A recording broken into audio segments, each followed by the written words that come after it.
Hey guys, welcome back to True Crime and Tarot.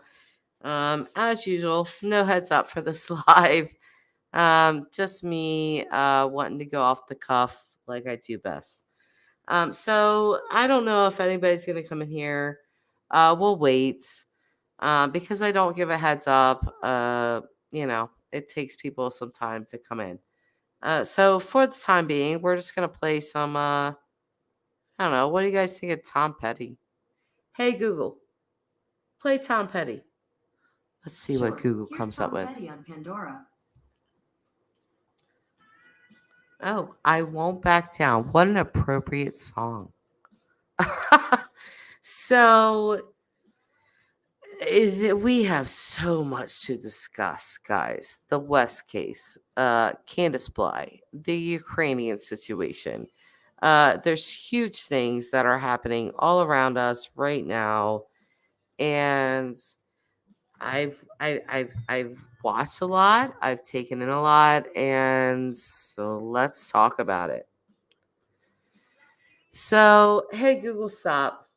I can't concentrate when there's just music like in the background. So, first thing I want to address is I watched Candace's live stream. Remy girl, hi, how are you? Absolutely. RIP, classic and sincere.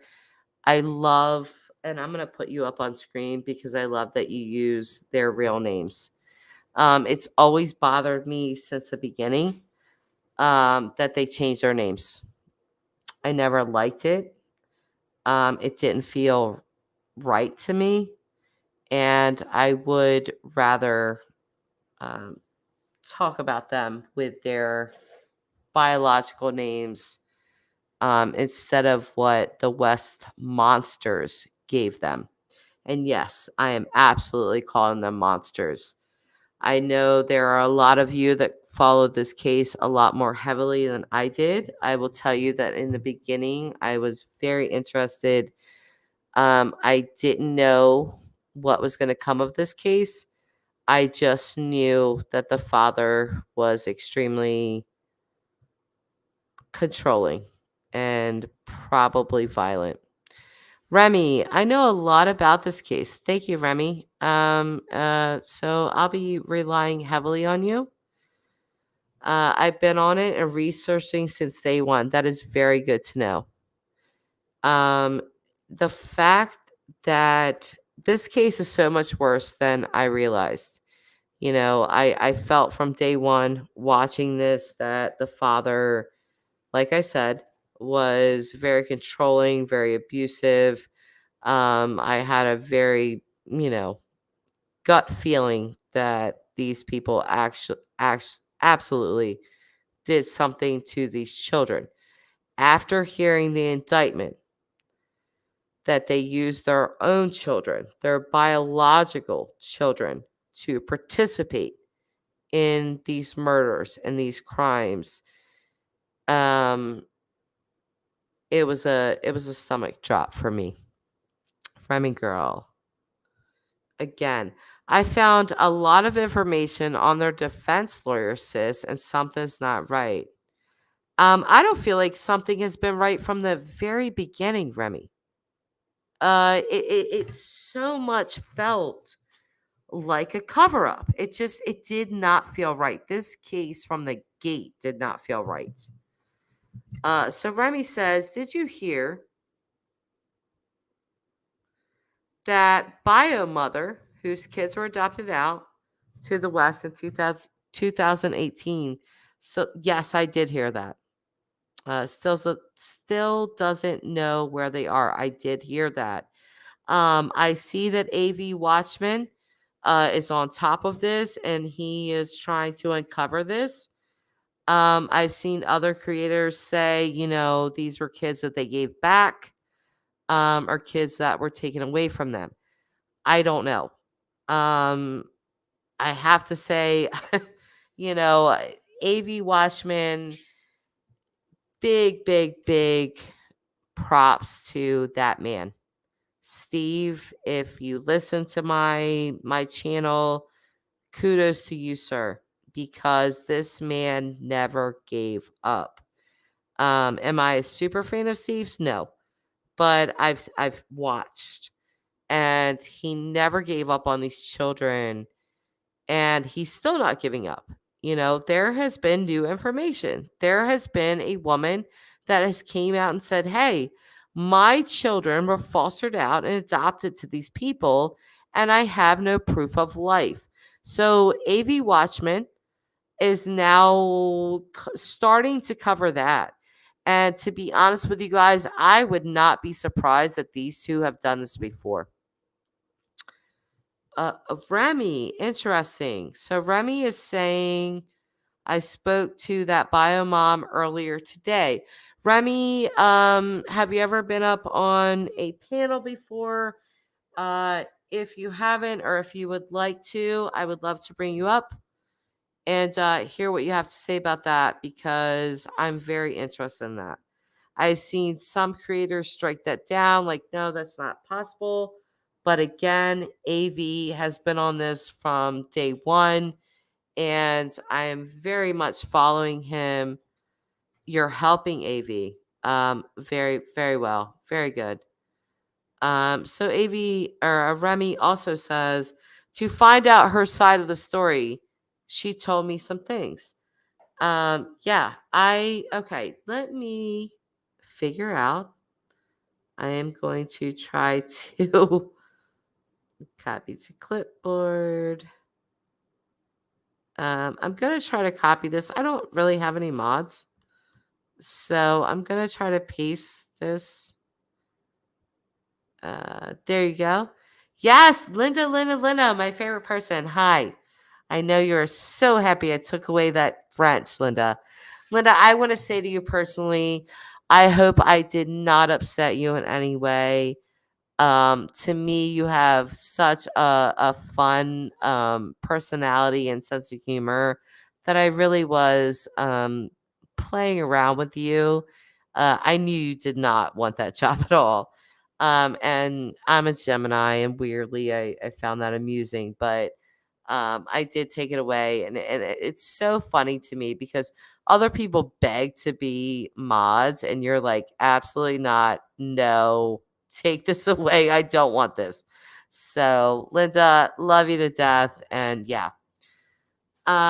Remy, girl, if you would like to come up on panel, I would love to hear what you have to say. There is a link for you. I posted in the chat, and I would love for my subscribers to hear what you have to say about this. Emma, thank you so much, Emma. You're so kind. Emma says, I absolutely love this channel. Thank you. Thank you very much. That makes me feel really good. Remy girl, my first time on this channel. Oh, nope. And I already love this girl. Well, thank you. I appreciate the love, guys. Doolittle talks. Doolittle, you're a Taurus. Doolittle, can you please answer something honestly for me? I know a lot about Tauruses, and not all of them are the same. But Doolittle, are you a foodie? Do you like to cook? Do you like to talk about food, eat food, all of that? Are you a foodie? As a Taurus, are you a foodie? Please answer that question for me. And also, Remy girl, if you would like to come up on panel, I would love to have you.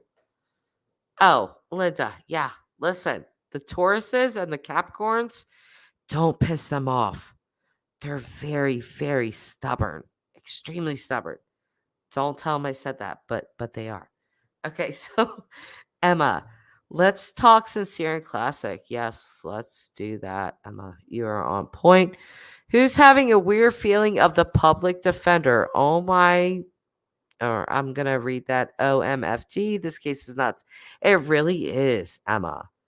The fact that there's two other boys that a biological mom is asking for proof of life that were fostered and possibly adopted out to the West, and she does not know where they're at.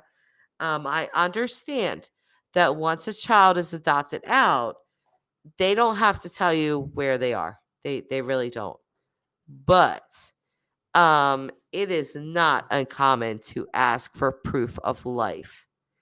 And I'm really, you guys, I'm really gonna follow AV Watchman very seriously on this. Yes. Remy girl, so happy. Hi. Hi. Hey, how are you? I love your classic and sincere. That's Thanks. perfect. So tell me what you know, girl. So I, uh, Yeah, it's a you can lot. still hear me even if I try to swipe up and try to go to the messages or no? I can hear you perfectly. So if I swipe, okay. Yep. Okay, I'm still here. Okay, okay. Let's Yep. see.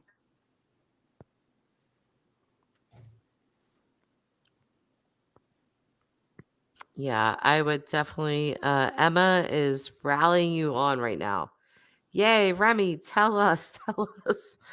Um yeah, you seem like a person that is really passionate about this case, and you seem like a person that has definitely followed this from day one, so would definitely love to hear from you.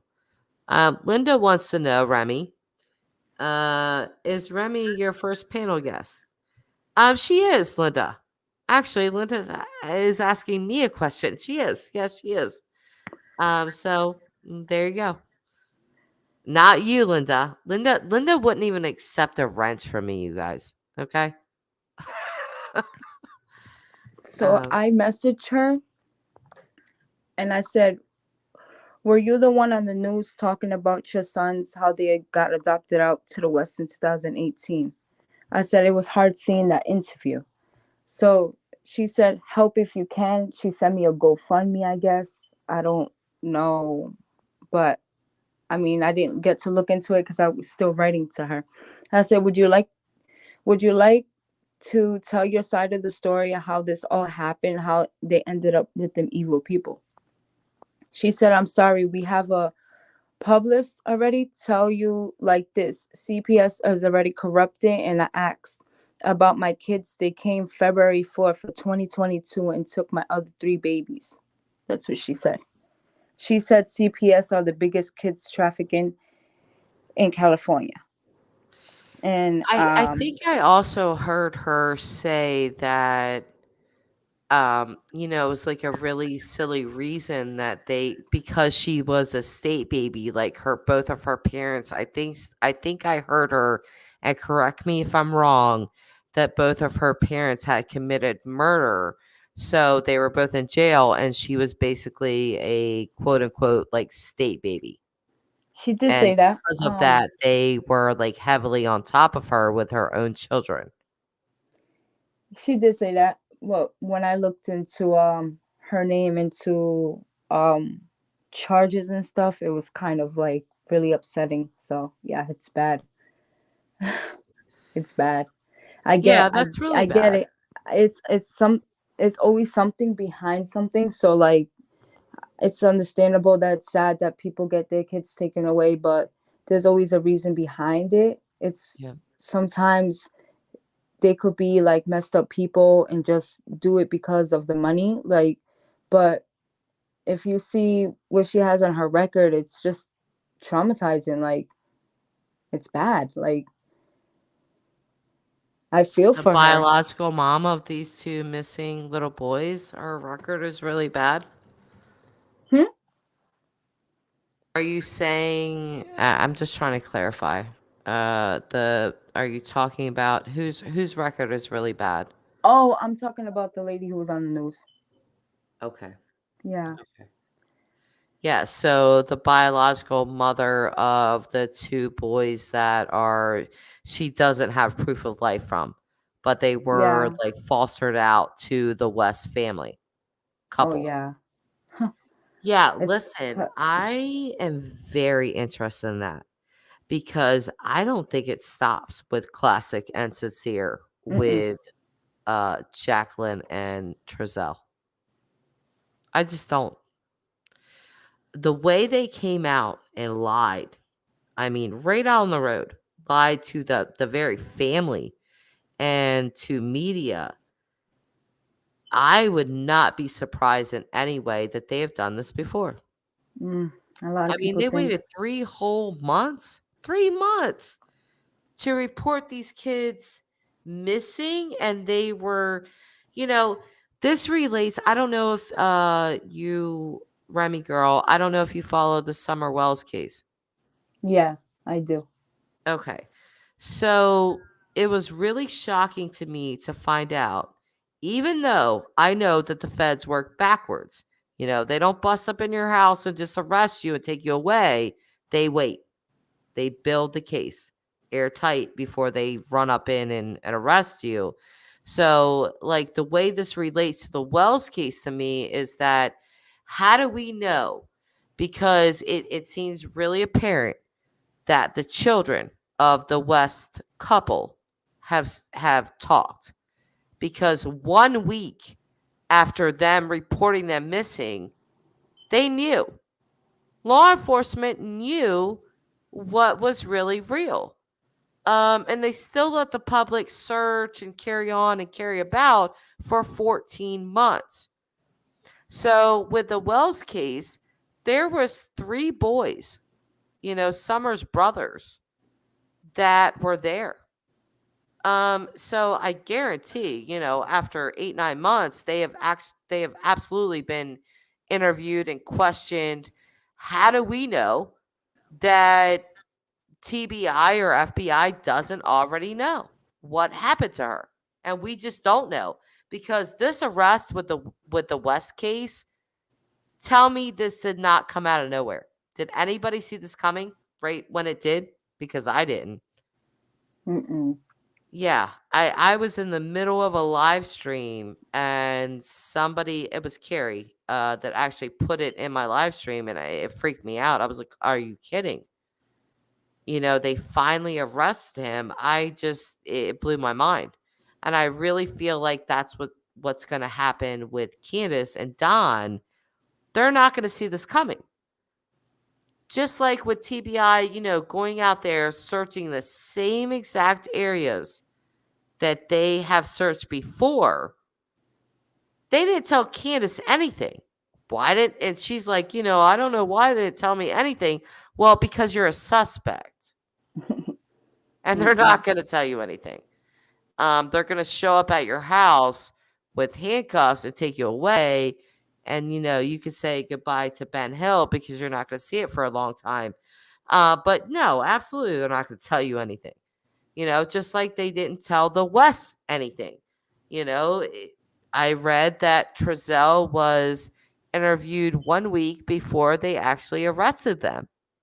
That's And I nuts. don't know how many people have looked at the indictment, but when they were pulled over in that, camper, they were both in disguises. They were trying to get away. How else would you interpret that? You're in disguises in the camper? Where'd you get the camper? And why are you in disguises? Because you knew those walls were closing in. That's why. I don't know that Candace has the intelligence to see the walls that are closing in. But I'm going to tell you now, I will be very happy to report when her and Don are both just like Jacqueline and Trezell, handcuffed. I will be very happy to report on that. That's my opinion. That's what I'm gonna. That's what I'm gonna do. So That's when you see the Jacqueline in court and she looked down at the paper and seeing whatever was going on, she actually glanced at Trezell, but Trezell was not even looking at her, but she like glanced at him and like she in her head was like basically like this is crazy, and she gotta mhm. know, they gotta know it's not a dream, this is real life, this is what happens, you do the crime, you do the time, and that's that. Them little boys did not deserve what they did to them. I was hoping for like a different outcome. They will find him alive, but like this is it's insane. Like It's beyond because who would have who thought? would have Like I get thought? I Trizell does really look did think crazy from the though. very gate that they did something to them, but to find out that they used their own biological children Yeah. to help, that really blew my mind. I was not expecting that I at really want to all. know if it's the truth though. Like, could that be like the truth? Like, that's kind of scary. Them kids are too young. Like, that's nuts. Right. You're this is what I was thinking in my head. I was like, not only have you guys been accused of murdering two small children under the age of 5, you have also victimized 4 other children that will most likely be scarred for life. That's going to take a ton of therapy to undo. When your biological parents are getting you to commit violent acts against small children and then threatening you that if you say anything, whatever's going to happen, we're going to find all of this out in the trial. And you know what? Trezell and Jacqueline, I don't hate people, but I find myself hating these two people. How dare you? How dare you? And you know what? How dare both of them plead not guilty? To plead not guilty means we're going to trial. Your own children are going to have to sit across from you in a court of law, look you dead in your eye, and say what you did and say what you made them do. Wow. That's horrific. And I know them kids not want to face these parents because these parents were very bad, not just to Classic and Sincere, but they were bad to all of their children, which it shouldn't be like that. Children need love and stuff like that, not just abuse or whatever got going on. Trezell looks evil, like he does. And a lot of people are entitled to their own opinion. Oh, Jacqueline Trezell innocent. Da, da, da. See, I'm not like a body expert that reads. I didn't go to school for all that, but I'm pretty smart at that. I'm pretty smart at investigating all that. But I knew from day one they was lying because the way they was saying the things, like It like didn't add up. what happened to your boys? Oh, in my yard. Like, what is that? What's in your Yeah, what do yard? you Like, mean that you went out to collect sticks and they were on the patio with chalk and then all of a sudden they disappear? I'm going to tell you guys, and I've said this before, but the impression that I got when they came out on the news, Trezell, extremely controlling person. He came off to me that way. Jacqueline, very meek and a follower. yeah, And I really feel like whatever happened to Classic and Sincere, Trezell did it and Jacqueline backed him up. yes, I don't know that Jacqueline, I just, her demeanor did not speak violence to me, but Trezell's did. But at the end of the day, we can relate this again to the Wells case where we have Candus, as the primary parent caretaker in charge of Summer, where she goes disappearing, and then here's Don, the spokesman of the family. Um, I feel like it's the same thing with the West case that Trezell was the aggressor and Jacqueline was the enabler. That's just my opinion. And I would love to hear from you, Classic and Sincere, Remy girl. You can share my opinion or not. If you have opposing opinion, please speak it, girl. I love to hear other people's opinions. oh, that every time they play the interview just gets in my blood. I can't stand that interview. I wish they could just take it away, but they will never take it away. It just doesn't make sense. That all that sounded so scripted out that was ridiculous. Like who? Like when he took that deep breath and was like, it was cold. As soon as he started that out, I was like, okay, this is so scripted. Like, you have thought about this. And I'm going to tell you something else, and this is personal for me. I have PTSD, and Trezell has PTSD. Okay. And I will tell you something very personal. With PTSD, there's a rage that comes with this disorder. And if you don't go to therapy, if you don't learn how to control it, it will get very out of control.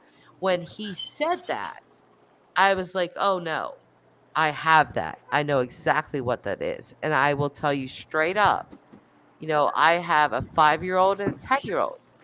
And there are times where they do things and it's normal kid things, but, bad normal kid things.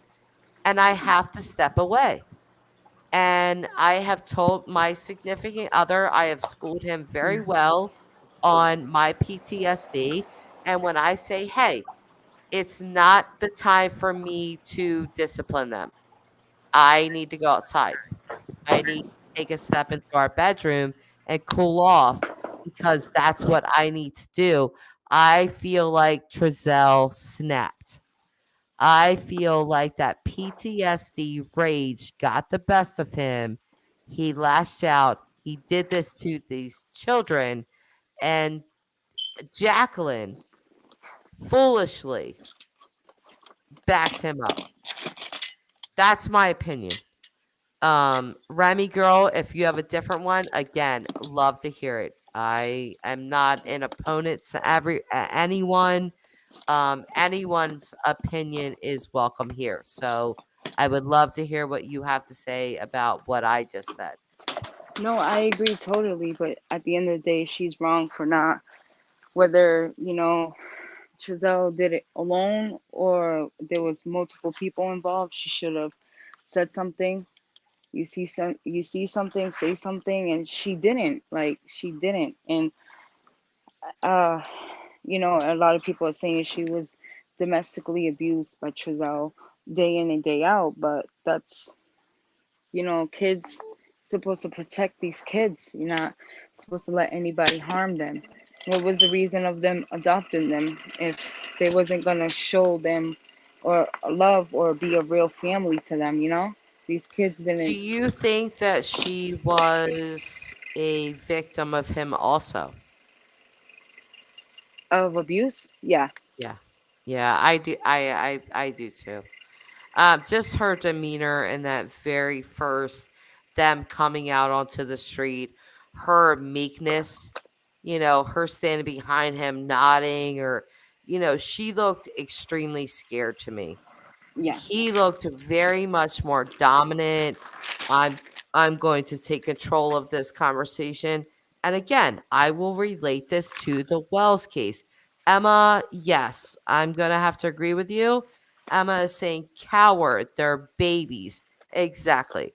But the same thing, we really are seeing a correlation here with the Wells case. Don, the dad, has been the voice piece. Now that he's in jail, for violating his parole with a DUI, Candace now has her own voice.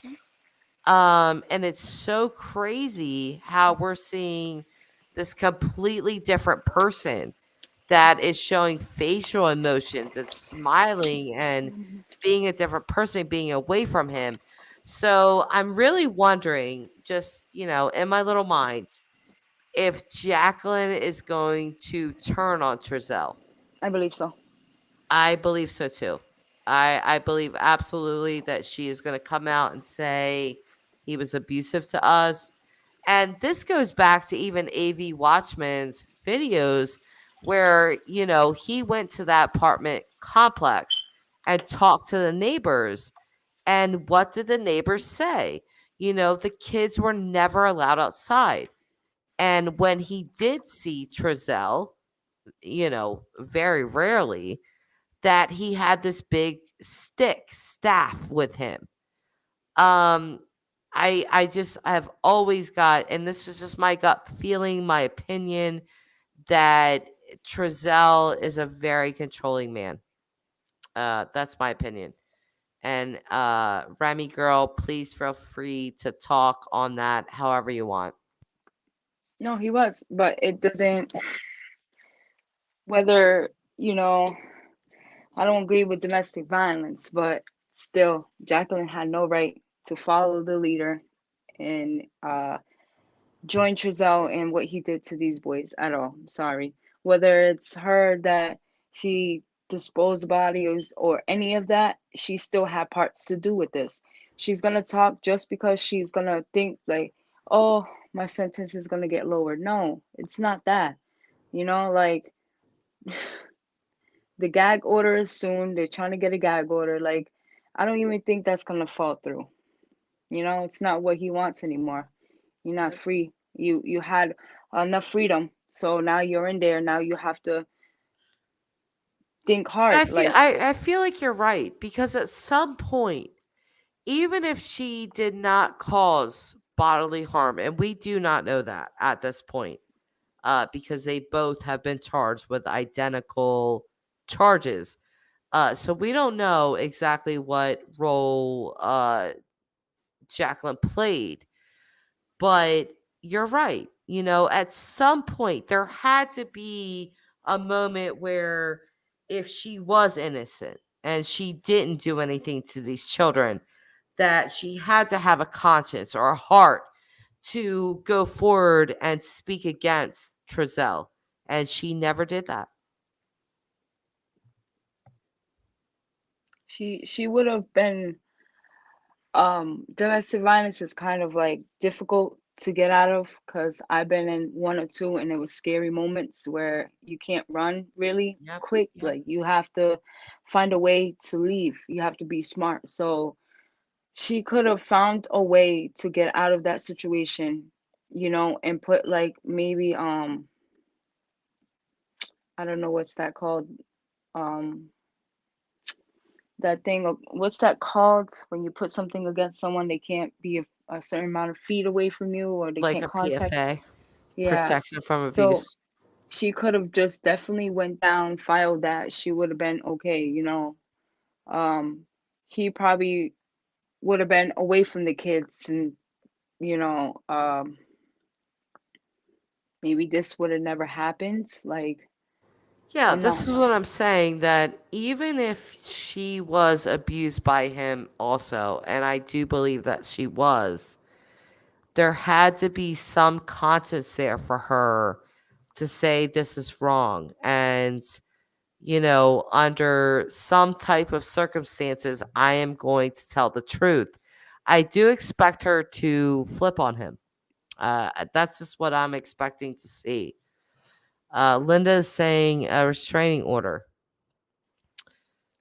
I don't know, Linda, and, because and I have to be honest with you guys. I've been in relationships that were verbally abusive, but not so much physically. But I know a lot of women that have been in that situation. And so all I have to go on is their words. And women that have been in that situation have told me that it's mental, that they, even though they could leave or even though they could tell, they mentally felt trapped, like they could not do this or something bad was going to happen to them, their children, their family, whatever. So we're going to read from Emma. Emma says, we also don't know. She could be manipulating. Emma, you are very right. And I have absolutely considered this possibility. She could be manipulating, cunning, and crazy to him too. Sometimes women are just as bad. Absolutely. I see a lot of abusive relationships where women, aren't exactly normal either. Um, you are correct. You are correct. Um, but it just, to me, that very first interview with them out on the street, their body language, in my opinion, spoke a lot. Jacqueline seemed to want to agree or guide Trezell to the right thing, and Trezell seemed to be the head, the mouth, the person that was going to guide the narrative, if you will. And that's just my opinion. Emma is saying again, she will for sure flip. This is Emma's opinion. Then he will probably just try to say it was all her. He seems like he'd do that. He does. Put his dirty work on his wife. I can just tell he is that guy. Emma, I'm going to have to agree with you fully. And again, I would like to hear Remy Girl's opinion on that. He's. Remy, the stage is yours. I agree with her. Yeah. I I feel he was like very controlling too, as in she had to stand by him 24/7 or stick with him 24/7, ride with him for 24/7. Like that's scary. That's scary if that's the case. Um, she had I don't know. I feel she had a lot of parts to do with what happened to the boys. She's gonna try to free herself. It's not gonna happen. It's not gonna happen. I feel like, and I could be very wrong. I'm waiting for this court case to come all the way out, and I could be very wrong, but I I feel hope like she her speaks. role was in covering it up. I hope she gets to speak. I hope they say the truth. I really do. Same. They have two different defense attorneys too. They're married. I know it's kind of rare because I've been told that people who are married would most likely have the same attorneys, but for them to have different attorneys, that's crazy because someone's gonna tell. I don't I think really Chazelle is believe it's gonna going to be tell her. first, but it's gonna be her who's gonna speak. If her defense attorney doesn't let her to speak, then that's an issue right there. Because she needs to come forward and clean and say what really happened and where they at. Because to then it's not justice yet. Yeah, a little bit because they're away, locked up, but they haven't found the boys, so they just need to be laid to rest properly, not wherever they put them. Like, what is this, hide and seek? That's not cool. You don't do that to kids. You don't just hide them out. Like, I Absolutely. really I really had 50-50. In the beginning I was like, oh my god, they're still alive. Somebody has them, or you know something. But for this to come out, I was like, oh my god. It's And a shocking. lot of people were saying that Trezell plays with black magic, and you know how black magic just blocks things off where Yes, I you do. good and stuff like that. No, he eventually was gonna get caught. They thought they was not gonna get caught. You leave from the post office. Hello, like we all know what you look like with a mask on. You did an interview, so people are gonna recognize you. You have a mask on, so they're gonna know. For you to leave the post office and try to what? Where was they gonna go? Well, a lot of people believe they was gonna leave California and go somewhere else, but I guess that didn't happen if that's what they thought. Like, a lot of people say you can run but you can't hide, and they got them. And I'm glad they got them because they must have found enough evidence to lock them up and charge them what they charged them. I I don't know agree. why it took so long, but Here we are, 2022. I feel like it took so long because I've talked about this on my other, different live streams that once the feds, the FBI, enters the case, I've talked about this plenty of times before, but they literally work backwards. They will not run up in your house and arrest you right away. They'll talk to you. They'll interview you multiple times, and when they're ready, they will come in unannounced and arrest you. And when they do that, the FBI has like I don't know. I need to look it up again, but it's like a 96% conviction rate. So when they come into your house, I've said this before, but you just need to say goodbye. Because the likelihood of you coming back out is slim to none. And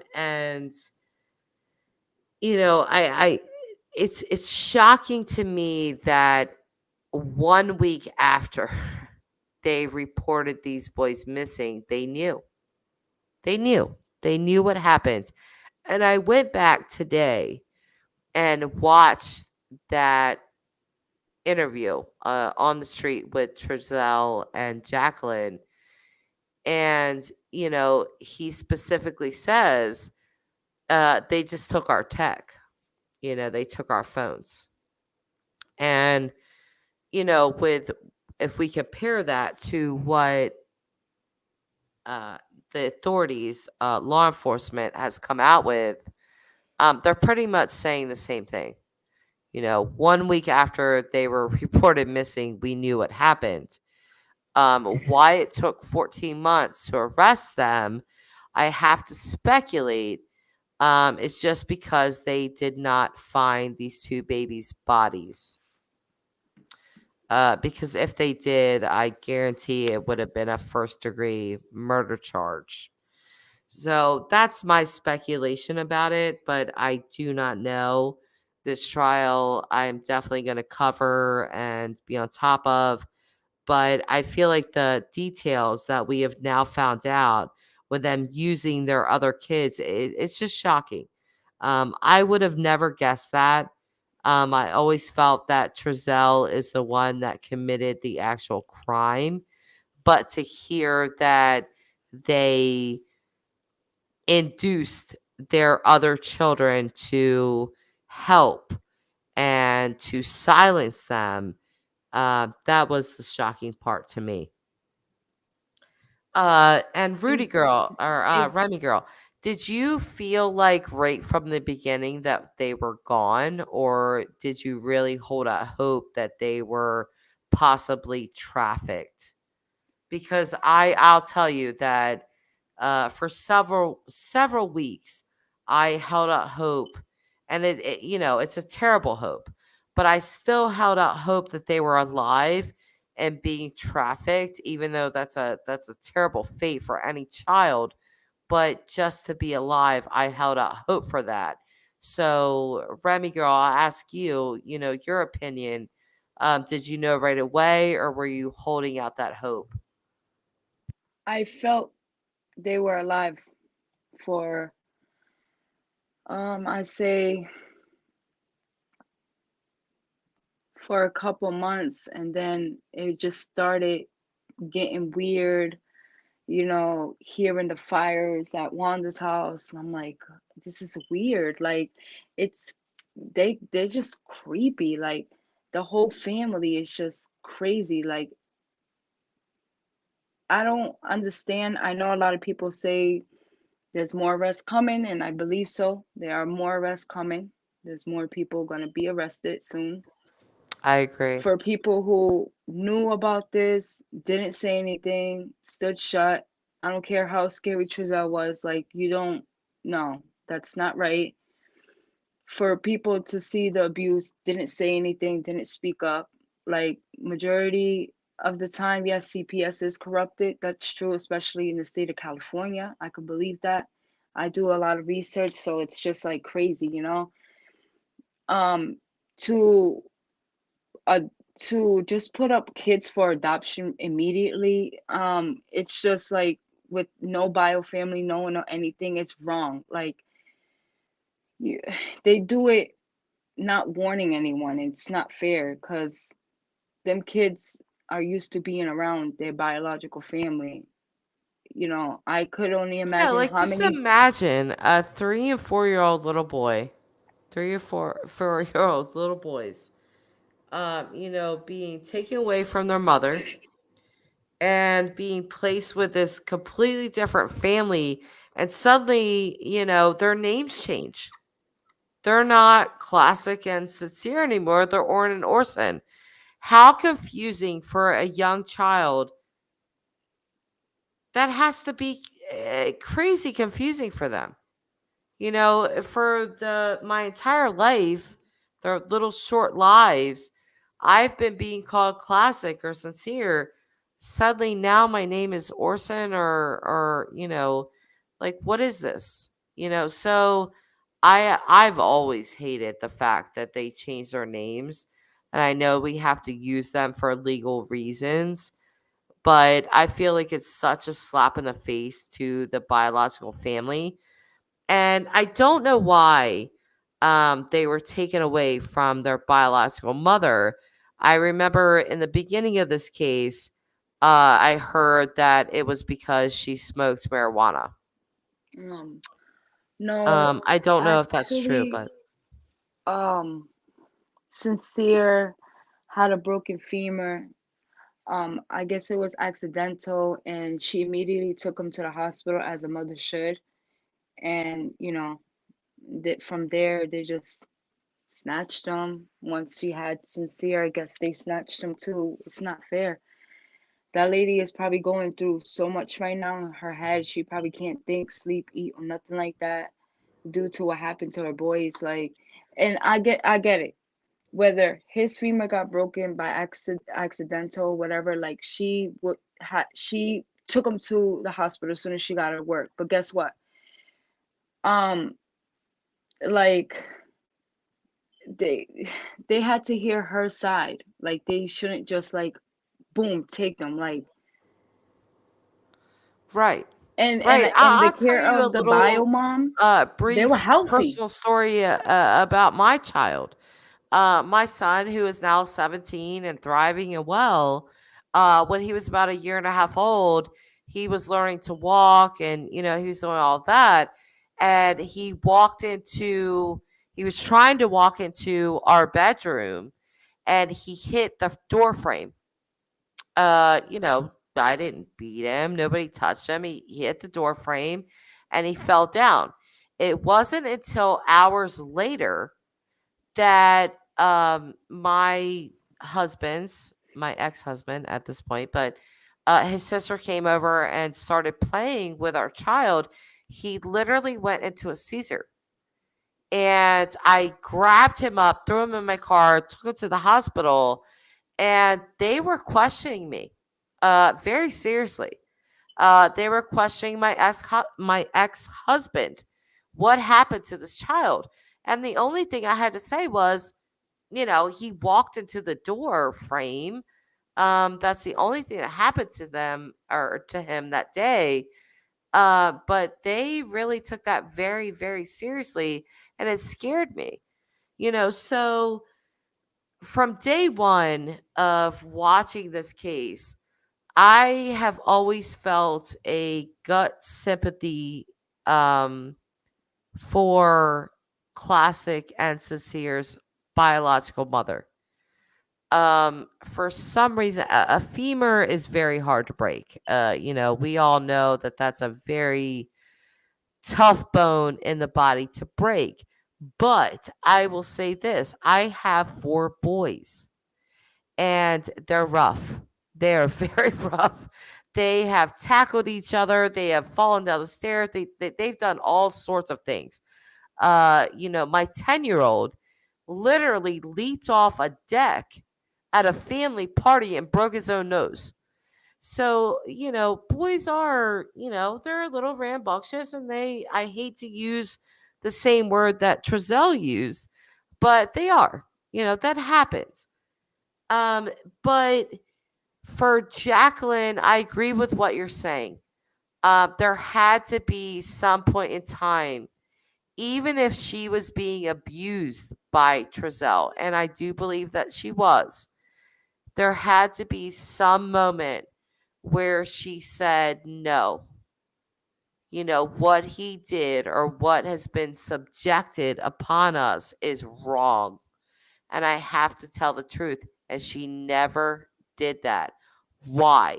And I'll tell you another thing with statistics with children. Um, when you have a aggressor and a codependent parent together, there's statistics on this. You can look it up.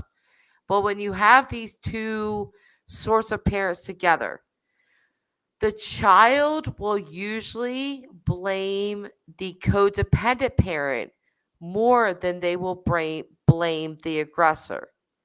And it's because the aggressor, it doesn't really take a lot to figure them out.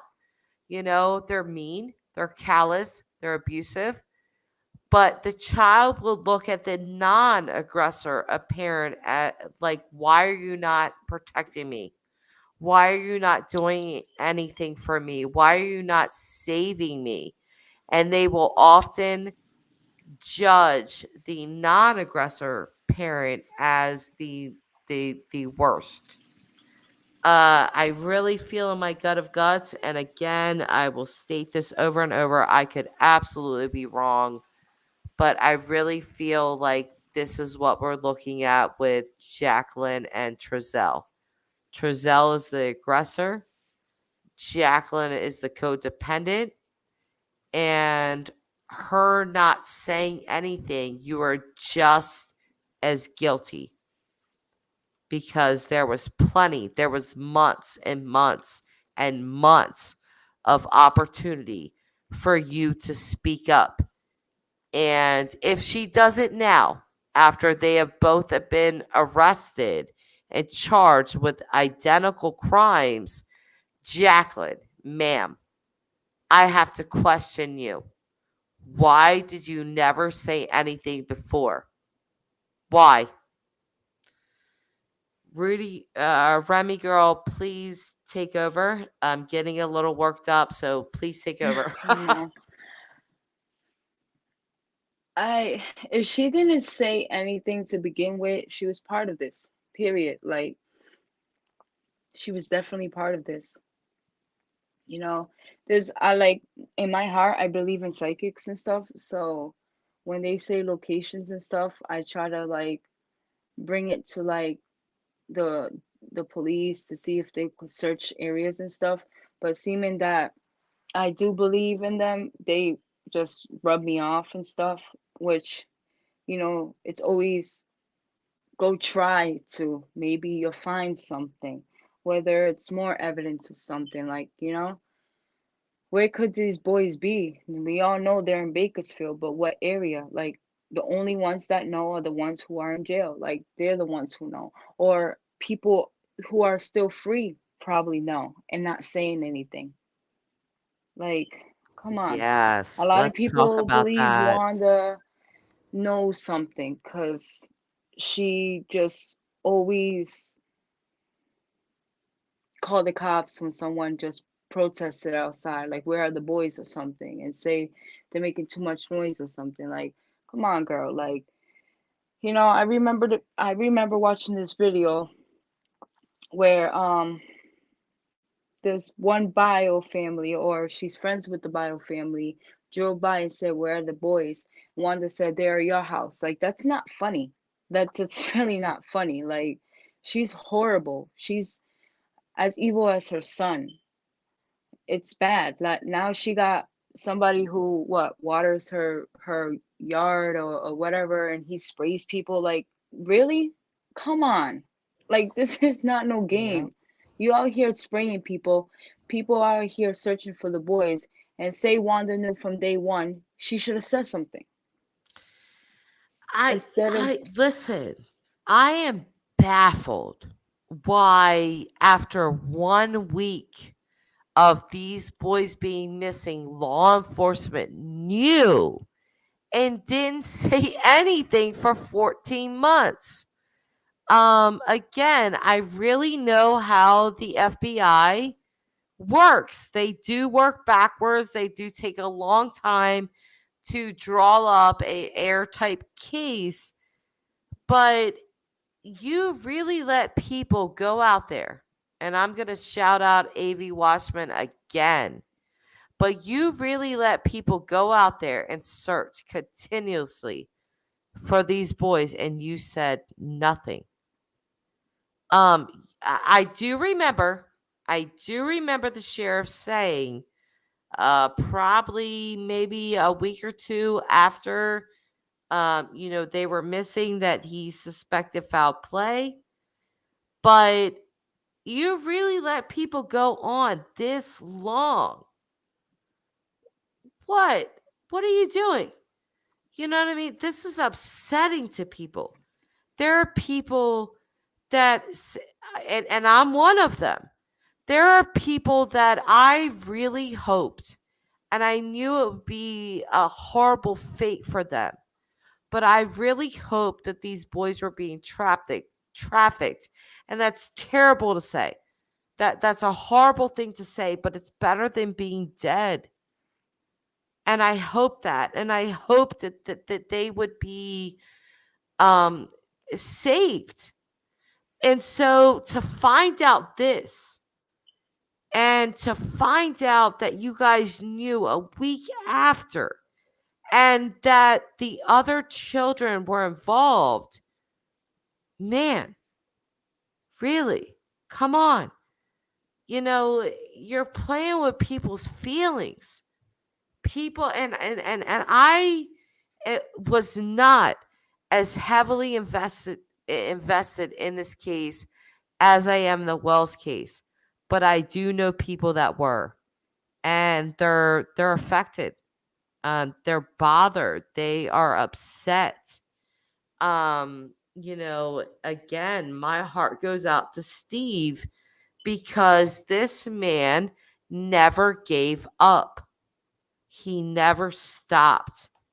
Even when people got bored, quote unquote, with this case, and didn't want to, oh, it's the same thing, he never gave up.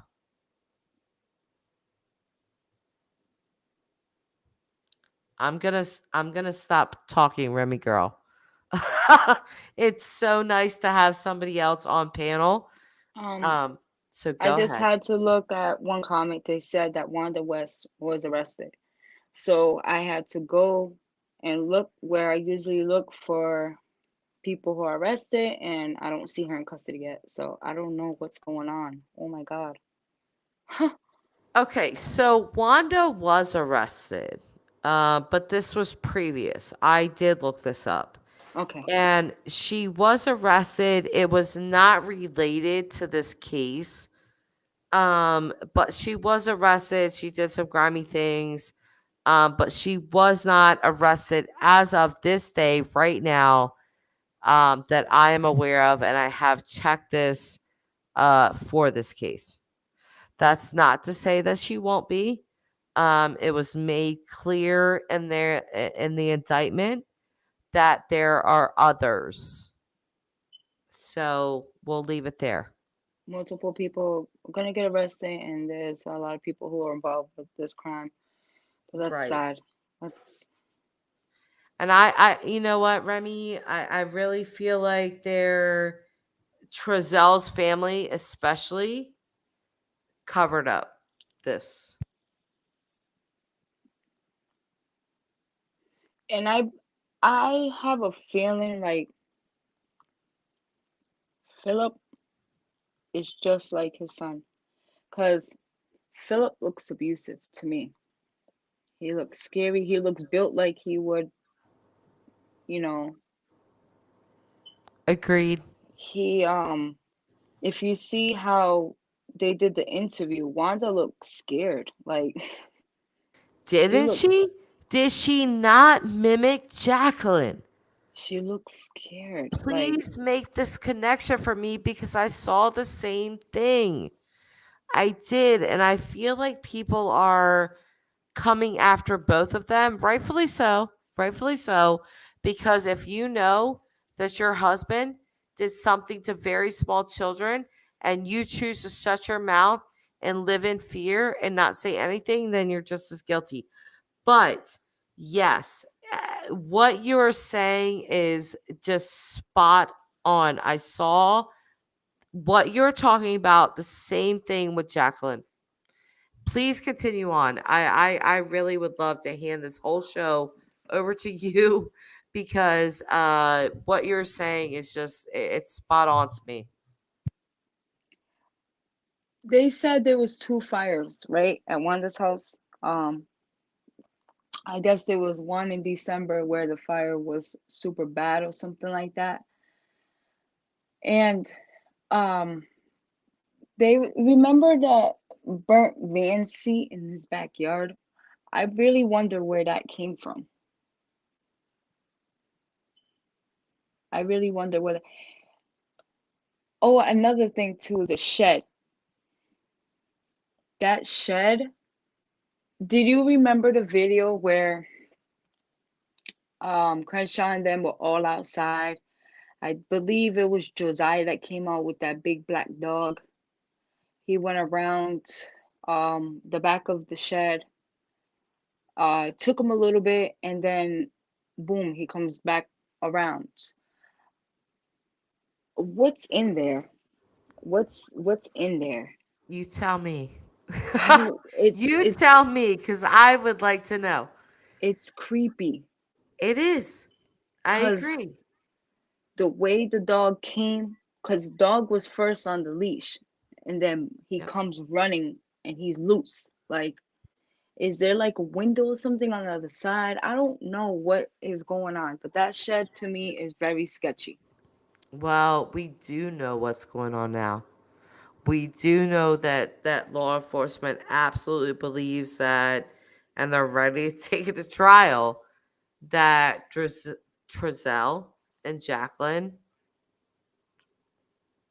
um, give me a minute, just give me a second, uh, murdered these children. And they did it with great bodily harm. They did it with malice. They did it with cruelty. Um, I've said this before and I'll say it again. I do not like covering child cases for this reason because they're difficult, they're heavy. And when you talk about them, and I have younger children, I have a 5-year old, it just really strikes a different chord when you think of your own children and think of what could have these people did to these children. Look at those boys. Look at those children. The pictures that their biological mom had of them. They looked happy. They were healthy. They did.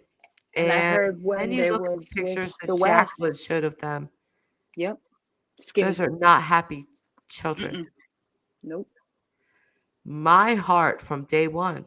And I actually, I remember commenting on this, and people, they attacked me, sort of. They had a lot of things to say, backlash to me, but from day one, I felt sympathy for the biological family.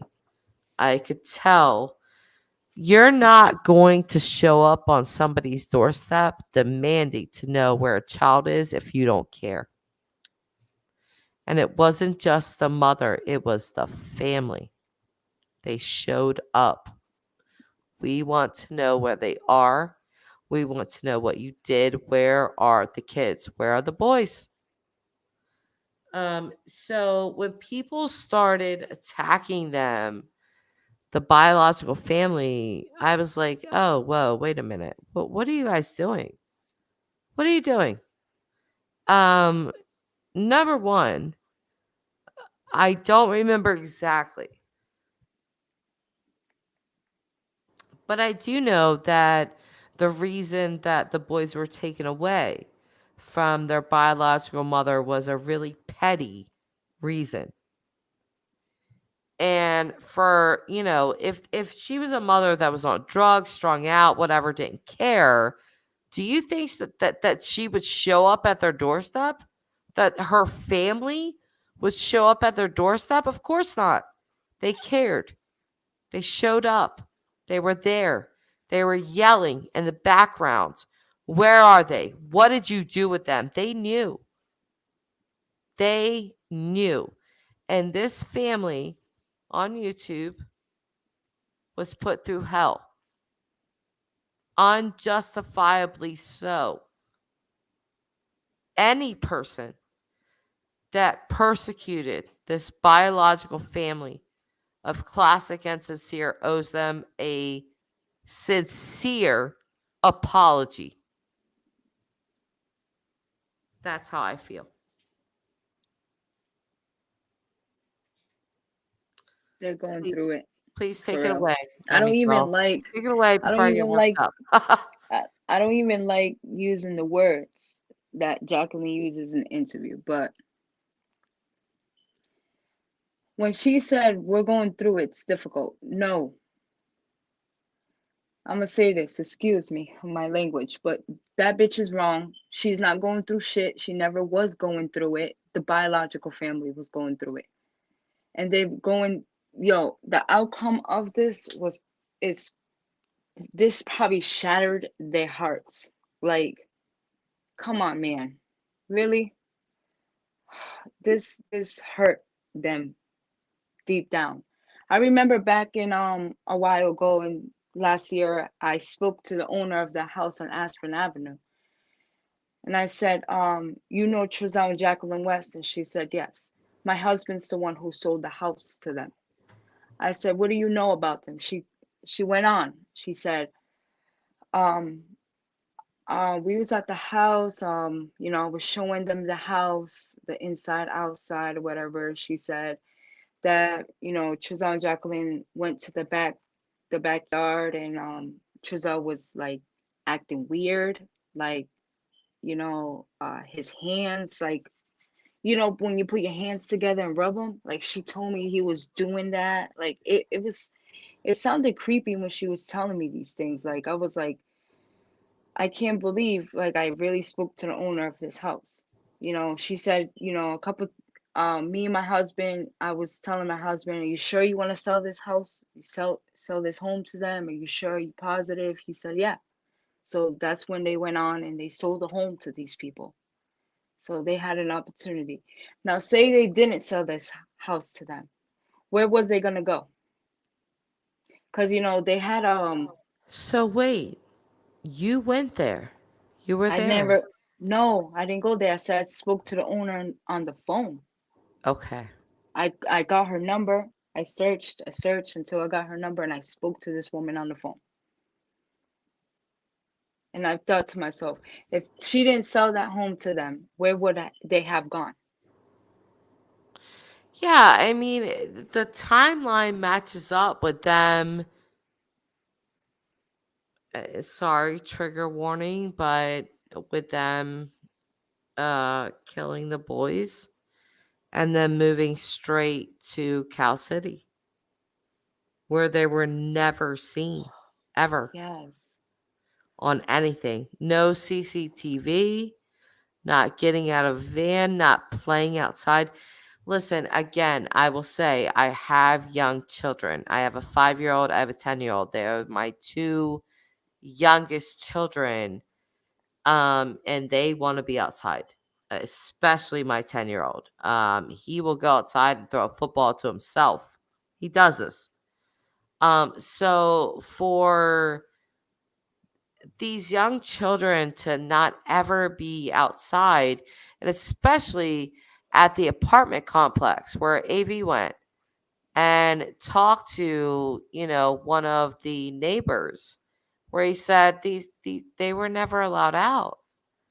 They would sit at the window and they would talk to other children, or and the woman that said they would sneak out and play with my children. Sad.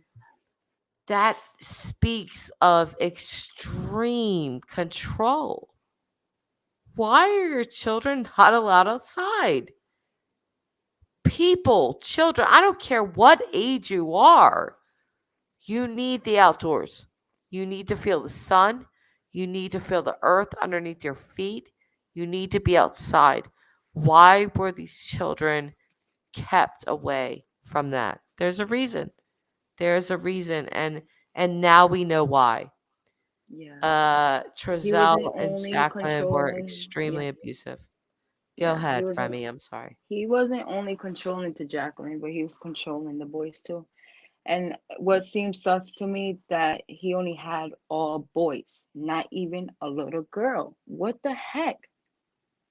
Did he not like girls as children or something? Like, this is insane. This is insane. And I know there's Remy, if you'll just give like me a a second, I'm going to address this person's comment. Captain of Starship. So, okay. Captain of Starships wants to say worries of witchcraft, spiritual attacks, or sickness from dabbling in the occult? Question mark. Worry no more. Calling out to Jesus' disciples, these forces. He's putting up water. I will tell you that in astrology and tarot, water is emotion. But that's, and then he hashtags Jesus with a bunch of decimals. Call now as time is returning out. Captain of Worship, if you would like to elaborate a little bit more on what exactly you're talking about, we can address that. But for now, we are going to listen to what Remy Girl has to say. Remy, I really appreciate you coming on to my stream. You're welcome. I really appreciate you sharing what you know. I did not know that you have spoken to people in this case. Yeah, it's Um, scary.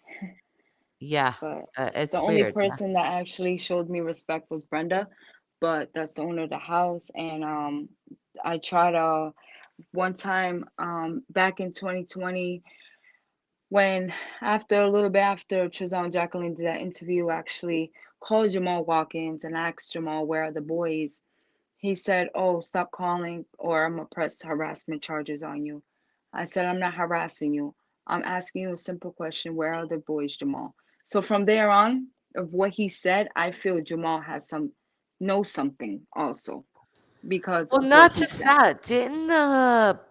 Didn't Trezell's mother and what his brother, I think, say that they saw the boys at Thanksgiving?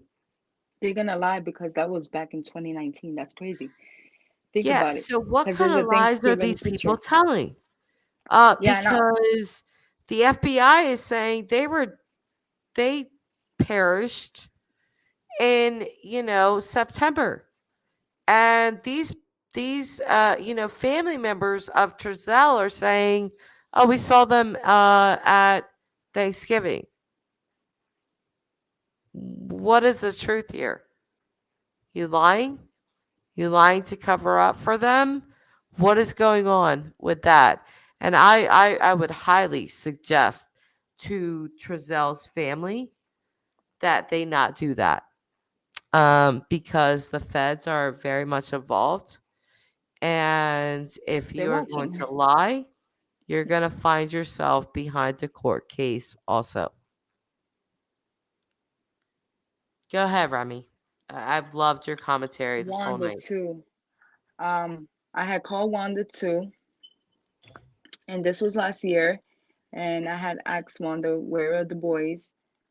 Um, I said, the boys really need to be found. If you know something, say something. She was like, um, I don't know where I should have recorded that whole conversation between us. I swear to God, because I would have been so glad, but I just didn't know how to. So she said she didn't know where they were. And I said, well, your son and Jacqueline should know where they are, right? Because they were the last people to be with them, and there was the last peoples that seen them, correct? She goes, she yelled, she said, "Stop calling my phone. I'm gonna send this into the police. I'm gonna tell them that you're bothering me, you're harassing me." I said, wow, like another person. So due to that, she was very evil and mean to me on the phone. And from there on, I stopped contacting them because you know what? It was worth it was wasting my time. I was like, I'm not gonna waste my time no more on these people because clearly they know something. They're just trying to play games. Wanda was very rude. She's just like her son, and I don't like it. I didn't like her energy at all. She hung up in my face and everything. I said, you know what? I'm done with you. I'm done. I'm just trying to get information on where the boy's at. But since they don't want to give no information, well, there you go. I try to help. Remy, I don't want to cut you off because I love what you're sharing with us. But do you have a channel of your own? No, I don't. I have this YouTube channel. I was like trying to build subscribers and stuff, but I didn't know how to. And I Mhm. always wanted to live stream and stuff, but since like I don't have subscribers, it's kind of hard. Like I always wanted to just go and put out information, and it's just It hard is because hard. I've talked about this before. You don't just come on to YouTube and just bust out a channel. You have to have 1,000 subscribers and 4,000 hours of watch time. It's not easy. But I can tell you, I have very much appreciated you coming on here. And if you do want to start your own channel, I will support you, because I really love what you're saying, and the dedication that you've put into this case. So I did ask Captain of a starship to elaborate, and here's his answer, and we're going to read it together. He says, "It's just that many people get into trouble when dabbling in pagan, new age, occult practices. We like to give them the name of the person who can help." And then he hashtags again Jesus, with, periods in between each of those letters. Call now as time is running. Captain America, I have to ask you, are you saying this because my channel is true crime and tarot? If you are, that's fine. Um, Not everybody likes tarot, believes in it. If you don't, I will tell you now, this is not the channel for you. Um, so there's that. Oh, here you go, Remy. Very well. So Angela Shea says, "Me too." At Remy Girl, I'd subscribe. I would too. Remy, if you start up your own channel, I'm gonna subscribe to you. Uh, yeah, it really, I have followed the bigger creators with this case, and watched from arm's length distance. But there's always the smaller creators that really put out great content, and if you were one of them, I'm one of them. So if you're one of them, you're being exposed to other people right now, and I hope you go for it, because I like how you speak. I like what you're saying, and Emma is really cheering you on here, Remy. So Emma is saying, "Thank you, Remy.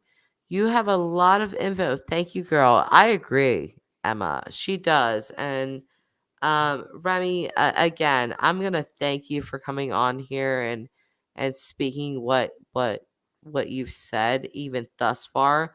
If you have more to share, we are definitely open ears to hear. Emma is saying, "Yes, it's a very simple question, my good people. Hence word KIDS, kids. Dudes kill dudes kids don't just disappear." Emma, I agree with you. And I feel this exact way about Summer. You cannot tell me that this child up on a hill that I've looked at, that I've been to, that I've observed, that I have footage of, that this child disappeared from inside of her home. No. Something happened. So we're gonna go on to Angie here. And Angie is saying, I don't like bigger creators. Love the smaller group chats myself. Angie, you're not the first person to say that to me. I feel like with bigger creators, I love them. They put out great content. But even on slow mode, the chat's going so fast that your comment is just a blip and it's gone. So you are not the first person to say that to me. I feel like people do want to be heard and they don't feel like they can be heard on bigger channels. That's not to say that I don't want my channel to grow. Of course I do. I think any YouTuber would feel that way. But I have put it into my head. There have been, people that have subscribed and been in every single live that I've done, and I will not forget them. Even if I somehow miraculously make it to 1 million subscribers, I won't forget um, the smaller people. So, um, I did title this video "The West Case, Ukraine, and the Wells Case." Remy girl, do you have any insight, comments, anything on what's happening in Ukraine or the West case? I have loved your commentary and what you've had to say so far. So if you have anything to say on Ukraine or um, the Wells case, the floor is yours. Oh man, Ukraine. It's scary. I've heard that they were like killing little kids. Oh my God. I could I could only imagine. Like this is I don't even know why this is happening, but it just should stop because it will get worse and worse and it will keep going around. Just not Ukraine, it'll probably go all over America. Like it would hit, they would try to hit us or something. Like it's scary because you don't know when that day is gonna come. Asteroids hit, you don't know when it's gonna come. It might say on the news it's gonna hit, and you don't know when, and it's scary. Like I don't, I heard that in Ukraine, they took something away from them. I forgot what it was. It was Um, the second largest city. they took It something. was the city that they knew that if they took the second largest city, that Russia will most likely take Kiev. The city that they took was called Kharkov. So go ahead. I just wanted to throw that out there. Um, you go back to when Trump was president. He said something about Russia. I can't recall what he said. But in my opinion, I feel like I don't like Trump, but I feel like he was trying to warn people He in a definitely way. was. And I'll tell you something about Leslie. I'm going to address these gas prices through the roof. Um, we're going to have to, and I have to say that I'm a liberal. I will let you guys know that straight up. Obama was one of my favorite presidents in my lifetime, in my history. But with that said, um you guys, if there's anyone listening from outside of the United States, you have to understand what our media and what our government tells us. The reason that gas prices, Leslie, I'm going to address that real quick and get it out of the way. The reason that gas prices are through the roof right now is because we started an initiative in 2020, where the U.S. this year has exported more oil than we ever have in our history. Why we are doing that is the question. But that is why it is going through the roof.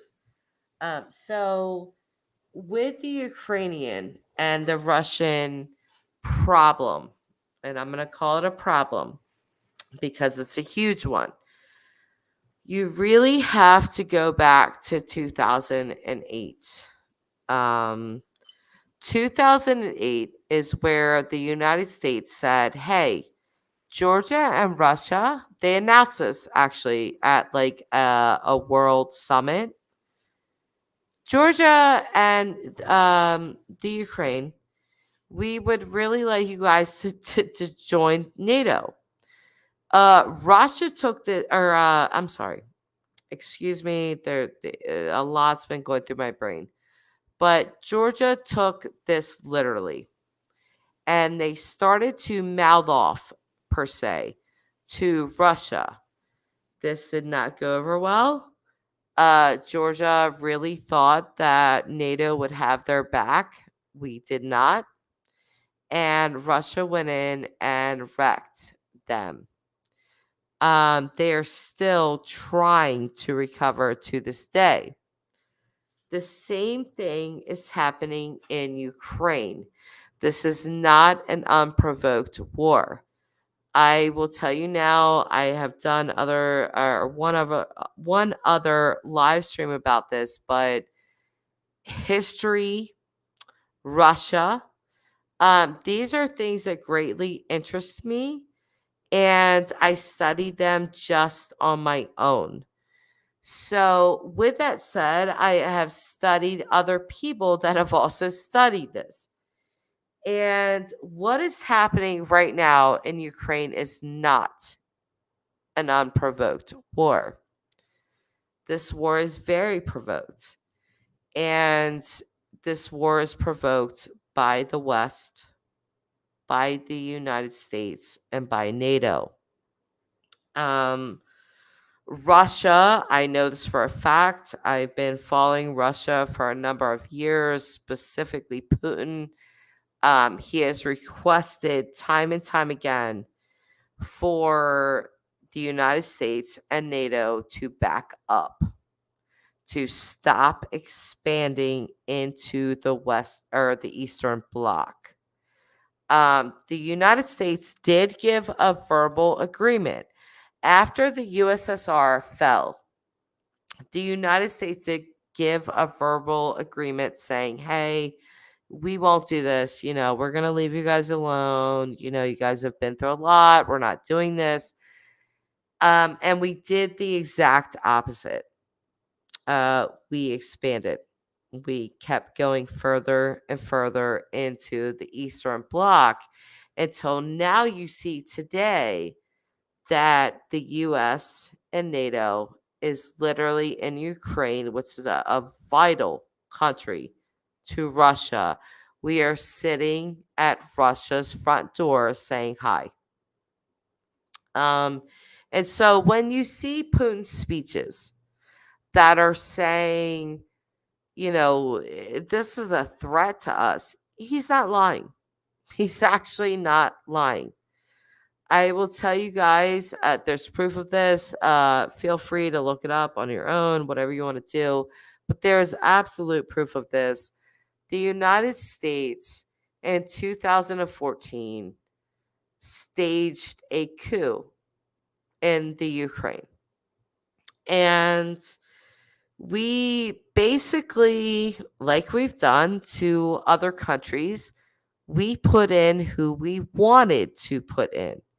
We put in a person that was pro NATO, pro Western ideology, and anti Russian. Russia absolutely saw this as a huge threat, as they should. It would be equivalent to the United States having Russia move bases and things into Mexico or Canada. The United States, I can tell you, I'm American. We would never stand for this. we would absolutely threaten Russia with every single nuke and everything we possibly could. So with the United States in 2014 staging this coup, putting in a pro Western government, Russia started to attack then. They saw it, they knew what was coming, and they started it then. And I'll speed this up. What you are seeing today, from all the events from 2008 until right now, um, again, this is not an unprovoked war. This was an extremely provoked war. And what you are seeing, basically, in layman's terms, is Putin saying, enough. I've had enough. I'm done with NATO, their expansion. I'm done with reaching out to them. The Ukrainian government is being run by Americans where I'm invading them. This is why when you see in Putin's speeches, when he talks about the US, he talks very poorly of us. But when he addresses the Ukrainian people themselves, he keeps saying, hey, we're family. We share a same history.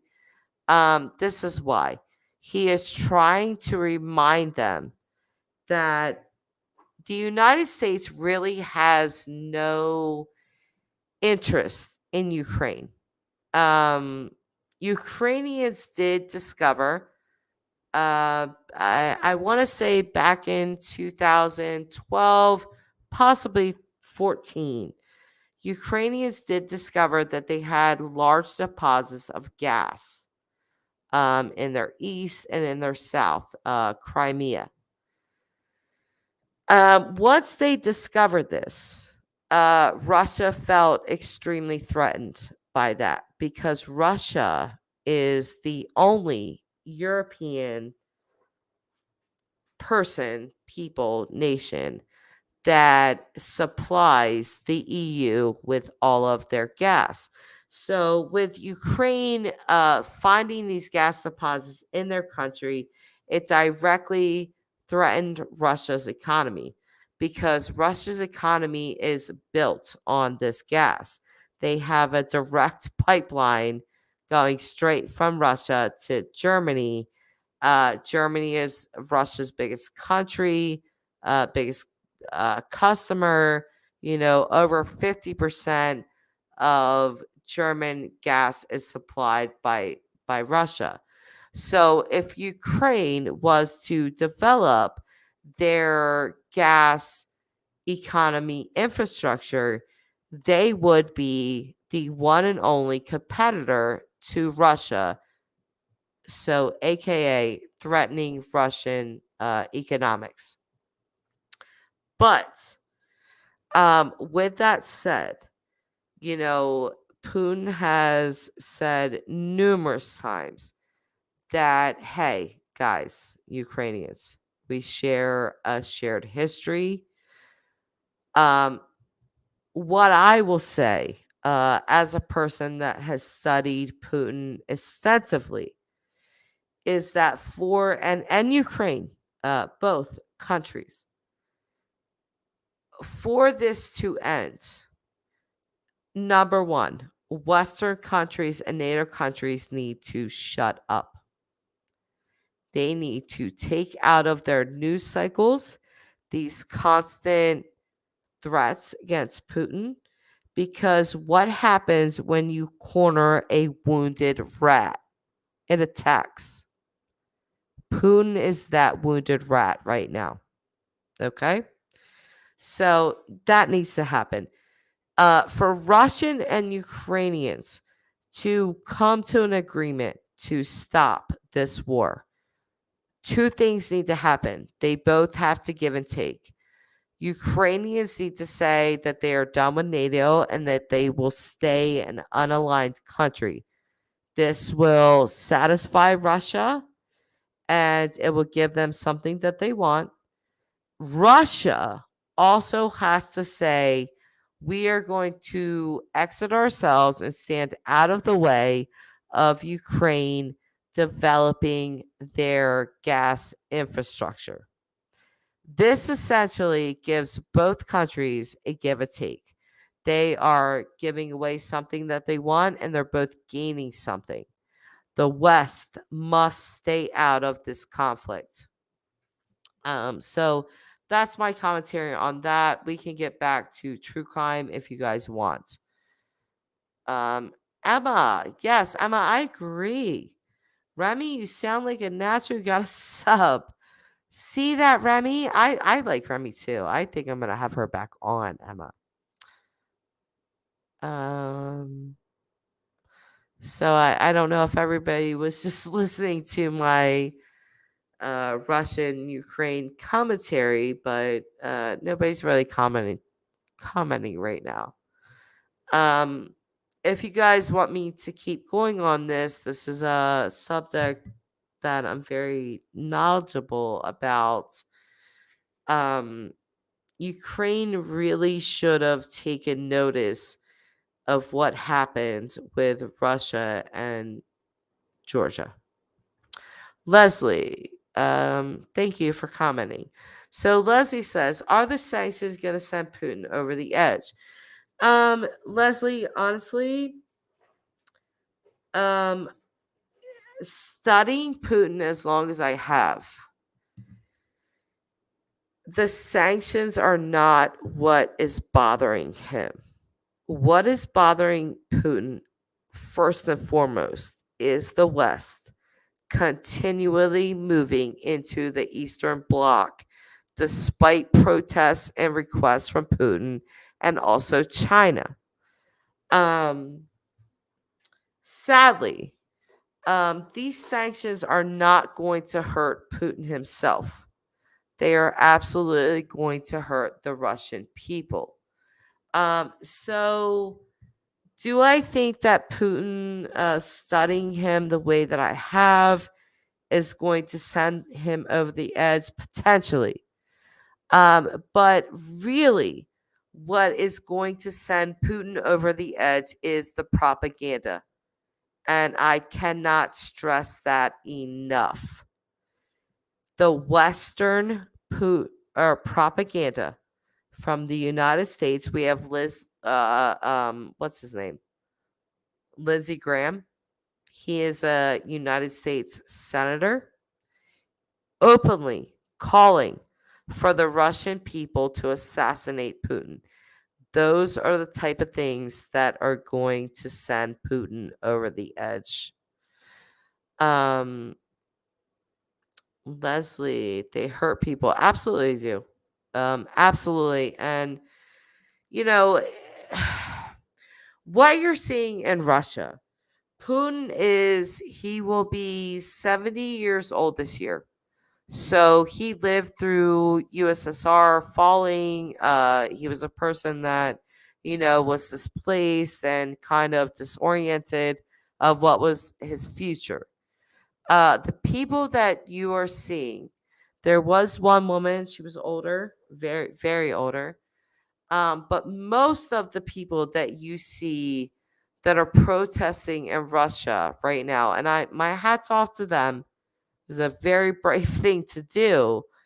But they're younger people that do not know about the ins and outs of World War II, the fall of Russia.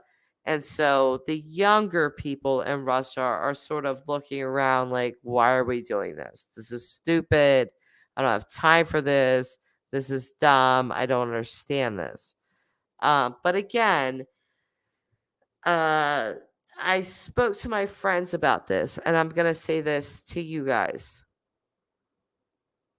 Let me go ahead and bring up Captain America right here, captain of a starship. So he's saying it wasn't in writing, as I understand. It was not. You are correct.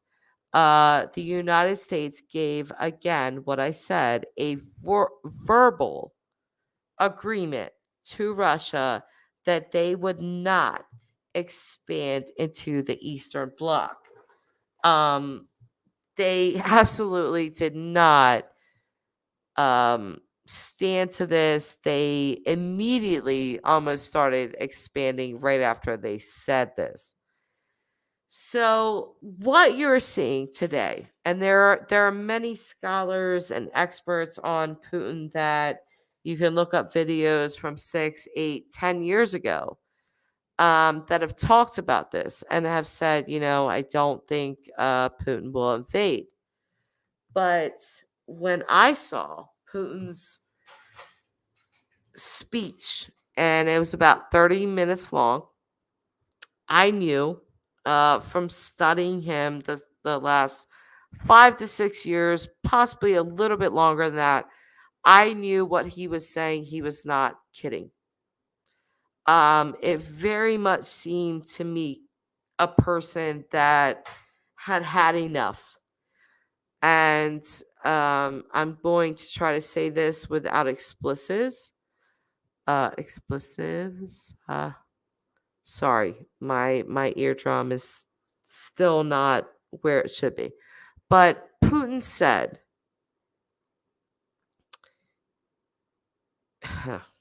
hang on just 1 second, guys.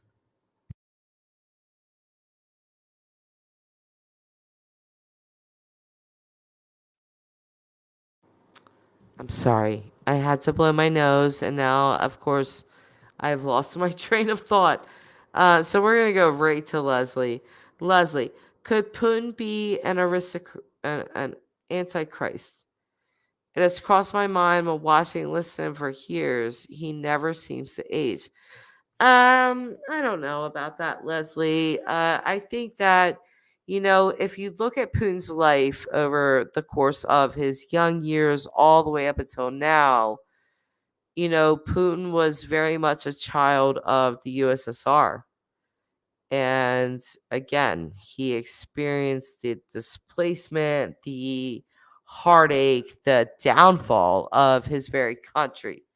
And not he wasn't just an average citizen. He was a part of the KGB. So this was especially painful for him. And, you could talk to other people across the world that the United States has displaced. Talk to people from Iraq. Talk to people from Syria. Talk to people from Libya. Let them tell you what it's like to be displaced, for your country to be demolished. And you'll have a better understanding of where Putin's mindset is. Um, Captain of a starship, according to Russia?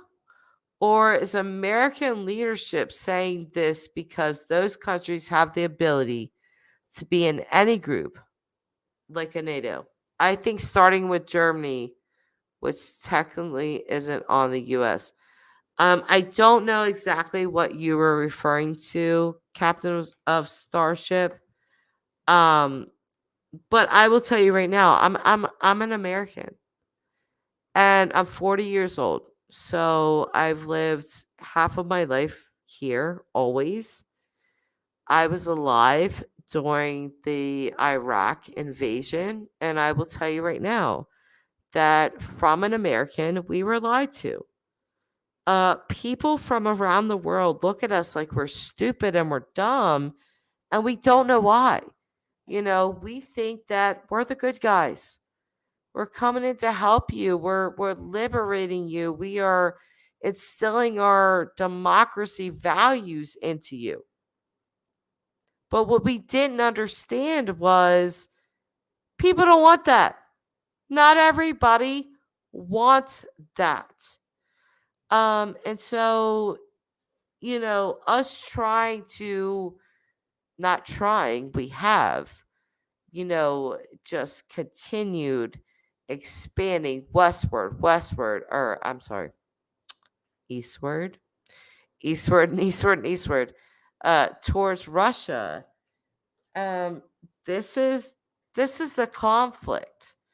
This conflict is not between Ukraine and Russia. It's not.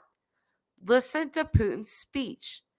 When he talks about this, he directly, and in my opinion, after watching hours of Putin's interviews and speeches, Putin was very angry in this speech. I posted it on my community tab, and he spoke extensively of the US.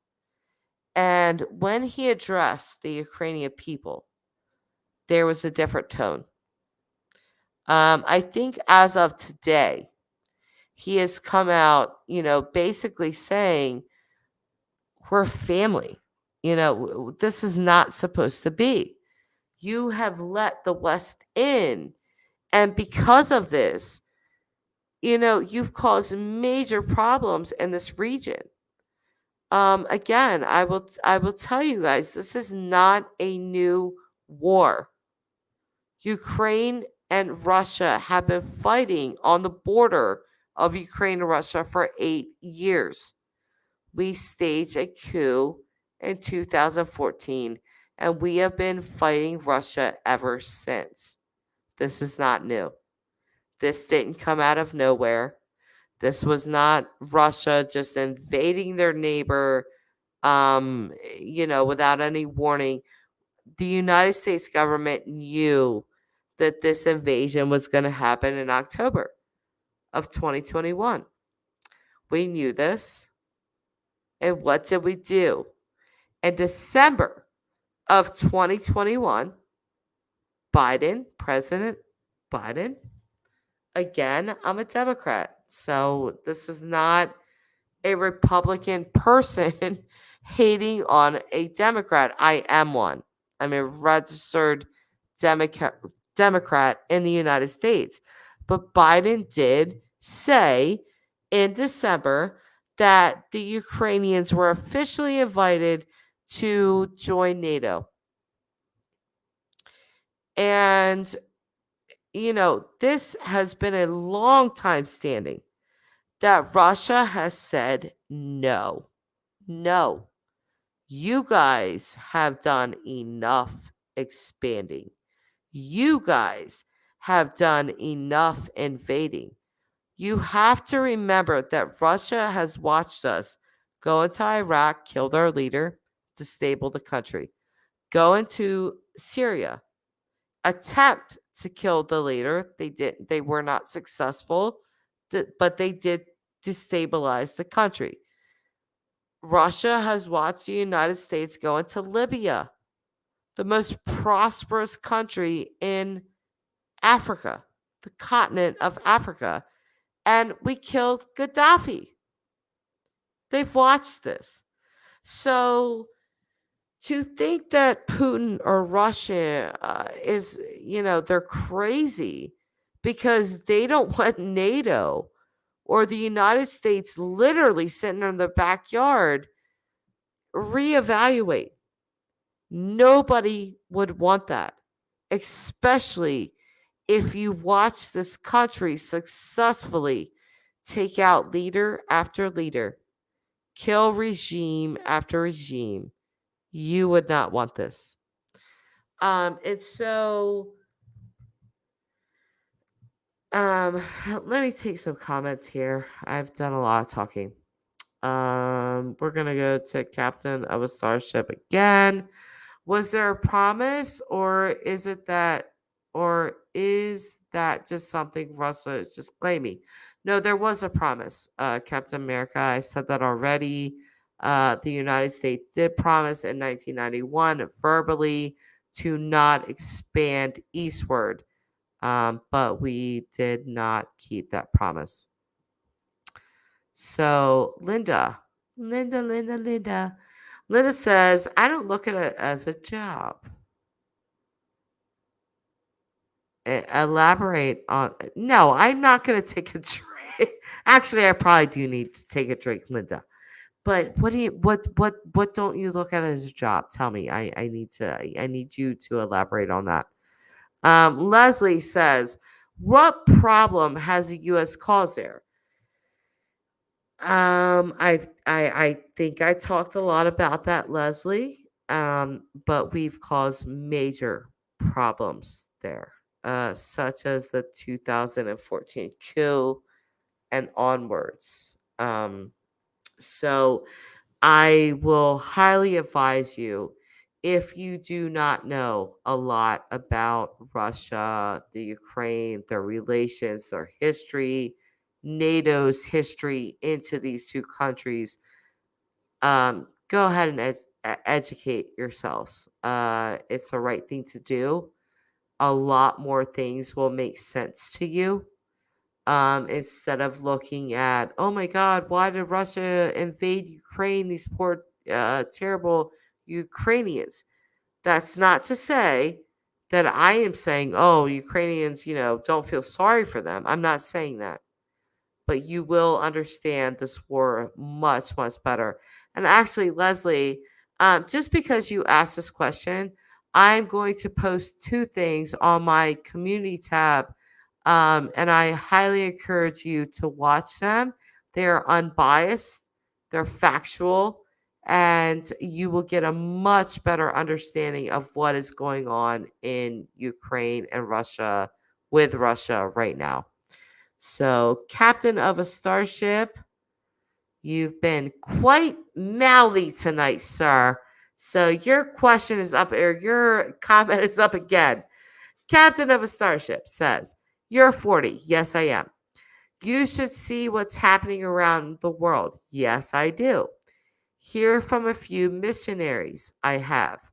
American democracy is better than the authoritarianism around the world. Captain of a starship, I will counter you with, in your opinion. In your opinion. Um, Democracy is supposed to be free, right? So I would like for you, sir, to explain to me why the EU, the European Union itself, and you can look this up, it's on every news broadcast everywhere, why the EU has restricted any news coming out of Russia. That includes Putin's speeches, Russian television, any of that. So the European countries that are a part of a democracy, a part of the EU, are only being told one side of a story. I will give you time to answer that. Google it, read about it, and come back with me with an answer to that. The wrench. Linda, what? Do you want the wrench now? I'm not giving you the wrench. Linda, you are permanently banned from the wrench. Unless you're banning me from the wrench, and that might be, you might be right there. So, we're gonna go to Leslie. I'm going to. This is yes, it is, Leslie. There's a lot of underlying for Christ's sake, Linda. You get me stumbling over words, lady. I'm trying to talk to Leslie right now. Leslie, yes, there is a lot of underlying issues to this war, and it was absolutely not unprovoked. Oh, Linda. Oh, Captain, you're on panel now. It keeps okay, Linda. Keep it up. Linda is saying, so you guys know, she does not listen. As a joke, Linda has a very good sense of humor. So, I knew that Linda absolutely did not want a wrench. This is not her bag. She did not want to do this. And I gave it to her anyway. And, Linda was like, oh my God, no way. Like, take this off. Take this wrench away from me. So, all I have to do, really, guys, is like threaten Linda with a wrench because this is her response. No. So, okay. Captain America, or I'm sorry, captain of a starship. Captain, what starship are you captain of? I'm just curious. But anyway, we'll read his comment because I did ask him to give a response. So, captain of a starship says, EU, which is the European Union, is probably trying to avoid the enemy propaganda, which makes sense, as I hear many Americans who almost sound anti American. Countries like Russia, China, North Korea, etc., are hardly victims or an evil USA. Um, that's probably the most correct answer and the most one that I agree with. You're absolutely right. When I speak on the subject, I feel like to my fellow Americans that I do sound very anti American, but I like truth. And the truth does not lie with our media. So, um, what did Angie say? What is everybody laughing about? I don't even know what did I already laugh at this? Ah, I hate that you guys can see a different chat than I could. I'm gonna be honest with you guys, like other creators, when I would see them go live, they would be like, I don't see the same chat as you guys. I thought they were kind of like telling a tall tale. I thought they just didn't want to like acknowledge some comments in their chat. But no, it's true because I can't see. I'll play along, Linda. You know I will. What do you mean? I'm always gonna play along, Linda. I have nothing else to do. I sit 23 hours in this jail cell. My wife started on YouTube. I have every. Okay, I'm just gonna stop. I'm still sick. My antidepressants are so off. Either way, Angie, read Linda's. Oh, listen, I love Linda's comments. Okay, where is she at?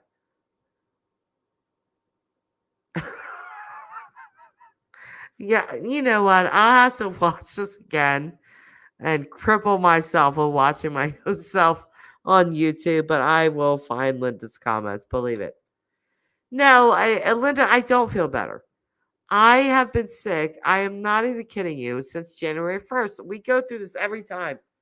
I don't feel better. I've had COVID twice.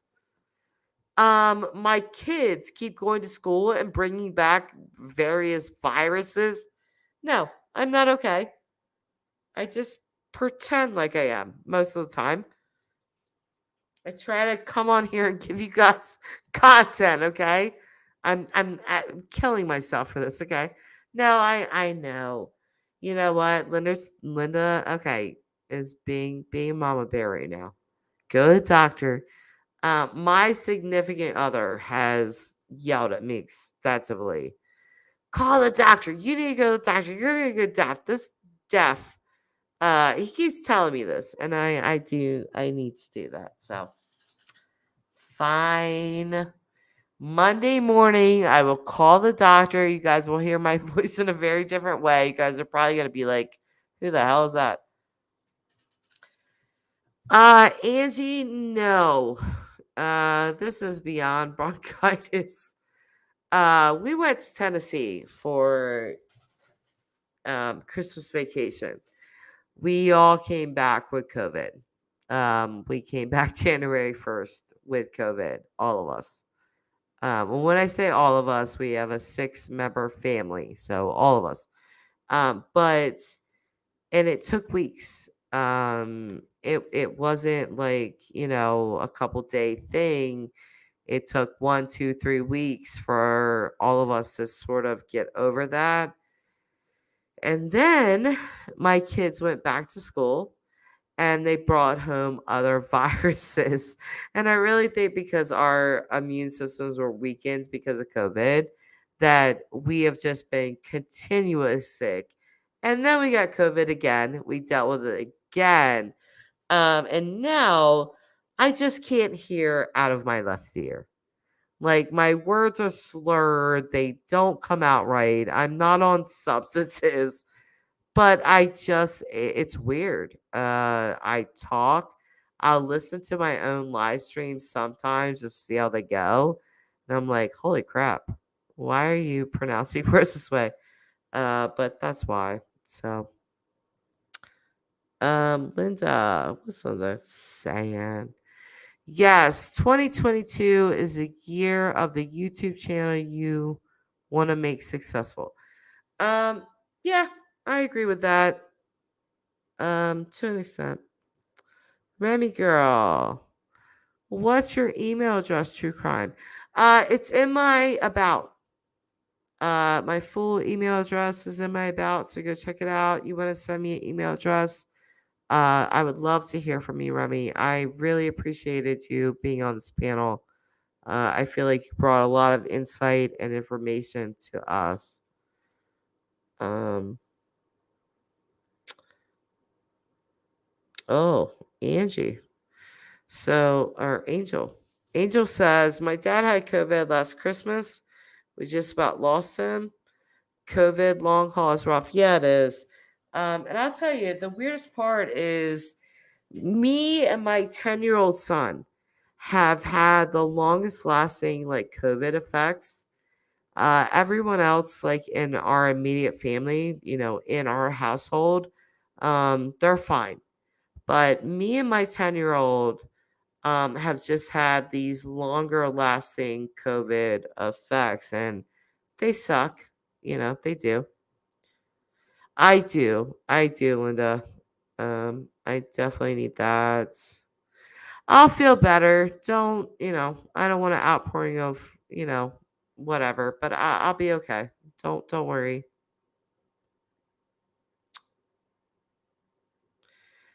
Remy, did I miss something from you? Here you go. I'll write it. This is my email. It is in my about. But this is my email. Feel free to email me. No problem with that. There you go. So whatever you have to, email me, that's it. Thank you, Linda. See? And you want to protest your lunch. No. So Angie is saying, my son had it last month. He's 19. He just had muscle soreness and fever. Yeah, that was the biggest thing with our family. We all had fever. But again, our other family members seem to get over that quickly, within a week and a half. Me and my 10-year old son, we've been dealing with this for longer. We for some reason, whatever reason, COVID just doesn't like us, I guess. I don't know. um, but we do quarantine, we do wear masks. Um, Angie, we did not get vaccinated. I'm not an anti-vax person, but I know how long it takes vaccinations to be fully developed, and within a year just did not sound right to me. Linda, yes, I did. Yep. For the first one, when we first were diagnosed with COVID, there was a test for that. The second time around, it was the same exact symptoms. I didn't feel like I needed to do the test again. I felt like kind of like, okay, I've done this before, I'll do it again. And we just dealt with it that way. It's more about, really taking care of your body, staying hydrated, even when you don't want to eating, giving your body, fuel, etc., etc., etc. So that's what our family did. But yeah, since January 1st, I have been sick on and off. This is why you hear this really nasally voice coming from me. I hope it's not super annoying to people, but yeah, that's why. Linda, my son claims to have had it 3 times. He might have. Of course, I think that is an excuse not to visit me. So Linda, you're a mama bear. You're a mama bear like me. I take things that my kids do or say. Like for instance, earlier today, I asked my 18-year-old daughter, the last video that I put out was all the 12 signs tarot for March. You know that because you told me you watched that. But my 18-year-old daughter kind of came into that video just a little bit, and I said to her today, I was like, "Hey, Callie," her name is Calissa, but I call her Callie. So I was like, "Hey, Callie," I was like, do you want to go shopping, get some stuff for the house, like just different, things to hang on the wall?" And so she was like, "No," and I was like, "Okay." So later on, after I can't breathe and I'm trying to take NyQuil, she comes up to me, "Mom, do you still want to go shopping?" I was like, "No, leave me alone. Get away from me." And she gave me a look like she's probably gonna listen to this live stream. Callie, I love you to death. You know that. But, yeah, I mean, yeah. So I thought that too. Like, oh, you just don't want to go with me because I'm sick. But no, she just didn't want to go at that moment.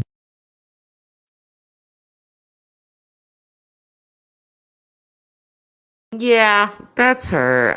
Callie, I could speak on her. Hold on.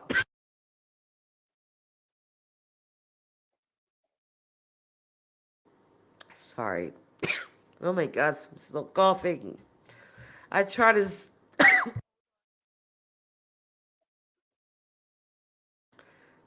I've been trying to spare you guys that and the nose blowing and all. I have been, Linda. I really have. But so my oldest daughter, Callista, um, she was my firstborn daughter. I had two sons prior to her, and she just she's a light. She's just a light of my life. But I will say about Callie, and Callie, I know you're gonna listen to this. I love you to death. But she Callie has extremely high standards, okay? My daughter gets a little bougie a lot of the time. And she tends to be very judgmental. My daughter is very um career oriented and focused, and if she sees anything out of the norm, she'll be giving you a side eye, and she will have something to say in the way of facial expressions. So that's Callie. So yeah. And she's probably gonna listen to this and roll her eyes and be like, "Mom, why did you say that about me?" And I'm just gonna say because it's true. But no, she's a big love of my life. Watching her grow up, has been a joy to me. And life hasn't always been easy. We've had ups and downs and ins and outs. But she's a very, very good person, and a person that's very driven, and I'm very proud of her. So,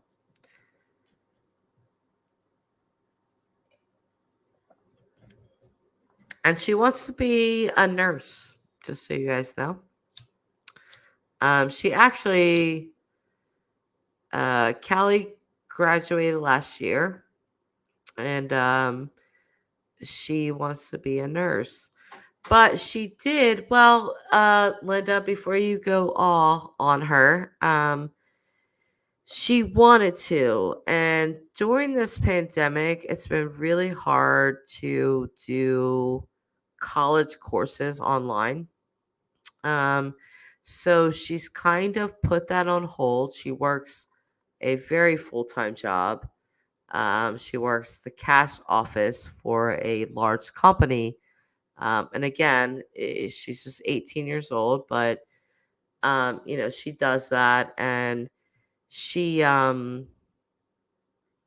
so she's kind of with college. The online thing has been it's proven a little bit more difficult than she thought.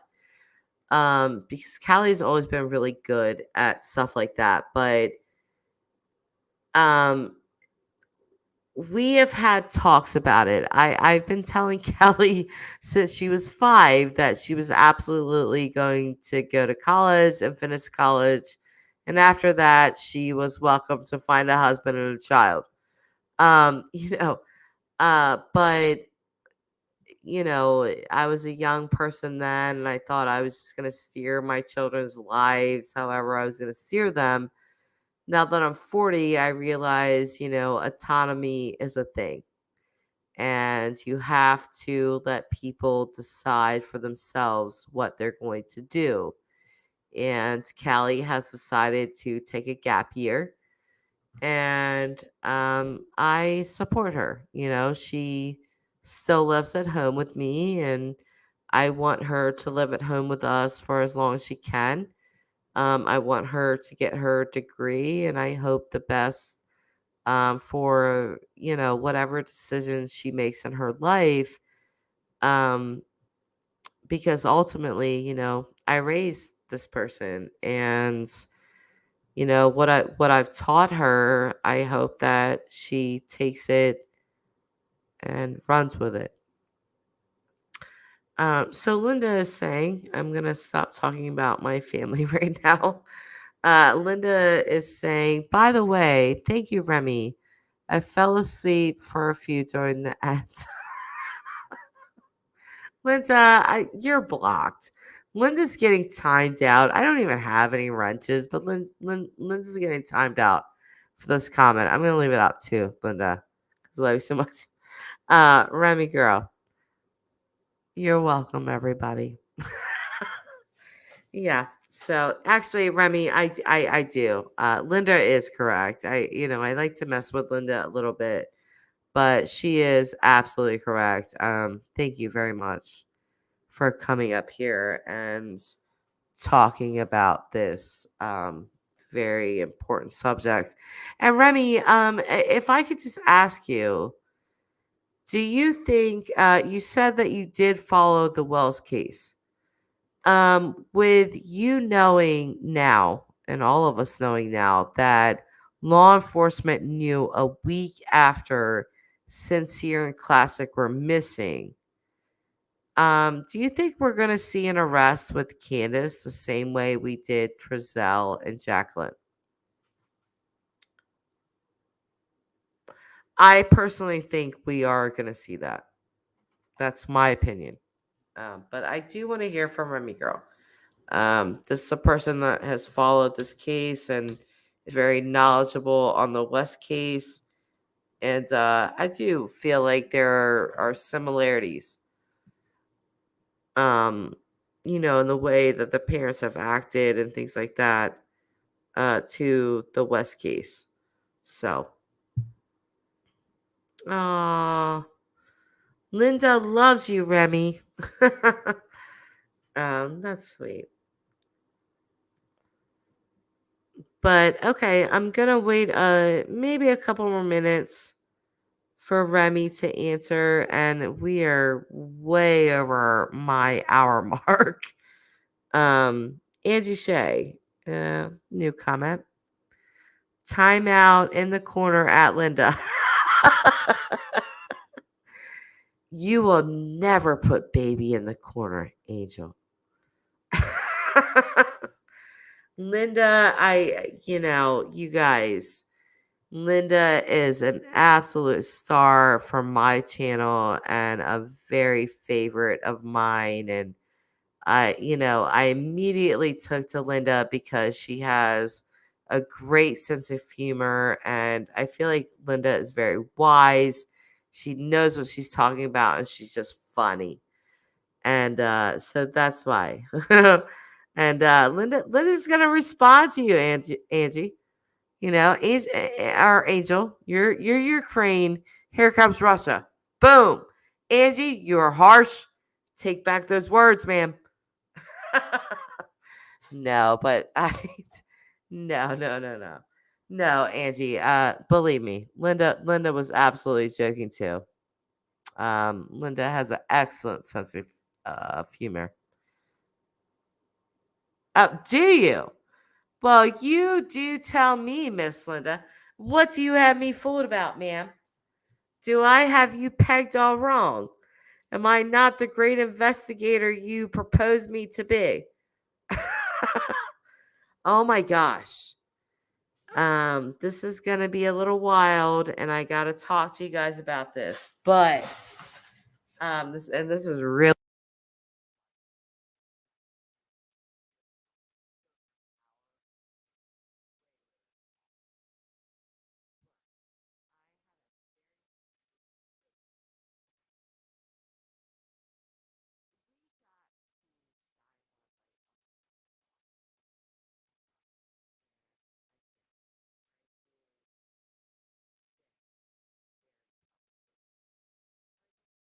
holy crap. Sorry. Thank you, Linda. I really wanted I want to start over with what I was saying. Thank you, Linda, for pointing that out. But um I am not Linda, stop. You are gonna distract me from my commentary. I am not Caroline. I am not going into the light. Excuse me. Anyway, I love Linda, you guys. You guys have no idea. Like she's so funny to me. But anyway, I want to get back on topic. And now I forgot the topic. Damn it, Linda. Linda. Listen, Linda. Damn it. Why do you do this? Yes, you know what? I'm gonna mute you. Look at Linda muting herself. I'm gonna show Linda muting herself. Mute yourself, Linda. Freak. I was onto a whole topic and then I read that and I started laughing. Oh, and it's all Carolyn thing. You did this. You're responsible for this. I forgot what the heck I was talking about now. If anybody wants to remind me what I was talking about prior to Linda and her commentary, please feel free to remind me.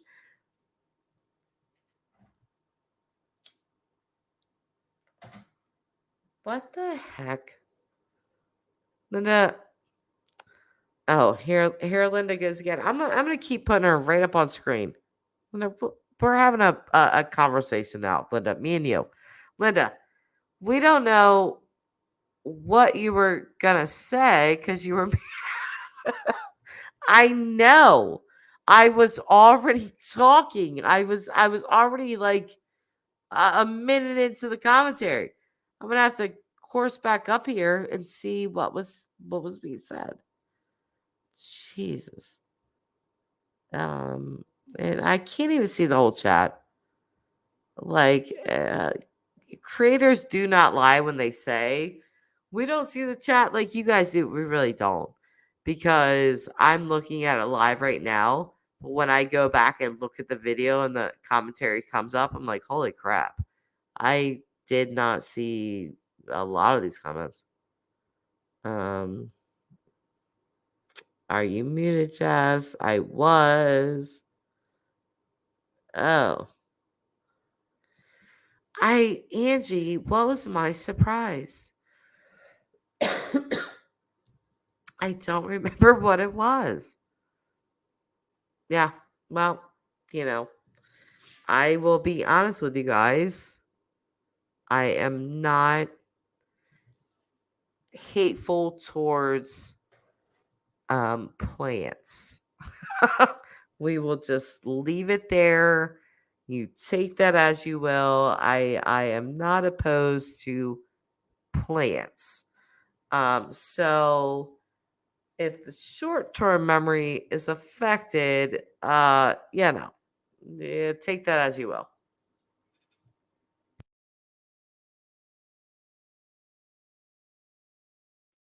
Yeah, I know. I was muted. I don't know why. I think I must have hit the top of my thing, but I was like giving a whole thing. Hey, GT, good to see you. Coffee and herbs. I don't do the coffee, but I might do the latter, allegedly. So I don't think it's ever a good look for people to say, "Hey, I do this and that." But Yeah, allegedly. Me with the herbs. Coffee, an absolute no because I have huge anxiety. And so no. And good morning, Care. Linda, you're wild. Care, so happy to see you. I've dubbed you Care now. You're not Carrie. You're Care. You get a nickname here. Linda. Oh, what is Linda gonna say? You never know, you guys. She's like me. You never know what she's gonna say.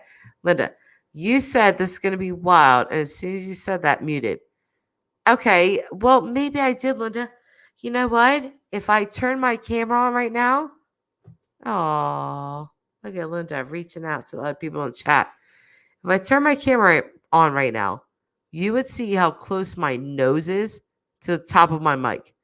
So I probably was running my mouth as per usual, hit the top of the mic, turned it off, and was still going on. I don't know what the surprise was going to be. I really have to think about this. I'm trying to scroll back up in this chat and look at what we were talking about, and I don't see it. Yeah, I don't see it. Just don't. But what did I say we were going to talk about? We were going to talk about the West case we have, the Wells case we definitely have, and the Ukrainian situation, and we've talked about that. So if you guys want to talk about anything else, I'm gonna give everybody, a couple of minutes to gather the thoughts, put their comments. I'll put them up. We can talk about them. If not, I'll end it here. We are so far over my hour limit that I like to set. We're an hour and 30 minutes over that. So anything you guys want to talk about, go ahead and say it. Um what I'm gonna say to oh my goodness, I forgot. Okay. Damn it, Linda. You darn it, Linda, you're gonna get me demonetized and off track. So Linda, just say that is why we didn't let me start that again. This is why we do not what we're gonna say. Oh well. It will come to you just as drift off to sleep. Uh yeah, you're right. But I do kind of remember where I was going with this direction. Did anyone see Candace live last night? She was live last night. I screen recorded it. There's clips of it that I want to clip and talk about.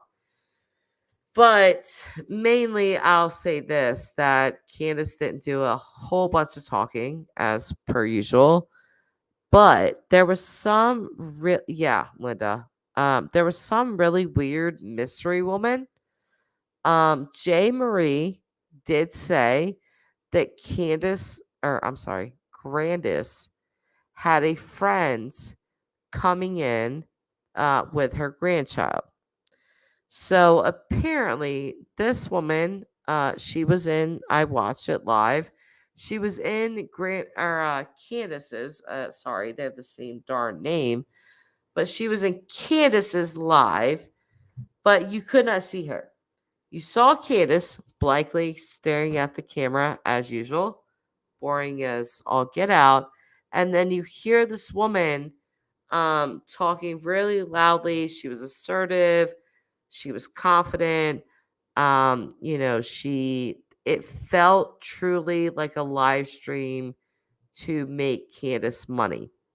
It would essentially be like, okay, so I've been live streaming now for 2 hours and 23 minutes. There's been no super chats, none of that. But with this live stream with Candace, she didn't talk very much. She did talk a little bit, but not much. And there was this other woman that you never saw the entire live stream, and she's saying, you don't have to, but if you want to, you can donate to Candace through her Cash App and through this and that. The entire live stream, in my opinion, do not sue me, people. But in my opinion, it felt very much like a cash grab. It just felt like Candace, like, hey, give me money. I'm just gonna sit here and stare at you guys, drunk and probably high. I'm gonna let this other woman talk for me, because I don't have the, you know, verbal skills to do that. Someone lets this other person do that, and just send me money. That's what it felt like to me.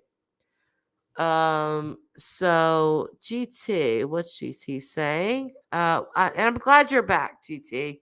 Thank you for coming back. GT is saying I started to watch it, but it was not great. Well, I screen recorded the whole thing. There were some things in there. Angie, I don't know either, but I would like to know my own surprise. um, GT, it was yeah, I just said that. Yep, absolutely. It did. It felt very much like a cash grab. You know, you have to question, why does Candace have a YouTube channel? Does she have a passion for something? Is she pleading for her daughter and wanting to put out information and get people working on this case? Why does Candace Bly have a YouTube channel? I'll let you guys come to your own conclusions. You should also go to her channel and just scroll down. And I will remind you guys that to monetize a YouTube channel, you must have 4,000 hours of watch time and 1,000 subscribers. She, in the last 2 days, has gone up over 2,000 subscribers in 2 days. That's huge. Her videos are getting a massive amount of views. And this is extremely conflicting for me. I almost, earlier, before I started this live, I almost wanted to go on and say, hey, Candace Bly, can I just do a PSA to you? Can you just take the night off so I can take the night off? Because as YouTube creators that are covering this case, we are, if we want to cover it thoroughly, we have to look at everything that is coming out about the case. Well, you have a alcoholic, drug addicted mother on her own that has started her own YouTube channel, and she's going live basically every night. So her quote unquote unwork is creating more work for creators. So I lost about 78 brain cells watching her live stream that had no content whatsoever, and just some lady off screen yelling out about cash apps and people being respectful.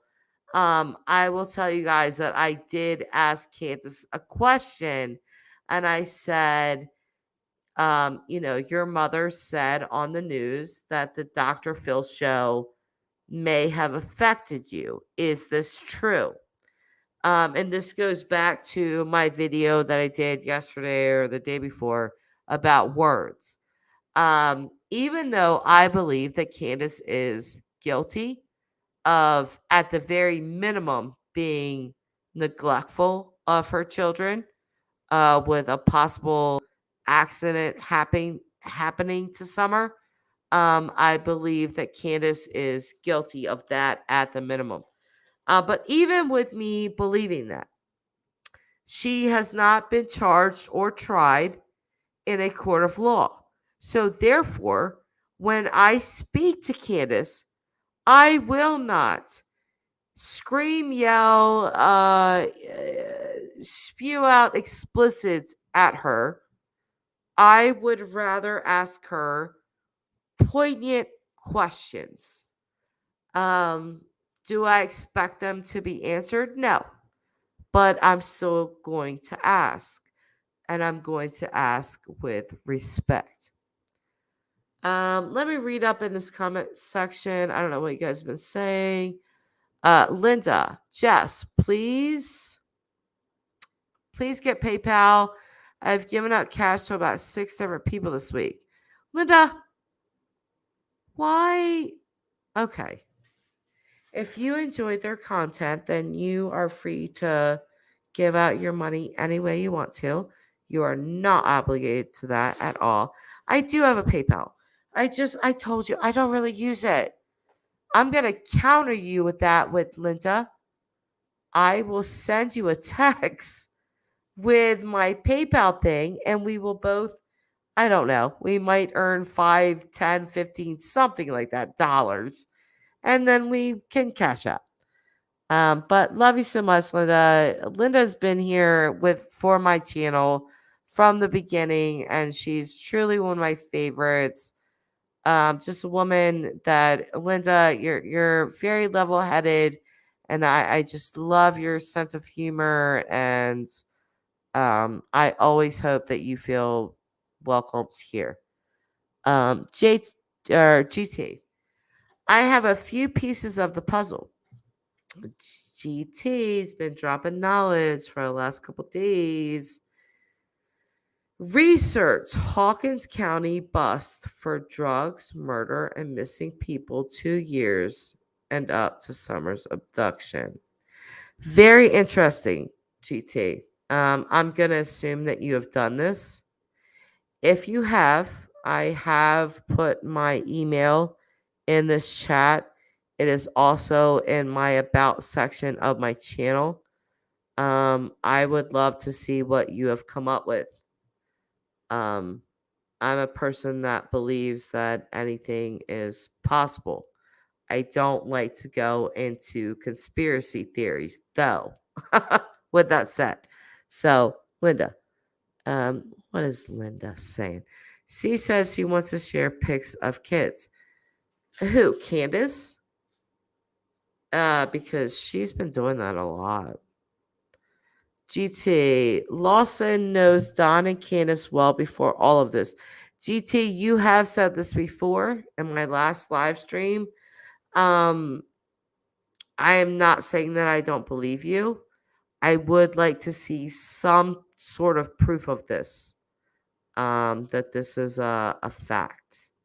Again, I am not calling you a liar. I just some sort of proof. Linda, the kids' pics of the fire was disturbing. Absolutely. I said it before, but I had to turn it off. Linda, $20. Who's giving $20? I think. Oh wait. Linda, I think you get 100% of PayPal funds. You do, but I like with PayPal, like Cash App is instant. So if I put my Cash App here, right? If you also downloaded Cash App, or if I sent this link to you through like text, um, it would be instant. With PayPal, because you are not a person that has normally ever done this for me before, or, showed appreciation in this sort of way, PayPal will hold your funds up to 3 weeks. Yeah. So I don't know. I got put off of PayPal a while ago. I don't really particularly like how they operate. I like how Cash App operates. You have to be smart though. You can't just give your Cash App out and or be Cash Apping people that you don't know or trust. And that goes for me too. I am who I say I am, but be careful. I've had my significant others, family members, be scammed by Cash App and things like that. But my email, my name, my Cash App, it's all the same. I just don't have nothing to hide. So, um, well, don't have Cash App then, Linda. Linda does not want Cash App. She didn't want a wrench. How do I make this woman happy, you guys? This is my Cash App. Linda, not for you because Linda doesn't want it. Oh my goodness, you got me over here spell my darn name wrong. Is that my Cash App? I don't even know. Okay, I think that is my Cash App. I hope, I think. I don't even know. Um, let me check. Let me check. I don't know if I have numbers in my Cash App or not, but I will tell you with Cash App, it's like personal. I use it to cash out my kids when they want money. Me and my best friend will do the same. She'll say, "Hey, I'm kind of struggling. Will you help me?" Yeah. She pays me back, vice versa. I'll say the same to her. She does the same. So, let's see. Yeah, yeah, that's my Cash App. No letters, no numbers, no nothing. But Linda, you said that you watched my whole tarot video? I feel like a lot of people wanted more tarot from me, and that's why I really did that March thing. But honestly, that video has gotten so few views. It made me wonder. And also, Linda, I don't know your sign, but I want to know it. And how did you feel about my read for your sign particularly? And I'm actually gonna look up on my analytics while you type what that video really the audience it really reached. Let's see. So yeah, only 65 views for that. And I did all 12 signs. And I'll tell you guys, that took me well over an hour to do. It took 45 minutes for it to upload to my computer. It took another 30 minutes to upload to my YouTube. And the whole time I was kind of just biting my nails. And so again, I've spoken about this before, but I'll say it again. Your YouTube channel is kind of like your baby, and when people don't like or say anything about the content that you spent hours working on it, kind of feel you get deflated, and it's hard. Like I constantly tell myself, like, don't worry about it. It's okay. Keep going, keep doing what you're doing. But I do. I get a little deflated sometimes. So yeah, this video's 1 day old. I did all 12 signs. I put in the description, like if you want to just jump straight to your sign and not listen to the entire thing, I put timestamps in there. But it only got 10 likes and only got 10 comments. So not a lot at all.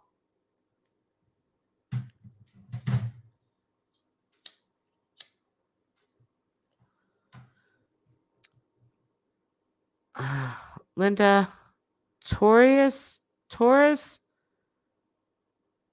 I can't, how am I, Taurus, titanium. It feels like titanium. I know it's like that, not that, but it feels like that on PayPal. No. I just don't. It's okay, Linda. I love you. I love the fact that you. I'll tell you guys something about Linda. This is how good of a person Linda is. She told me that she watched my entire video of reading all 12 signs because she just wanted to give the entire view. And that means a lot to somebody's channel. PayPal's or Cash Apps are great. They're there. It feels good. It feels like somebody is acknowledging you. But just you being here and watching and participating, it means a lot, and it definitely helps my channel. Oh, Linda. let's see. What's Linda saying? Linda's saying, "Are you sure Jessica Monday is PayPal?" No, it's not PayPal, Linda. That's my Cash App. That's my. I like I said, I do have PayPal, but I haven't used it in so long. I haven't used it so long, and I don't really use it. Banny Boric. This is an interesting comment. I don't know what it means, so I'm going to ask about it. Vom Red. Uh, Banal Boric. Could you elaborate on what that means? I don't know what that means. So, GT. Taurus's rule. Hey, Tauruses. If you can't tell, I'm on as well. I'm a Gemini. So when's your birthday? I don't need your year, GT, but just the date. I know you have to be in May. Most likely you're in May. So I'm the 28th of May. I'm actually a May Gemini. So, oh, you're the 12th. Yeah, you're a hardcore Taurus. Tauruses and Geminis, you typically, if we want to go into astrology here, you typically get along with the signs next to yours, but you don't necessarily connect for the long term. You will have a rapport, a banter, a good little standing with them, but it most likely won't turn out as a long-term friendship, relationship, etc. It could be, but most likely not. Linda, LOG2, there are about 4 Tauruses there. Linda too, I guess. Um, yes, I am a Gemini. GT, Geminis are wild. Why do I dislike Cancers? Um, well, as a Taurus, you are a Earth sign. Um, it is a little, I won't call it strange, but different, because Cancers are a water sign. And there's a very simplistic thing to that. What does water do to land? It nourishes it.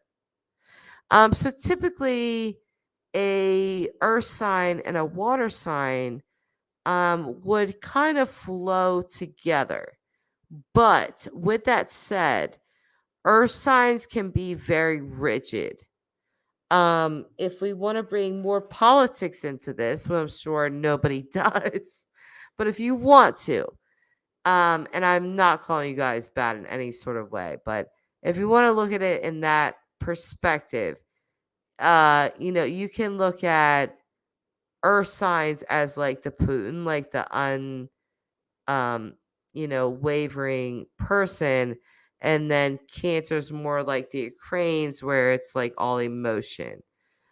So with earth signs, you're not going to get a ton of emotion.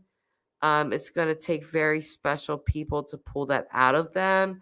Whereas with Cancers, they're kind of built on emotion. And you're going to get that a lot with them. Um, Not saying that it's just freely handed out to anyone, but they're definitely more emotional people. So you might not connect with them for that reason.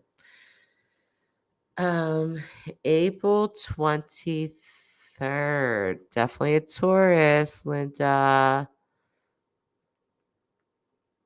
Yeah, listen. So Linda is saying that her mother was a Cancer. Cancers are very, especially Cancer women, are very motherly. They're very nurturing. When you look at the tarot deck, the Queen of Cups, in my opinion, very much so represents a Cancer mother. They're going to be loving. They're going to try to provide a home that is very homey. They're going to do very motherly things. Cancers are very motherly, the good ones, at least. They have that naturally. So, Raybird, my middle child is a Cancer, and me and her butt heads. Raybird, what is your child or what is your sign? If she's a Cancer, what is your sign? Um, GT. Yes, you said it. It's the emotion. Thank you. My siblings are both Cancers. Nailed it. Yep, sure is. You know, like I said, I'll repeat it. Oh, wait. Angie's got something to say, and she's saying it big. So Angie's saying, I just watched your video from yesterday. Oh my God, I'm a Virgo.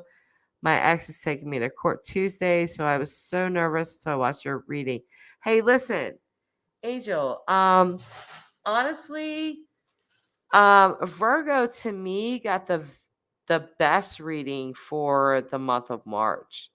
You guys, I've talked about this before. Mom, I'm sorry. I know you're gonna watch this. My mother is a Virgo and I'm a Gemini, and we bump heads and we don't really get along. So my view on Virgos is not the greatest, even though I try not to view every Virgo as my mother. So when I did that, I was like, oh wow, mom's gonna have a good month this month. So I'm happy for you. You are gonna be okay. You're definitely gonna be okay. I know that mentally that Virgo really got the best reading or one of the best readings yesterday. Raybird. I'm a Capricorn, my husband is Taurus. That is hilarious. And it's hilarious in a good way. Capricorn and Taurus go together like peanut butter and jelly. You guys are both land. You guys are both earth signs. Really, I could not pick a better partner for Capricorn than Taurus. But to have let me scroll up and make sure I don't want to say. Yes. So, okay, this is really funny. I actually have a friend, a very close friend that is also a Capricorn. Her husband is also a Taurus, and his child, that is not hers, is a Cancer. And they've been together at this point for, I think we're going on 12 years this year. But it took a very long time for my Capricorn friend to come around to her Taurus husband's Cancer child. Cancers are very sensitive. Capricorns are more like, you know what? Get your get your ish together. This is, I'm just gonna give an impression of Capricorns. Get your ish together. We're going on a schedule. This is what we're doing. Suck it up. Nobody has time for those tears. Move it along. Um, and then cancers are like, wow, why are you talking to me this way? Yeah, there's a really big difference, and it really is gonna take you some time, Ray, to come around to her level of emotion because you're not going to share that. Linda, hush. I am not actually I might. You know what? Kids do not have school today. So, um Linda, oh, Angie hopes it turns out well to your benefit. Angie, where did I miss a comment? I'm telling you, we really don't see the comments that you guys see. Oh, no. Okay, yeah, I already commented on that. But yeah, so Ray, so you guys have been together for 20 years. It's a really long time. I have 3 other kids, 2 Capricorns like me and a Pisces. I am willing to bet that you and your 2 Capricorns had kids have butted heads. But you guys understand each other. The Pisces is going to be the oddball. But you might take some solace in their emotionalness and hardness. But even though Pisces and Cancer are both water signs, they're different. I see a Capricorn getting along better with a Pisces because Pisces Pisces are the ultimate definition of a hard ass, but the inside they are soft as jelly.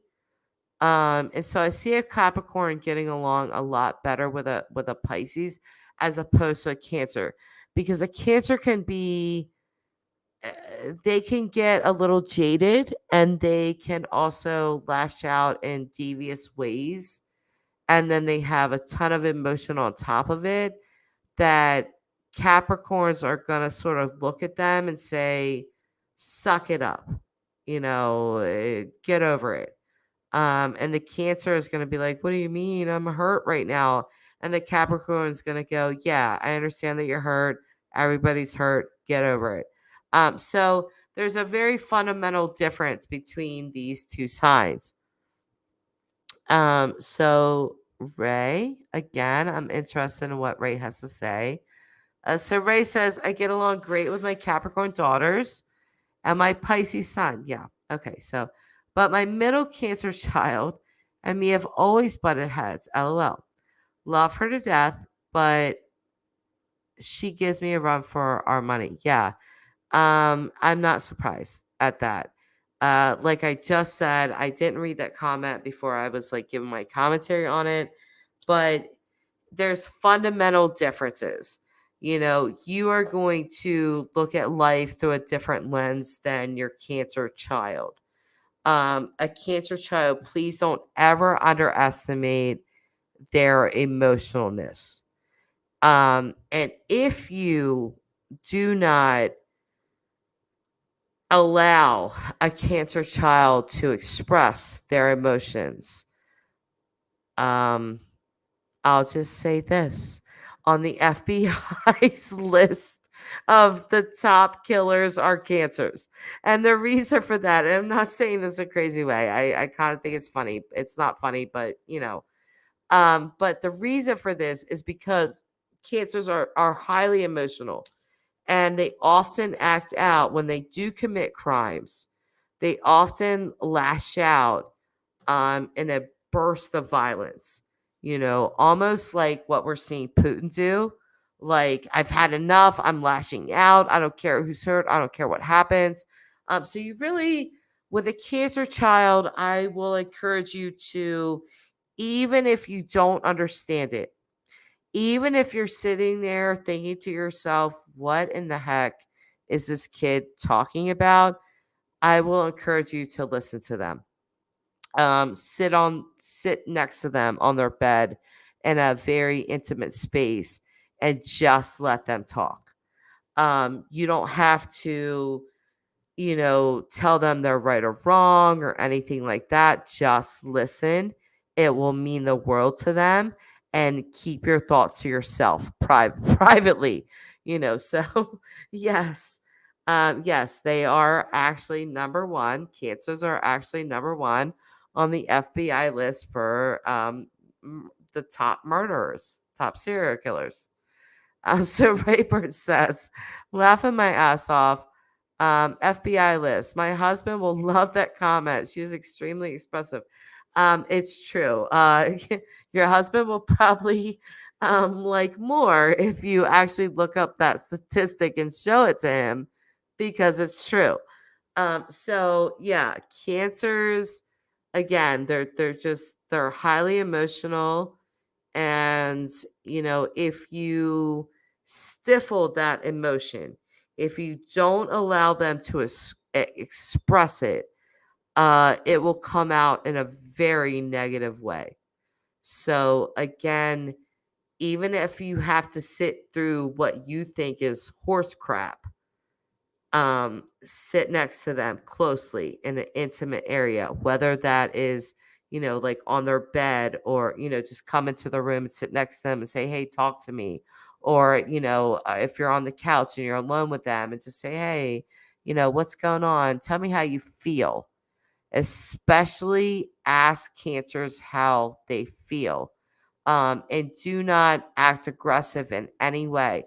I would highly suggest folding your hands in your lap, taking a very non-aggressive stance, and being silent and letting them express their feelings. And Capricorn, Ray, even if, again, in your head, you're saying this kid's crazy, I don't know what the heck this kid is talking about, don't say that. Just listen. Have all the thoughts and opinions that you want, but it will truly mean the world to them to just be heard and let them have their feelings flow out. So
holy Christ, I was.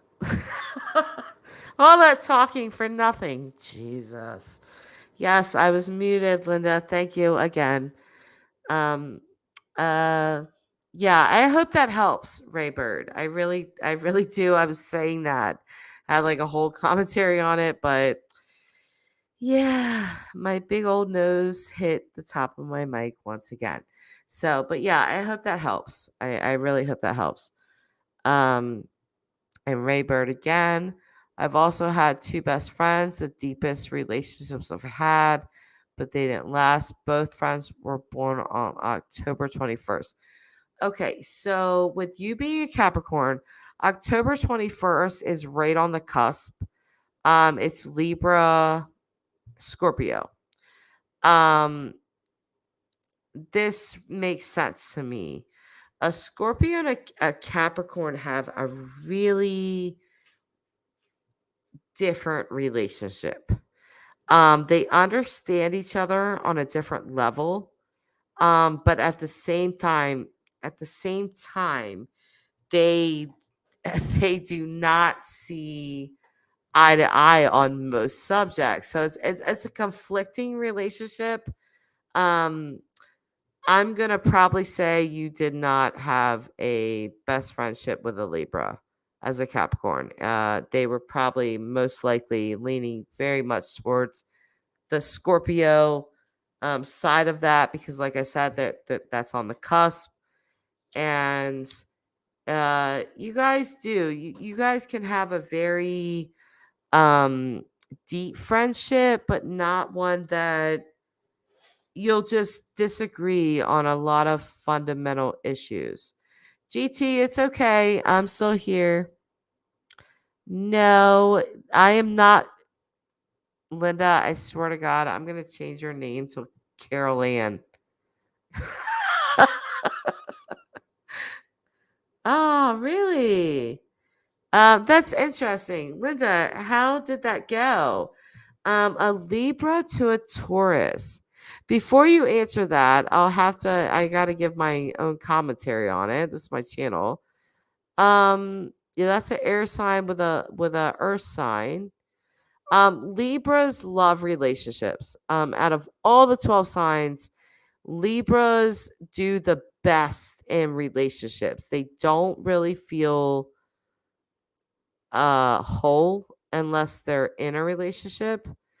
So Taurus is not that extreme. But Libras can be they can be very intelligent, they can talk a lot, they can be very witty. But if they turn off to you, They can be very cold. Air signs can be very cold once they turn off to you. So I'm just wondering, you said my husband was, so I'm gonna assume that maybe he has passed on. Um, Linda, LOL. As long as you don't call me Karen, I am not gonna call you Karen.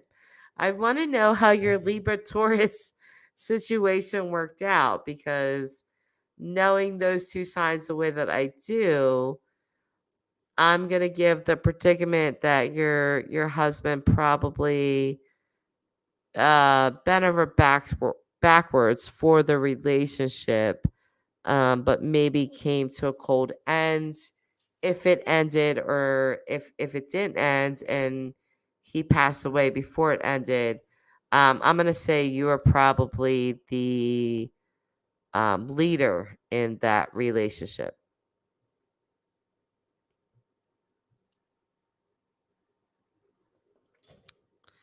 Linda, he died at 40, so not a long time together. Yes. I don't know what you're saying yes to, but good. If anybody has any astrology questions for me, I will be very happy to answer them. Um, I think I've mentioned this on other videos that I've done, but I have been studying astrology since I was a teenager. And the reason that I was doing that, I randomly got interested in it. I randomly found out that I was a Gemini. I had no idea what that meant. And I was just interested. I just want to find out what that means. So I really started heavily looking into my own sign. And, the more I read, the more I understood, the more I understood about birth charts and getting really heavily into it. I was like, holy crap. These people have nailed me in every way, shape, or form. And that led to me wanting to know about other signs. To me, eventually studying every single sign down to a T. And in my late 20s, I'm 40 now, like I always say, but in my late 20s, like, when I was still sort of bar hopping and living that sort of lifestyle, I would go into my little town bar and they would like surround me, Jess, hey, I'm dating this girl now, she's a Pisces and I'm a Taurus, so what do you think? And I would start just like giving out ratings to everyone, just not even thinking about it. Well, this is gonna work, or that's gonna work, or this is not gonna work. So I kind of became known for that. And to this day, my closest friends and people that know me, they will still call me up and say, and these are people that, will not put out to, the regular world that they even believe in astrology, but they'll call me up and, Jess, so, there's this guy I met, and, he's a Sagittarius. How do you think it's gonna go? So I'm that friend. I'm that astrology friend for my friends and people that know me. But astrology is really my strongest point in any of the metaphysical world. And the way I got into tarot, just so you guys know, is that last year for my birthday, my daughter, that you seen in a live stream earlier today, or heard in a live stream earlier today, Callie, she was like, "Mom, what do you want for your birthday?" And I was like, "I don't know." I was like, "Give me some tarot cards." And that just came right off the top of my head. And she was like, "Tarot cards?" She was like, "Really?" I was like, "Yeah." So she got them for me. I did not know that tarot cards always have to be gifted to you. I did not know that tarot cards were based, the base of tarot was in astrology. So over the course of this past year, I have learned tons. And my knowledge of astrology has served me very well when it comes to reading tarot cards. So that's my story. Let me scroll up. It kind of went on there for a minute. Let's see. No. GT, do you know about side lateral zodiac? Why did the Egyptian elites worship the opposite? You tell me, GT. I'm always ready to be educated. I don't know the answer to this question. If anybody knows it, feel free to put it in my comments. I don't know the answers to that. Linda. Linda, I was pregnant, so I should have married him. Oh well. Yeah, I've been there. Raybird. That describes my old BFF Libra friends. My friends were both single and honestly acted like they were in a relationship with me and were jealous of my husband. That is number one. Yeah. Libras you have to be really careful with. They're great people. I love them. They're absolutely fantastic for conversation and stimulation, but they sort of, they desire the most to be in a relationship. And so they tend to get a little confused. They get signals mixed, and I've really noticed that about Libra men. What is Virgo's love life? Oh, Angie, do you want to open this Pandora's box? Okay, so a Virgo's love life is, well, it's like anything else. It's complicated, but it's very simple at the same time. You will be very hard pressed to meet a Virgo that has had multiple relationships, multiple love interests. This is just not how Virgo works. Virgo is interested in a very specific type. If you have a Virgo husband or girlfriend or boyfriend or wife, um, I'll give this warning to you. Virgos typically cheat with work partners because work is very important as an earth sign, as a pentacle sign. Work is very important to Virgos, and they often find their coworkers attractive. So Virgos also like a quickie. They find a strange interest in, like, I'll give you a scenario. A Virgo might be taking a train home from work, and there might be, a really attractive woman, and she signals that she wants to do this. A Virgo will go for that, and they'll never speak about it again. But do not ever expect a Virgo to have a million different relationships. That's not how they operate at all. They might have different flings, but legitimate relationships, you're probably looking at maybe 2, 3 is a stretch for a Virgo in life. So, Raybird again. My dad passed away at 40 as well. He was a Scorpio. I was a total daddy's girl. Me too, Raybird. I'm now a year older than my dad was when he died. This is really weird that you're bringing this up to me. My dad died at 47. I'm 40. So I just keep thinking I'm 7 years away from when my daddy died. And the pain of that has never gone away. So I feel you. Um, let's read some more comments. You love the Wheel of Fortune, GT. Well, that can be a compromising thing to love. Um, let's read about this. Interesting. GT. Side lateral zodiac has 13 signs. It's based on the menstruations. Okay. Excuse me. Let me clear my throat. Side lateral zodiac has 13 signs. It's based on the menstrual cycle. Let me clear my throat. The 13th sign is Bacchus. Its date is mid-December till the end. The Egyptian, I think you meant to say elites.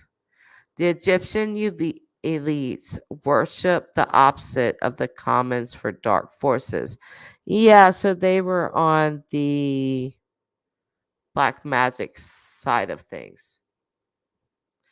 No, that was not my alarm to go to bed, Linda. That was actually my alarm to wake my kids up for school. But it's Saturday, so that I have school today. I just put it on 7 days a week. But that was my alarm on my phone. Yeah. But they're gonna sleep in. Believe me, my kids, they will sleep. They will sleep right in. You know, that's why when Candace Wells or Bly, sorry, when Candace Bly was like, Summer will sleep till noon if I let her. I was thinking, yeah, so will my kids, but I don't let them. By 8 o'clock, I'm like, what are you guys doing? Get up, wake up, Aubrey, Jace, get up. It's time to get up. What do you guys want? You want waffles? You want cereal? What are you doing? Get up. I don't let them sleep past that time. Oh, Oh, Angie missed the Virgo love life. Angie, don't sue me. Don't sue me. Don't sue me. I love Virgos from afar. Everything has a touch of gray, GT says. Grateful Deb. What a long, strange trip it's been. Hey, listen, I love the doors. Break on through to the other side. You know what? We could play that, guys. I could absolutely. Hey, Google, play the doors. Hey Google, max volume. People are strange when you're a stranger. And there you guys go. Faces look ugly when you're alone. I won't serenade you. I won't pull a Candace on you guys. But this song is perfect right now. Hey Google, stop. But that you guys have to agree that song was perfect. People are absolutely strange. Raybird. With most deaths in my lifetime. Okay, I'm sorry.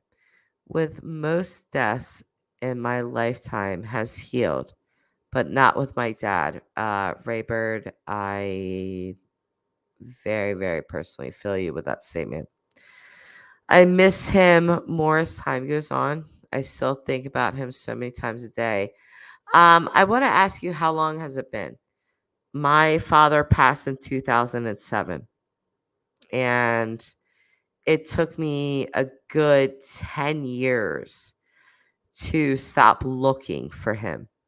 And if you've lost a parent, you're gonna understand what I mean by that. I constantly, even though I was well aware, I wasn't delusional that my father had passed away, but I would see his truck. I would see people that looked like him, and I would yank my head and look in that direction. Or there was one time where I feel like I kind of lost it a little bit. It was about 2 years after my dad passed.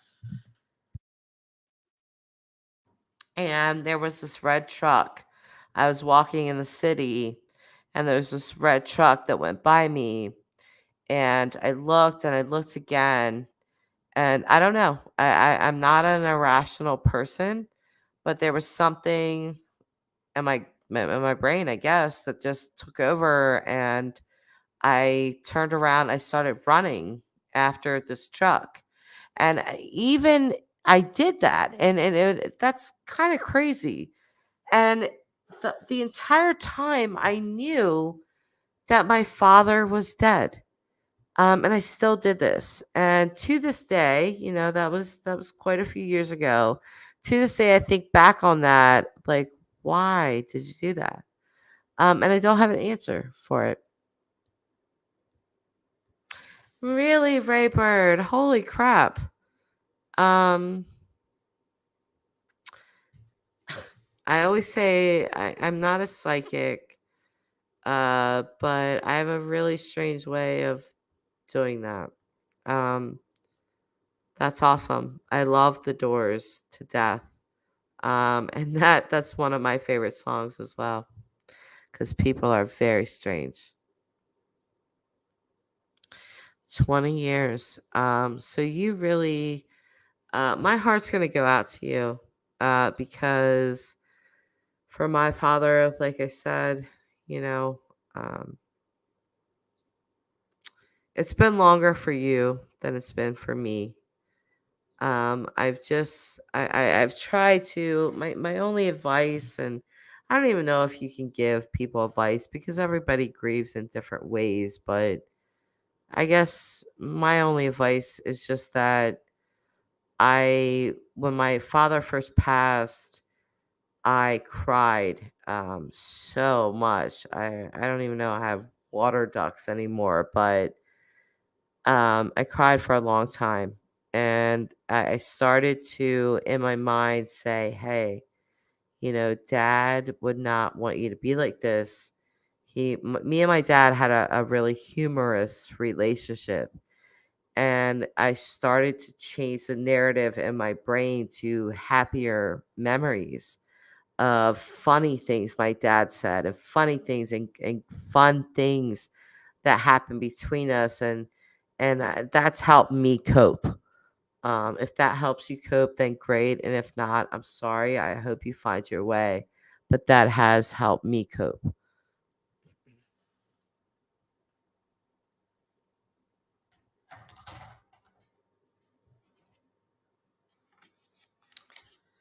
GT, I'm sorry. I don't want this to be a tough chat for you. We are definitely talking about heavy subject matter. But we all have an expiration date. And one day our kids are going to be saying the same thing about us. So for us to be able to talk about this openly the way that we are is good. And, maybe we can prepare our children for when this day comes for them. So, Linda, it's like when there's something on your mind and the only one you could talk to is passed on. Still miss my mom immensely. Exactly. There's so many things over these years that I've called out to my dad in my darkest moments. I have sat in a bathtub, um, devoid of anything, and just called out to my father. And I'll tell you guys, I don't know what comes after this body perishes, but I felt my dad around me. Fraybird. He told me he would send birds to watch out for me, and I looked for signs everywhere. I met my husband at a friend's, and we talked all night. Before saying bye, I asked him his name. He said Danny Bird. Oh my goodness. Raybird, don't make me cry. um, oh, okay, I'm gonna have to mute for a sec.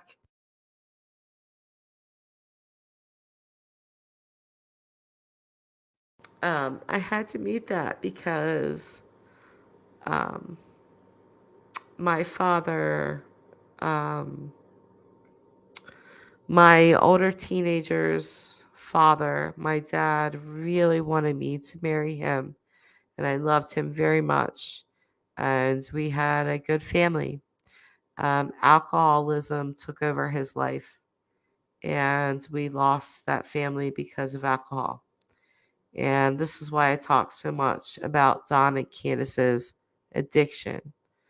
And it was really important to my dad. My dad really wanted to walk me down the aisle, and I refused it because I wanted to see that my future husband was going to abstain from alcohol for at least 1 year. And my father died before that year came up. So my brother walked me down the aisle. I wore my dad's birthstones in my ears.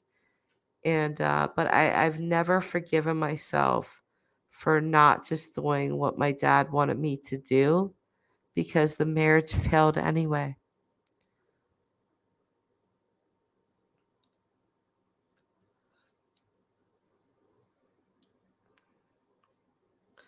Yep, exactly, GT. Just a 5 minute talk and a hug. If I could get 5 minutes with my father and a hug at the ends, it would mean the world to me. So, grief is hard, and it takes a long time. And I think this is why people. I don't know how Ray Bird feels. I don't know where she stands on this topic, but I think this is why, I've lost a person extremely close to me. Um, and it took a decade or more for my grief to change direction. And so, with the Wells case, seeing Candace and Don both just readily accept that their daughter is dead without emotion, without any of that, feels it's wrong. That's just it's abnormal. I've lost a person very close to me. That if I listen, if I could, whatever I could do to bring my dad back, I would do it. And so for these two to both act the way they have been acting, I don't understand it. It doesn't make sense to me, and it feels abnormal to me. And it's why I speak out against them.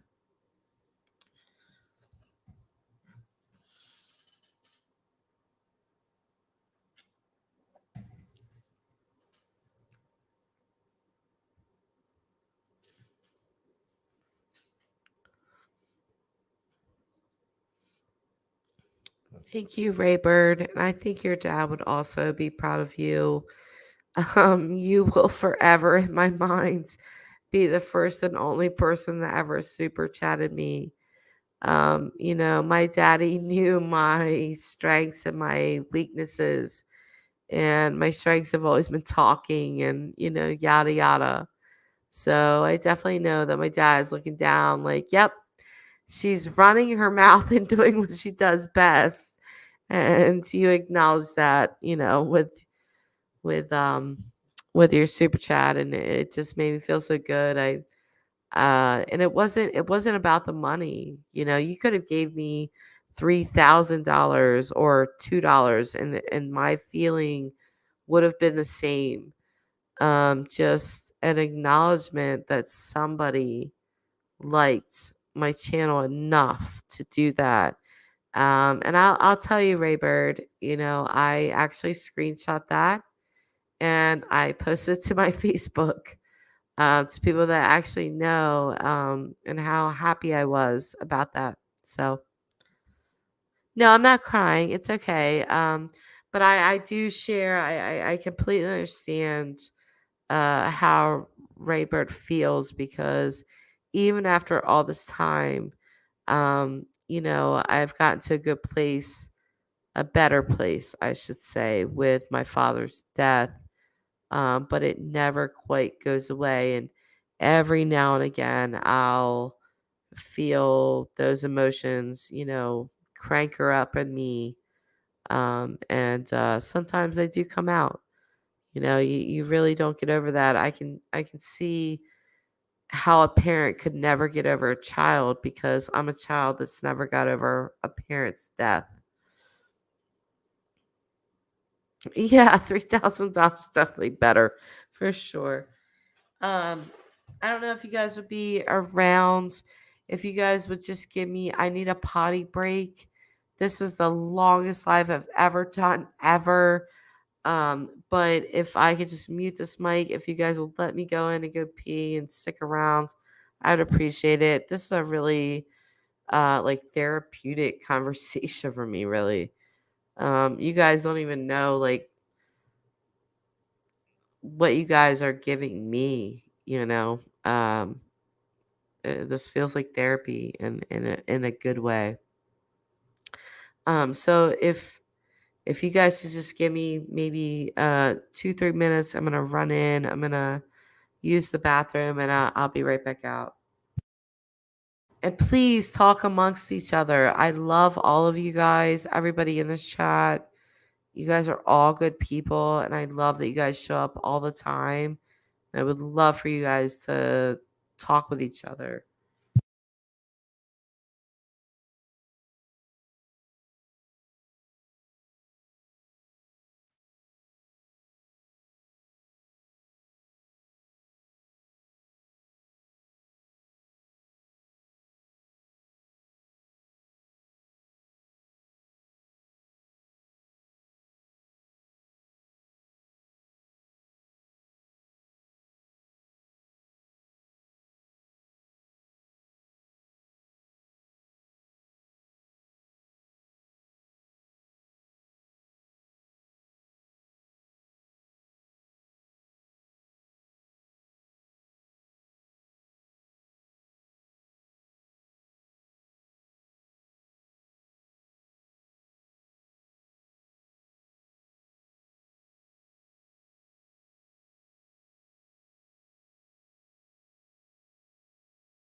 Oh, okay, I'm back. Um, okay. So I don't know where we left off here. We were getting really heavy in this chat. Um, Raybird. Raybird said, my friend went missing when we were 15. That's tough. It's been 26 years she has been gone. Wow. Her mom still has her room the same, yeah, and puts 100% of her time into finding Melanie. Candace and Don just don't care, Raybird. Absolutely.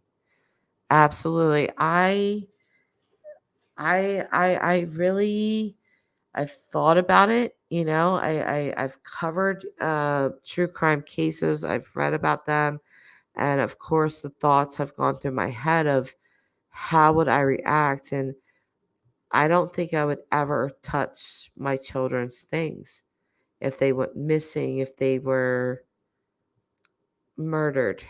Um I think I would keep their bedrooms exactly the way that they were, just because. And I don't think I would ever change it.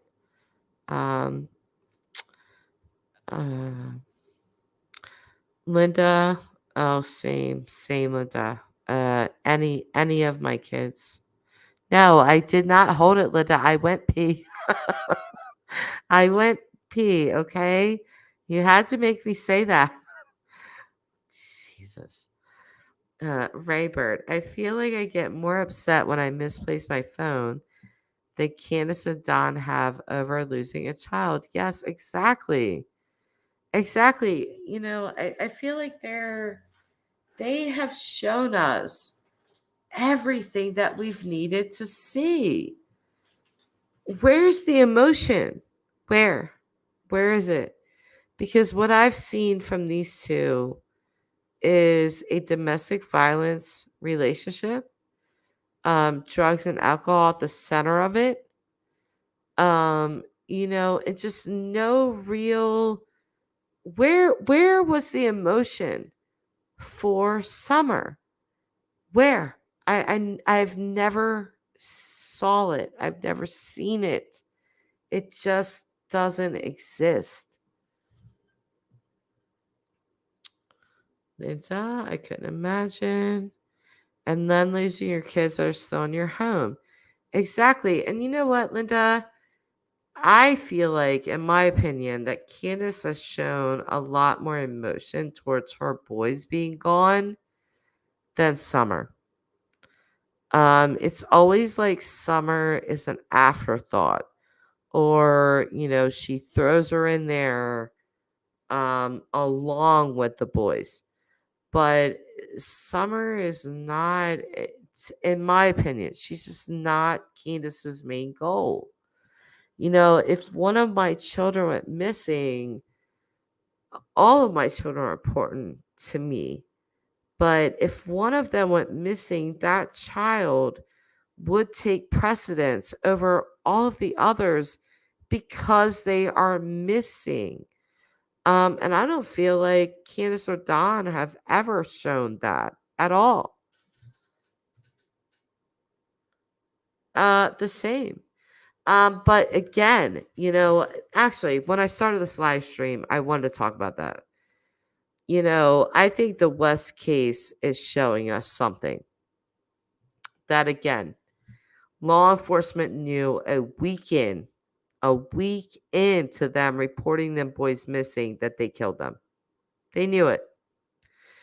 They didn't say anything, but they knew. They went 14 whole months before they arrested them. I very, very strongly feel that this is going to be Don and Candace's fate. They will not see it coming. There's going to be no warning. And I'm really, usually the feds will do something around a year. They like to do think Barry Morphew. Suzanne, when she was reported missing, they arrested him on, that very date. The feds tend to do that.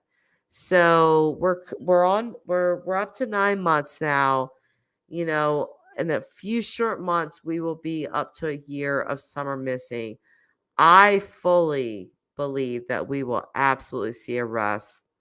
Candace and Don, both of them are going to be arrested. This is my belief. This is my opinion. I feel very strongly about it. And I feel like we're going to see that in the next several months, the next 3 to 4 months. That's my prediction. If I'm wrong, we can revisit this video and rip me apart, but that is my prediction. Linda. She said Summer has to be put on the side because the boys are still alive. Exactly. Was that not an admission? Because it was. What else can you describe that as? GT. People are saying that something happened when the boys were down the hill and Grandis was watching them. Where was Candace? You know what? GT, I'm glad you're saying this. Because, again, we're going to go back to that 911 call.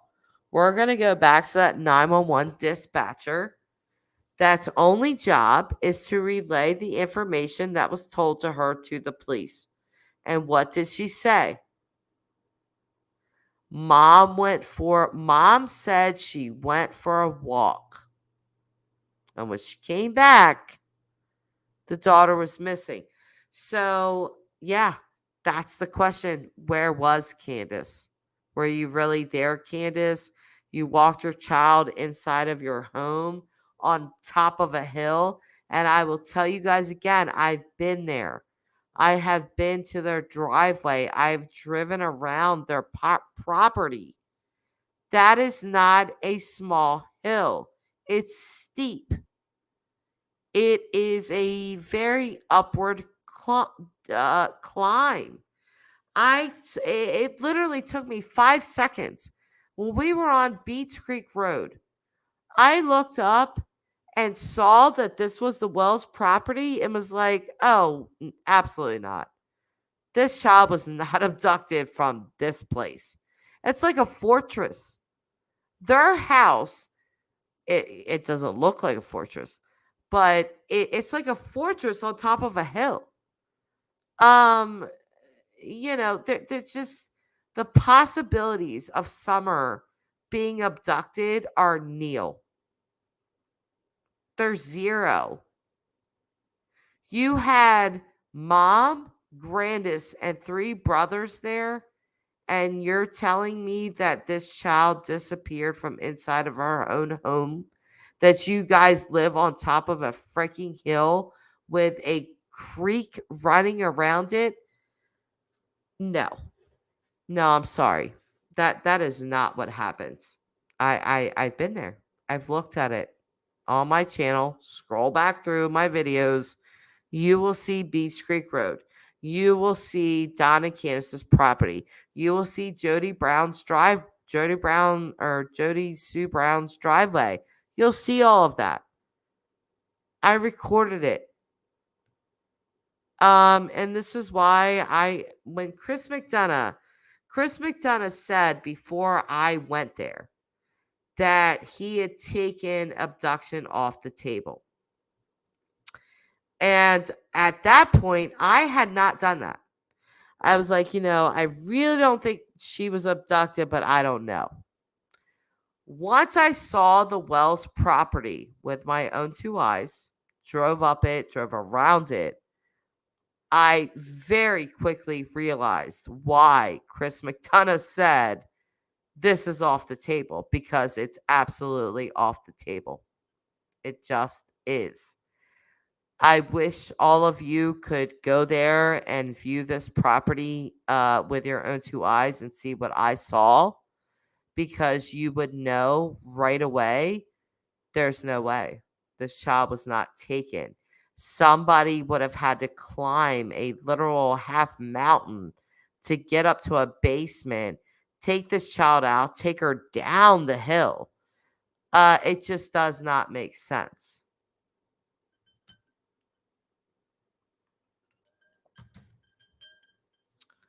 We're going to go through some more comments. Is she saying Summer is dead? Linda, in my opinion, yes.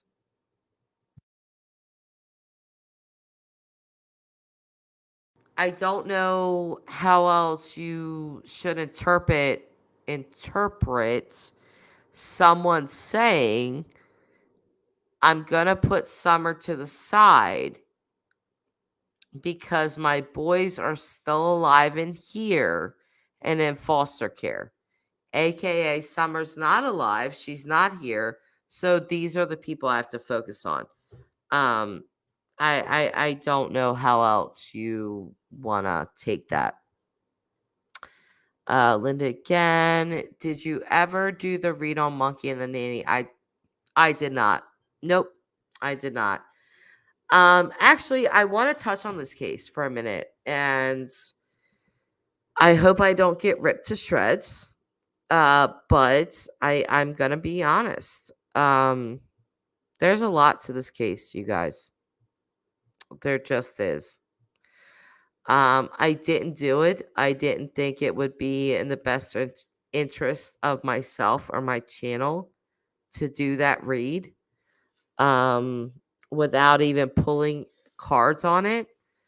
I felt like things were going to come out that the public was just not ready to hear. With this case, I feel like that's still.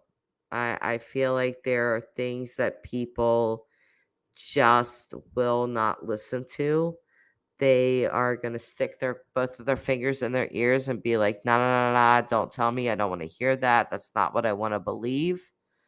I unfortunately feel like Michael Vaughn's case, because of that attitude and mentality towards this case, is not going to be solved. People can hate on YouTube creators all day long, and there's definitely some bad ones that hurt cases, but there are definitely some good ones. And I'm going to give a big shout out to AV Watchman, because he's one of those guys that did not give up, did not stop, continued and continued and continued, even when other people started getting bored of the content, he kept on. And uh,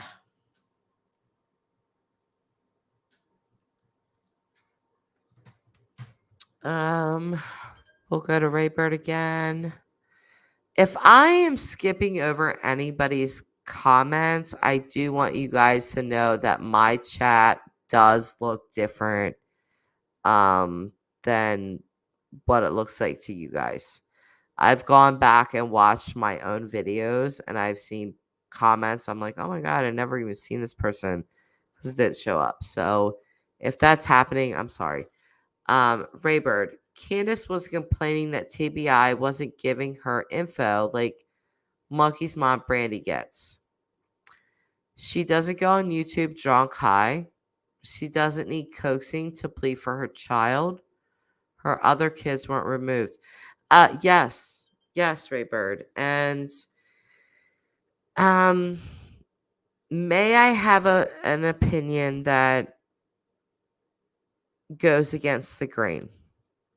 I feel like for all of the reasons that you just stated, that people are nervous and a little scared and don't want to look into the case. Because when you're looking into a child as young as Michael, 5, and Summer, 5, you always have to look at the family first. That's not to say that random strangers or people known to the family, I'll bring up Cass Gurn, that have not done things. But typically, a high percentage of the time, it is the people closest and around this child. And I feel very much like, I started to look into Michael Vaughn's case and immediately started getting backlash from it, from other creators, from people making fake YouTube accounts to, say things to me. And I learned really quickly that this was not a case that people are open to really seeing what's going on inside of it, deep inside of it. Um, do I want to slander the family? No. But are there things that we have to look at? Yes. Such as, you know, Michael's biological father, Tyler, does have a drug history. This could mean nothing, or it could definitely mean something.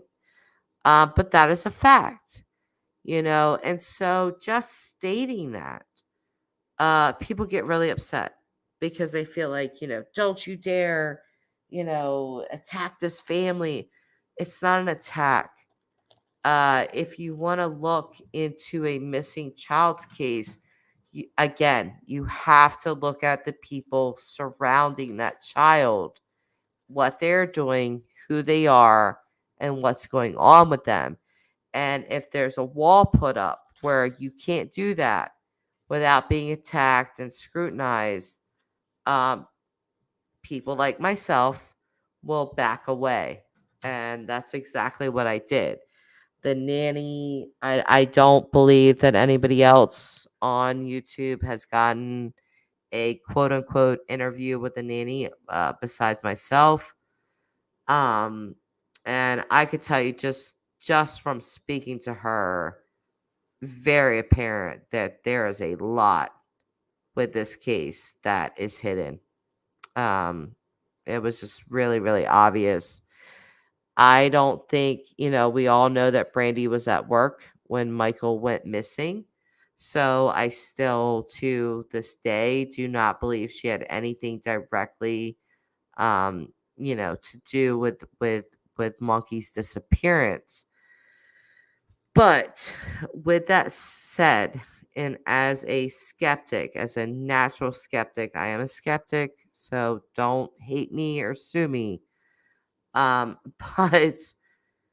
that doesn't mean that Brandy may have not had anything to do with this, it doesn't mean that she might not have knowledge of something. Because Michael is not her only child with Tyler.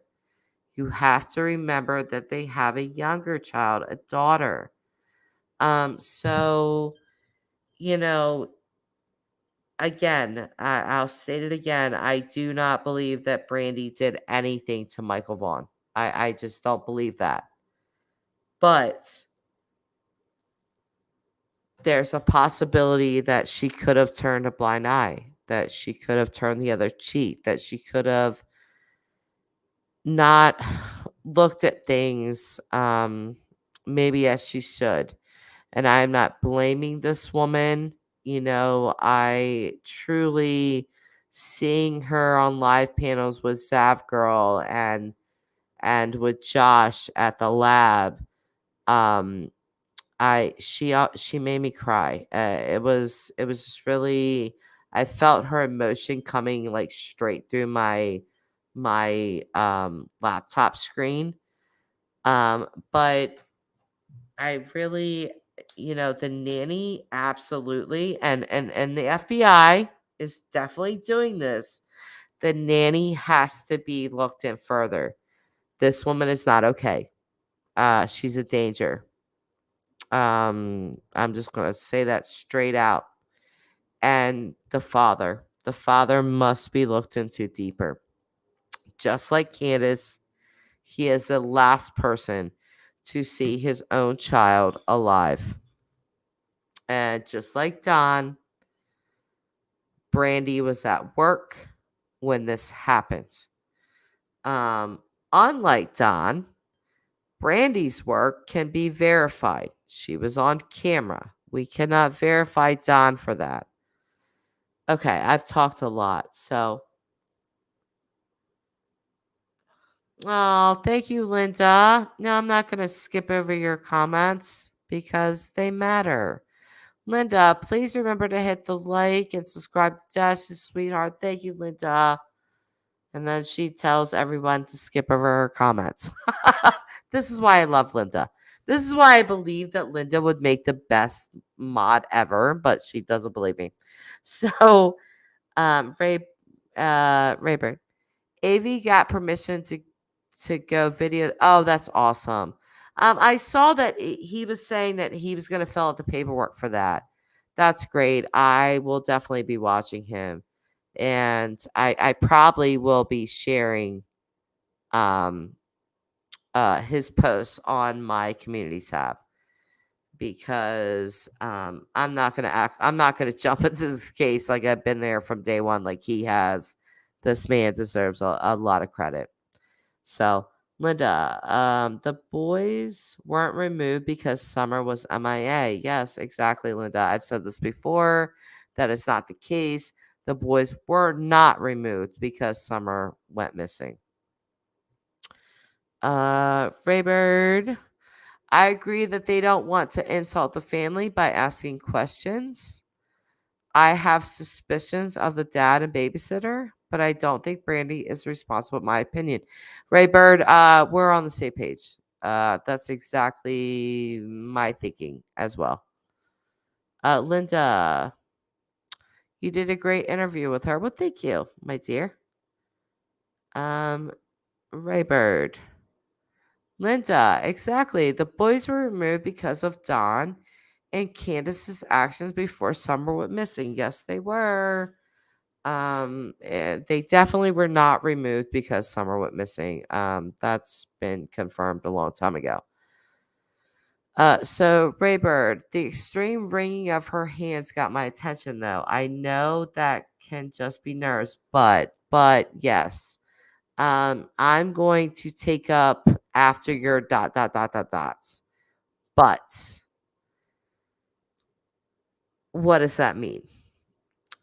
Because like I said, I feel like Brandy, she comes across to me as a very sweet person, as a very loving person, as a person that loved her children. I do not know the extent of her and Tyler's relationship. I do know that they have another younger child. So it's conflicting to me because I feel like Brandy 1000% loved Monkey thoroughly. I just don't question that. But if something happened to him while his father was watching him, while the babysitter was buzzing around, I also feel like Tyler, Michael's father, um, I'm going to choose my words carefully. I feel like he could have possibly given inaccurate information to Brandy and that she possibly believes it. Um, and again, if I am wrong, I will give the utmost sincere apology to Tyler. But I just feel like there's a ton behind this case, and it's like we're just not allowed to dig into it. I would have dug further, but the backlash that I was receiving just from talking to the nanny was pretty intense. So, Linda, plus conditions of home and no bathroom door. I mean, wow, yeah, like especially you have, two different genders of children. There must be a bathroom door. Um, I'm at I'm the captain now. You're still at it. I am. We've still been chatting, Captain.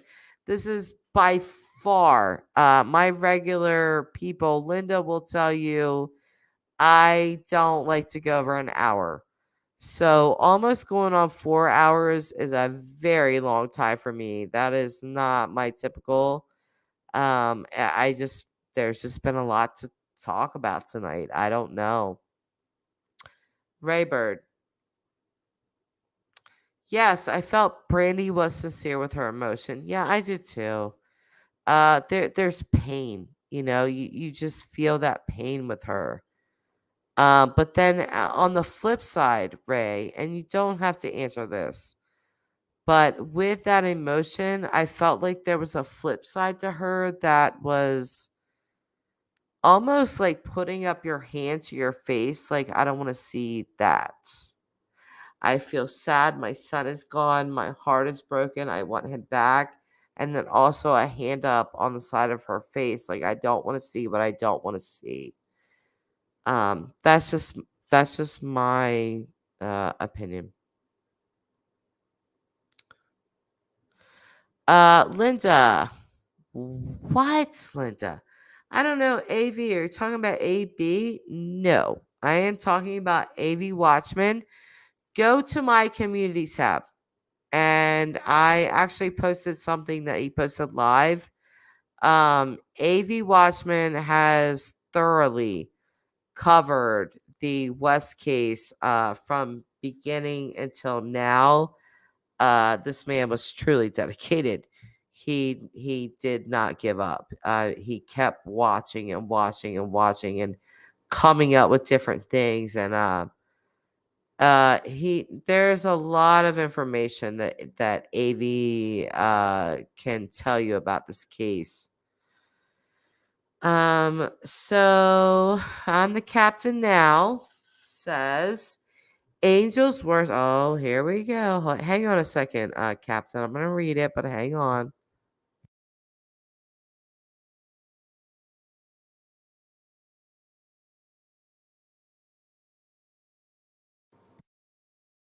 Okay, I did not get uncomfortable hearing his name. I just want to make that clear. I had to blow my nose.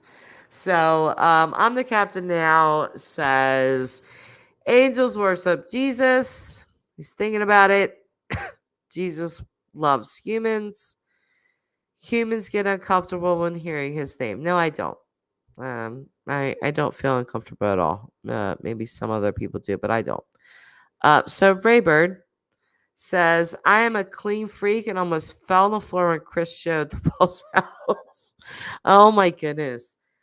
Ray, if I could have um taped my daughter, I showed her this video, and you have to understand my daughter. She's 18. She's the most bougiest person I've ever met in my life. Okay. I love her dearly. Callie, I love you. But you are super bougie. She's gonna watch this video, so I have to say that. And I mean that those words. But I showed her this video and she made this face of utter disgust.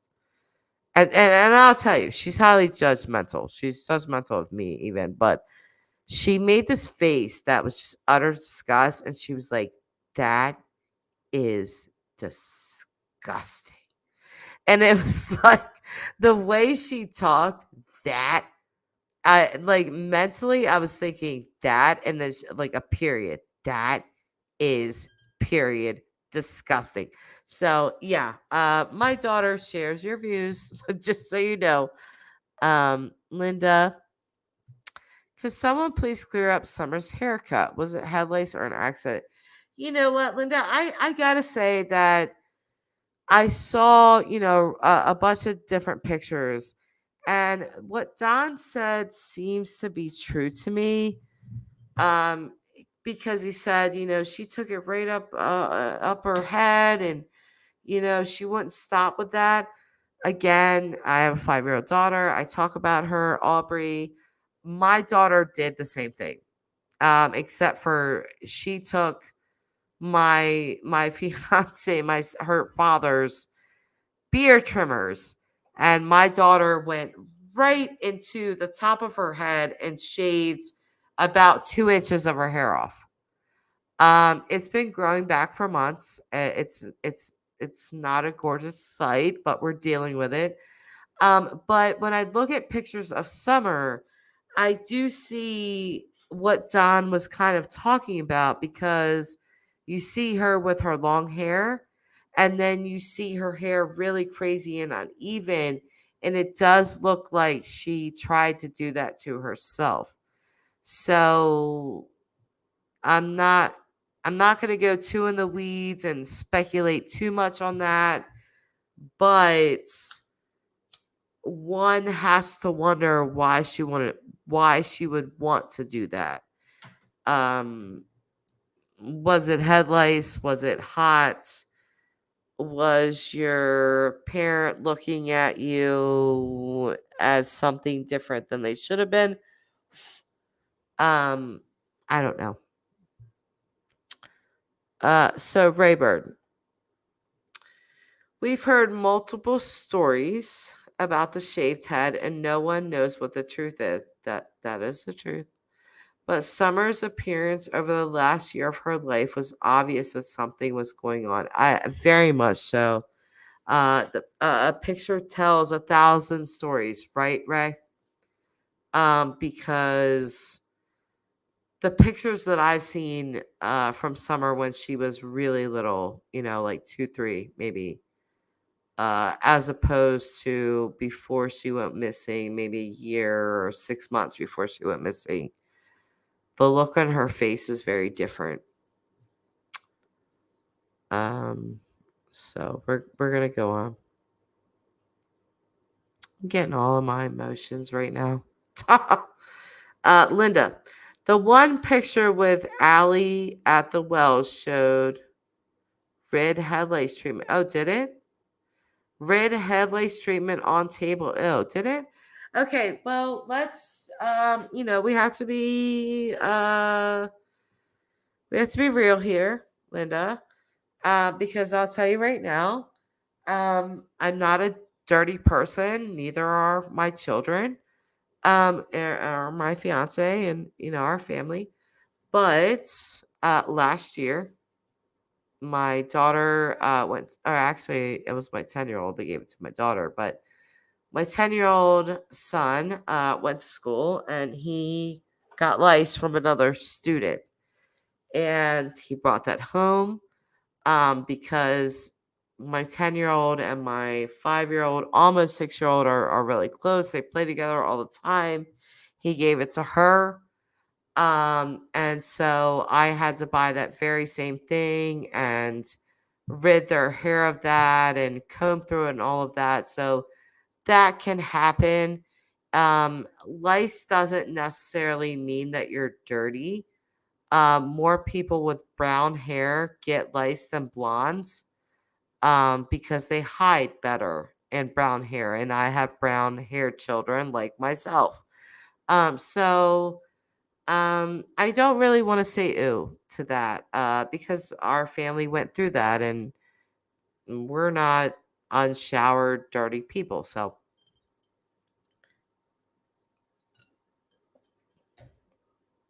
yeah. Okay. So, Linda. Yeah, of course.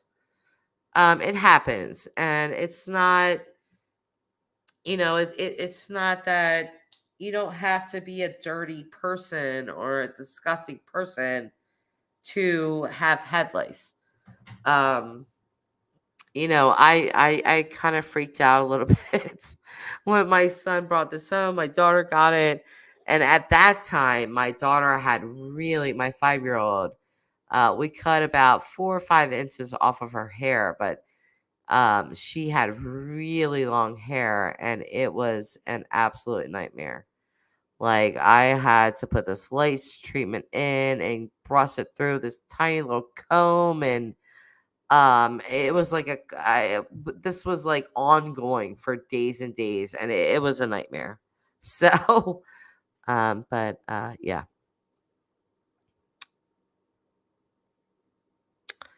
Lindsay again.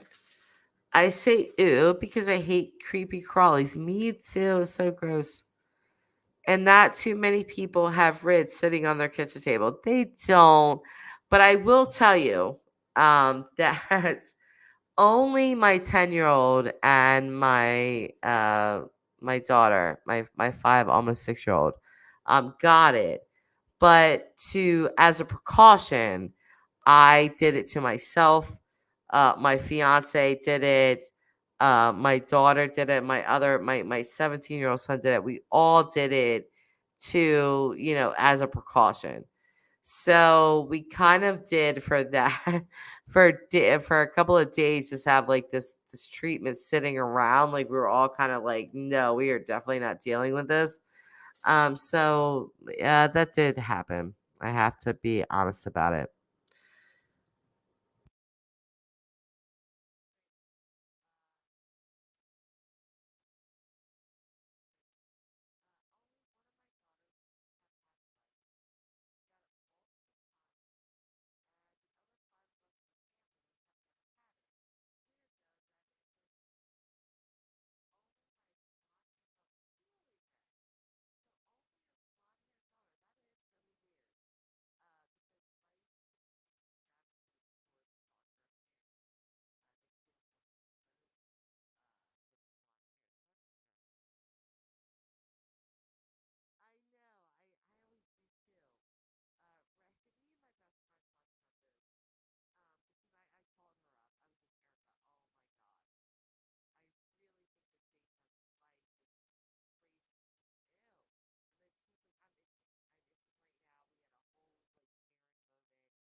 Gosh darn it, Linda, why are you not a wrench for me? This is the second time. Okay, I'll just start. Yes, I was muted. I was saying yes, I have done the same. Like just the word lice, I'm like, oh my god, it just feels itchy up here. I called my best friend and I was like, Erica, I think Jace has lice. And she was like, ew, oh my God. And she was like, I feel like I'm itching now. I was like, yeah, I know, me too. And we both like went through this whole like mental thing with like itching with nothing there. So yeah, and her kids, I don't know. She is my best friend of 20 plus years, but I can't tell you which child of hers has had lice, but I think there has been at least one. Third, but who's counting? I'm counting. Ray, do you want to be my mod? I need mods. Not that anybody comes in here and starts any trouble. I feel like we have a very good small group of people that this chat's good. Linda, don't laugh. Ray might actually want to be my mod. Even though I don't even feel like, honestly, guys, I don't feel like I need mods. I really don't. Like, I feel like I'm the nicest person until I'm not. And so I feel like I would just be able to handle chat. Like, oh, is there, Linda? Where's the trouble? What? Who are you? Are you Putin? Are you Biden? Who are you? Why is there going to be trouble? What does this mean? Are you threatening me? I will join NATO, Linda. Don't threaten me. Do not threaten me. I'm pulling my nukes out right now. Don't threaten me, Linda. Why is there going to be trouble? What do you mean?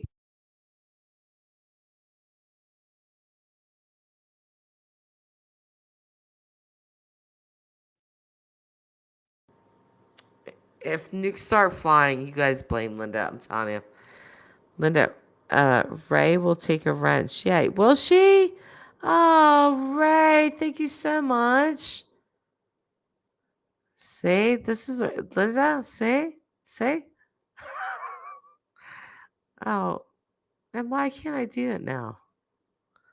Linda, you've cursed everyone. Jesus. Hold on. Why can I not give Ray a wrench? The only options it's giving me for Ray is put her in timeout or block her. Why is that? Oh, Angie's still here.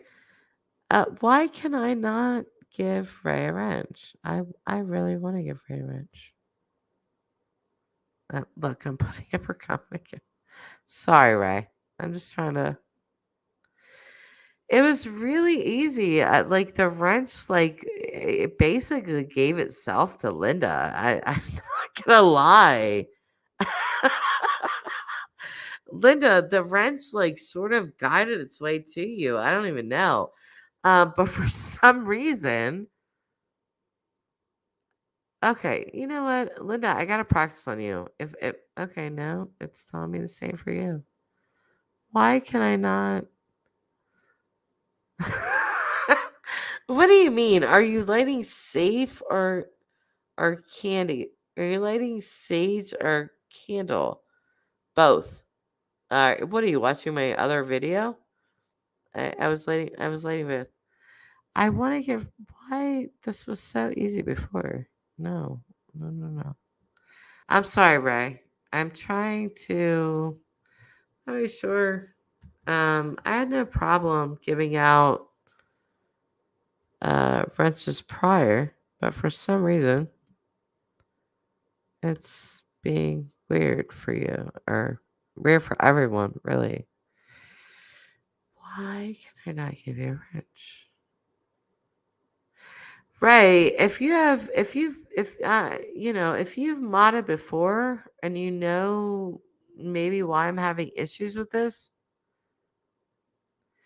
Linda, mind your business, man. Okay. If you hear a lighter, how do you know I'm not lighting a candle? How do you know I'm not? I don't know, Linda. Mind your business, Linda. You're being a Linda. But no, seriously, Ray. I really want to give you a wrench, and when I'm pulling you up, when I pull anybody up, actually, it's not. It's giving me no option to do that. If you know why that is, will you say something? Because the only let's see, I'm gonna share my screen with you guys so you guys can see what I see. Uh, yeah, there you go. I'm gonna share the entire screen. Share. Okay. Can we blow this up? I really hate that StreamYard doesn't. Let's see. Can I make it bigger? No. Ah, that's so annoying. Okay, so I'm just gonna show you. So I'm gonna go on you, Raybird. You're right here. So I'm showing you here, but if you look at this entire screen, here you are. So, this is the option it gives me. And then it's put user in timeout or block user. Star you, but there's nothing that when I made Linda and Grandma Brooke a mod before, it came up to give them a wrench. So I'm confused. Let's no, not hide. Okay. Um yeah, I don't really know. Um Raybird, are you on a phone? No, I'm on my laptop. Someone else I was watching couldn't mod people on their phone, they said. Nope, I'm on my laptop. So this is why I find this really weird because prior, it wasn't hard at all. I handed out wrenches. Linda, do you see what you've done? You see what you've done? You're happy? Because you had a wrench. Now I took your wrench away. Now nobody has a wrench, and I can't. I can't give Ray a wrench, Linda. Jesus. Yeah, I don't jump up and down, Ray. No, what? Here's the Linda humor. This is her solution to the wrench, Ray, because she hates wrenches. She doesn't want to ever be a mod ever. So here's Linda's solution: is jump up and down, Ray, and you'll get exactly. Okay, it's going up. It's going up, Linda. You're gonna take this hit. Listen, Linda. You know, and this is her solution. Jump up and down for the wrench. You know. And yeah, I've said this to her before too. Listen, Linda. Linda. Okay.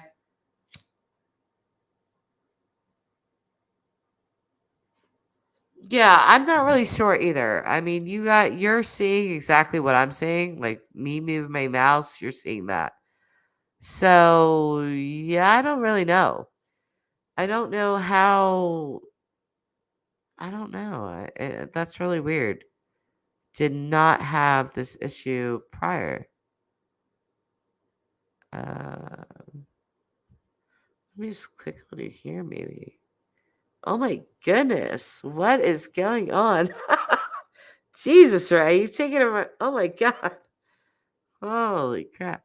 I don't know what that was. But yeah, I can't click on what it was. Um, I'm gonna have to, like, when we get done with this live stream, I'm gonna have to go private and do a live stream and play around with this. Um, Ray, if you want to come in and we can sort of practice, I guess, on how to, give you a wrench, I would appreciate that. If you want to do that, that's totally up to you. Because I would like you to be like I joked around with Linda a lot, but I would really love for you to be a real wrench for me if you would like to. Um, you did, Linda. You broke it. I'm gonna have to sage you out of this chat. Raybird. Maybe I could try to go out and come back in and see if it helps. Maybe, but I did try it on Linda again and even Angel and it didn't work. So I'm not really sure why that is. Let's try on Angel again. Yeah, it doesn't give me this option. Can you guys see my entire screen? Or are you guys just seeing this part? What's this? Oh, full screen layout. What does that mean? Exit full screen. Do you guys see this over here? Or are you just seeing it on this side?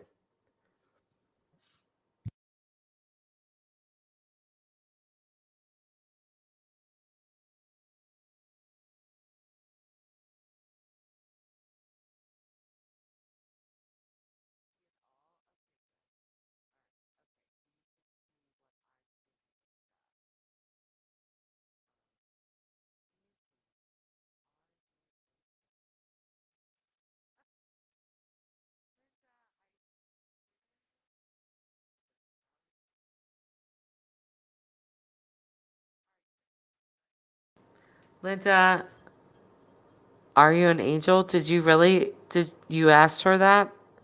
Linda? I swear that the powers that be, Linda, behave yourself.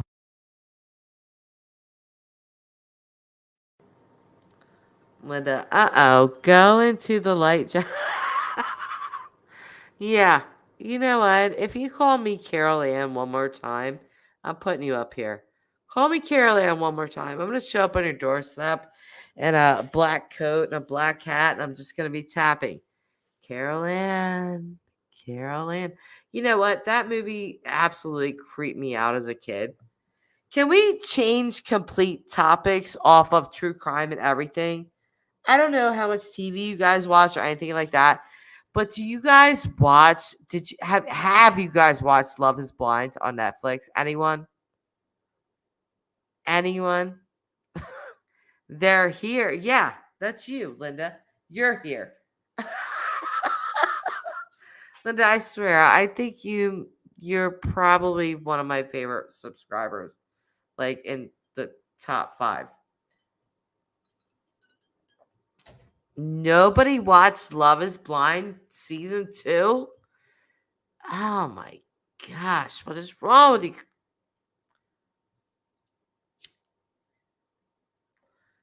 Does anybody watch Euphoria or The Marvelous Mrs. Maisel? Anyone? Ray, you watch Love Is Blind season 2? Can we school these people on the show, please?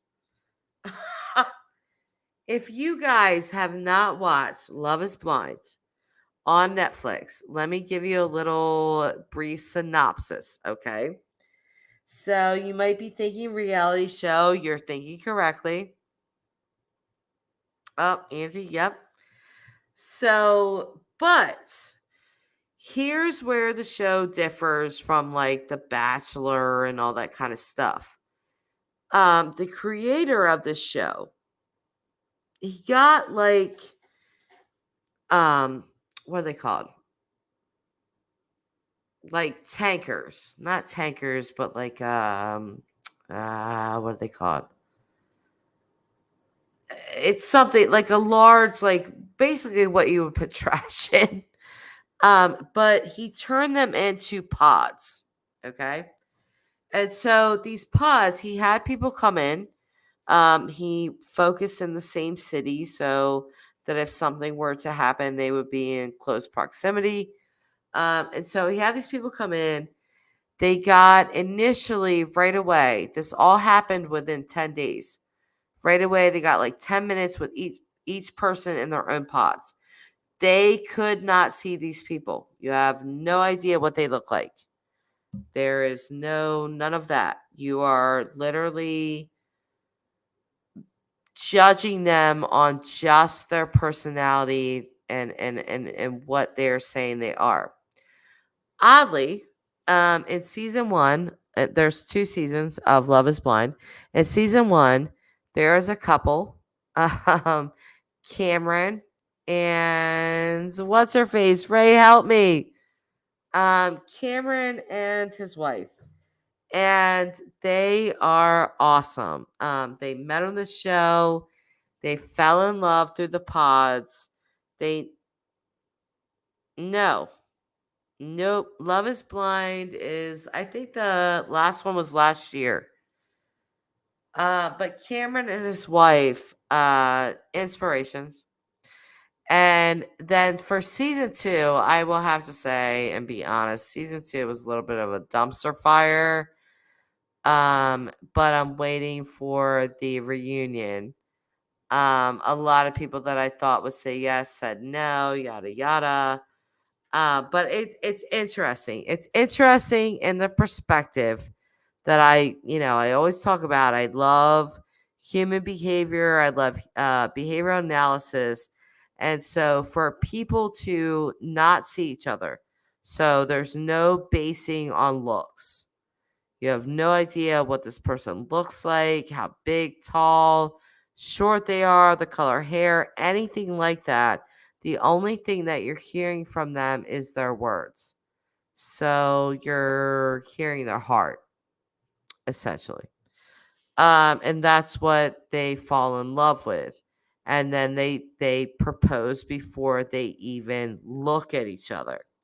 So it's interesting. If you want to just like a break from reality and a break from, the heaviness of the world, watch that show. It'll give you the break that you need and, some feel goods and some feel not goods, by the way.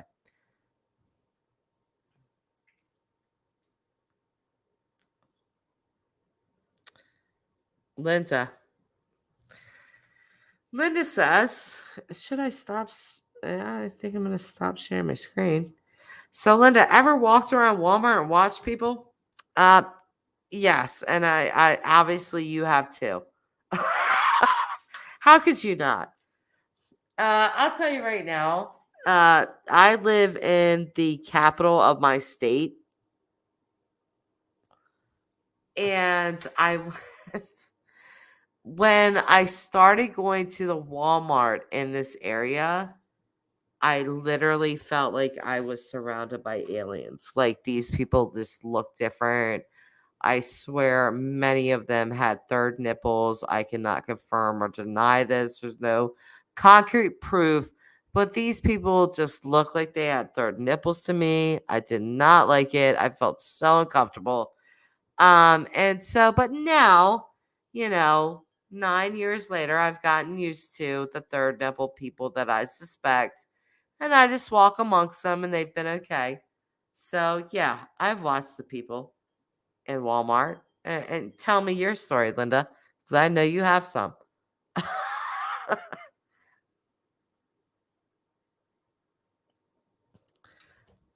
Me too, Ray. Lauren, yes. Cameron and Lauren, yes. Bingo. Boop, boop.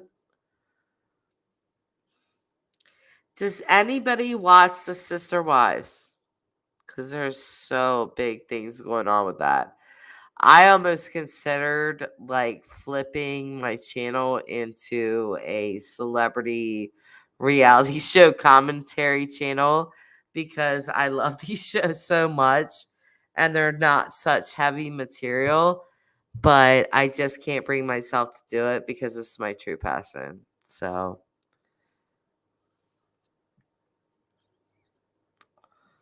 oh, Elizabeth, hi, welcome. You're entering a very long live stream with just random talking, just so you know. But Elizabeth says, I started listening from beginning. Oh, okay, great. You're spot on with Ukraine. Most don't know it. Yes, I am aware of that, unfortunately.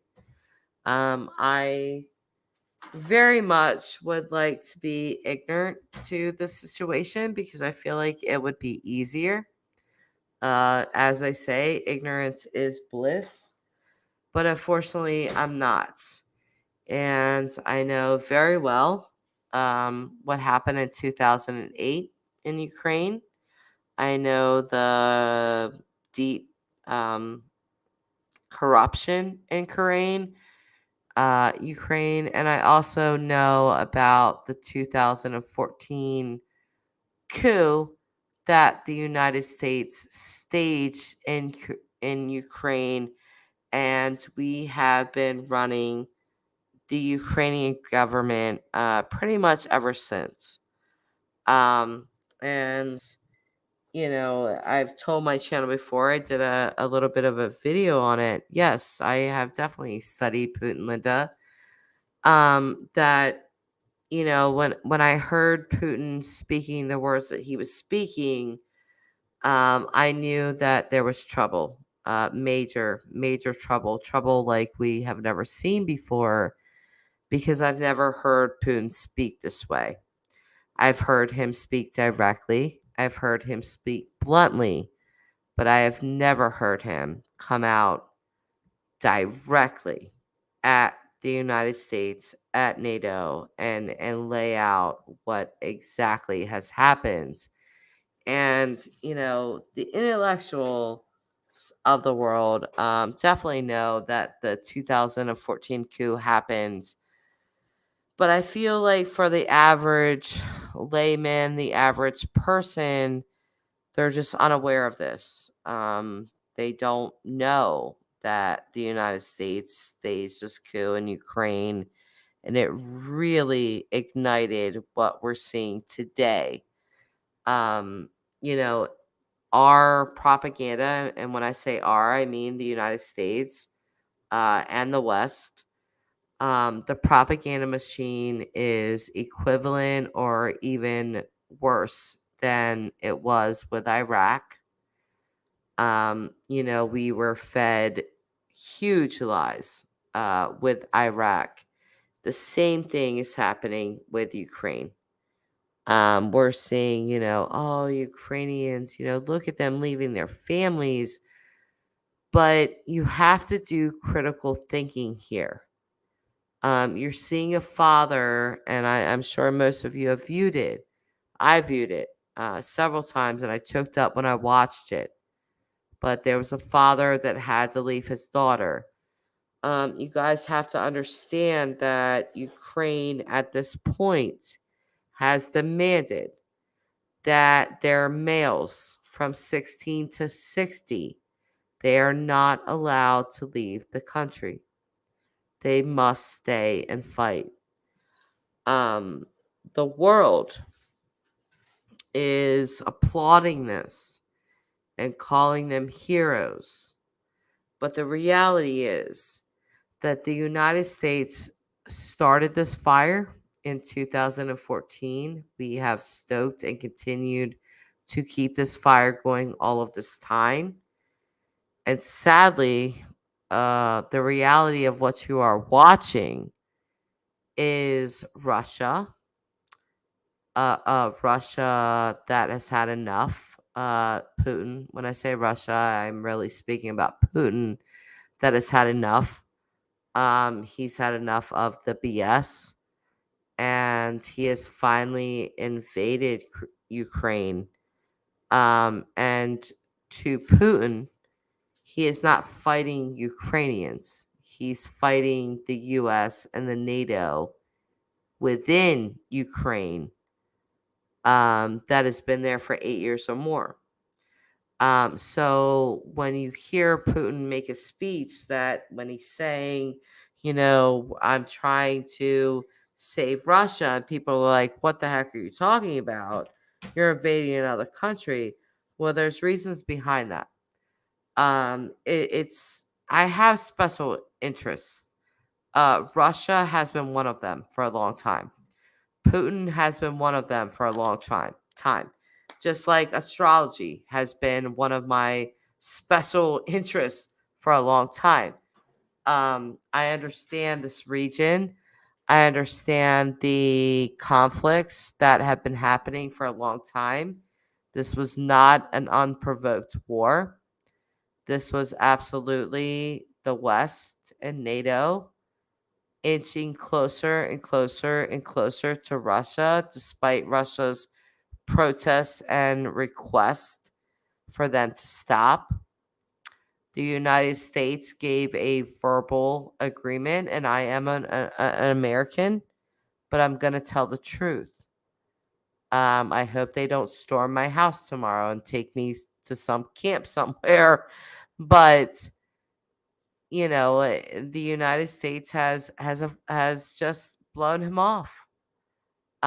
We have inched closer and closer to Russia's borders. To now, we're at the point that we are literally sitting at his back step, and this is not okay. You have to think of it from the other side.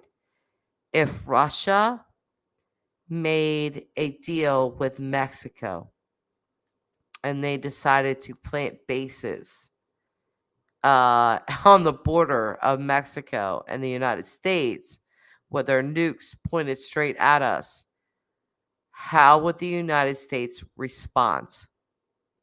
We all know the answer. I don't even need to say it. We would absolutely respond frantically. We would be threatening Russia with everything we had. And so, for anyone to not expect Russia to do the same, you really have to look at the situation from a critical thinking standpoint. Take your emotions out of it. A lot of what you're watching is called propaganda. It happens in every single war from both sides. I will tell you guys this in case you haven't heard it.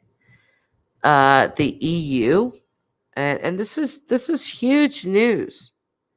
The EU has forbidden and struck down any Russian news or Putin speeches to be aired anywhere in the EU.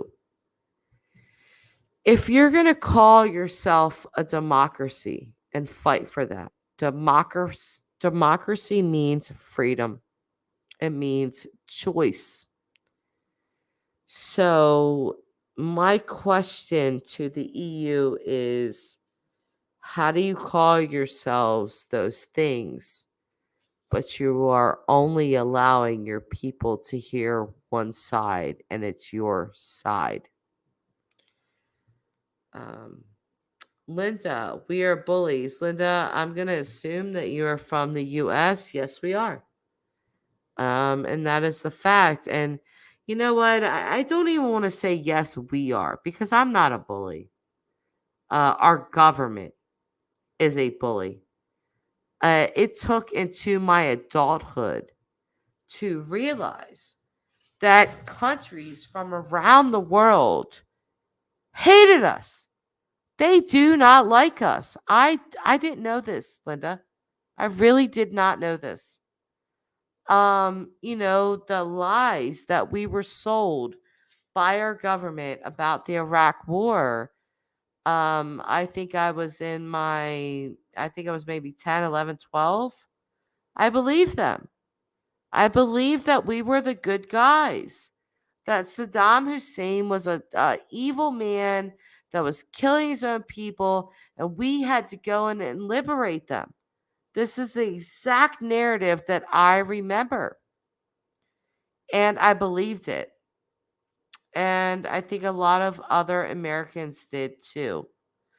But now that my generation of Americans are grown up, we are looking back and saying, no, that was absolutely wrong in every sense of the word. I need more Americans to look at this Ukrainian Russian situation and say, this is wrong. United States single-handedly did this. Elizabeth, I'm going to put you up. Putin is against globalists. NATO is trying for new world order and he is fighting back. I'm an American in San Diego. Yes, that is absolutely true. NATO, since the fall of the USSR, Putin, the Russia reached out to the United States and said, "Hey, please don't. We're at a weak time right now. Please don't try to expand NATO." The United States gave a verbal agreement that we would not do this. Nope, we're going to leave this alone. It's okay. But what we did from that moment on was literally the exact opposite. We continued to expand and expand and expand into the east. Until again, up until this very moment, we are on Russia's doorstep. And again, as an American, if Russia was doing this to us, if they were right on Mexico's border, I would not be a happy person. So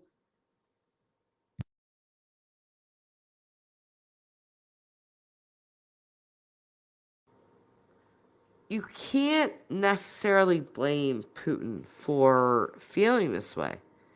He watched the Americans celebrate the Cold War. And I'll tell you something else. And there's other Americans in this chat. I see you, Elizabeth. I'll tell you now, I'm a 40-year-old woman, and I did not know for decades into my adulthood that the United States was not the one that won World War II, that it was actually Russia. I did not know this. And the reason that I did not know this was because I was not taught this. What I was taught in school was that we were the heroes. We were the ones that liberated the world from Hitler's grip. Again, it wasn't until my adulthood that I found out that was not true. What was true was that Russia is actually the country that saved all of us. And they did it at a very high cost. They had so many more troops lost than any of us. And so when I see my fellow Americans say things like, if it wasn't for us, you'd be speaking German right now, I cringe super hard because that's not the truth. And I also know that's what they've been told because it's what I was told. But it's just not the truth. Guys, this is really the longest live I've ever done.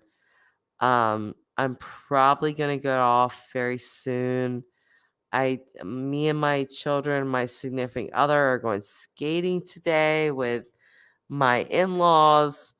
And so I'm gonna have to get off. But if anybody else wants to bring up some good points, I will be open to speak about them for maybe another 20-25 minutes.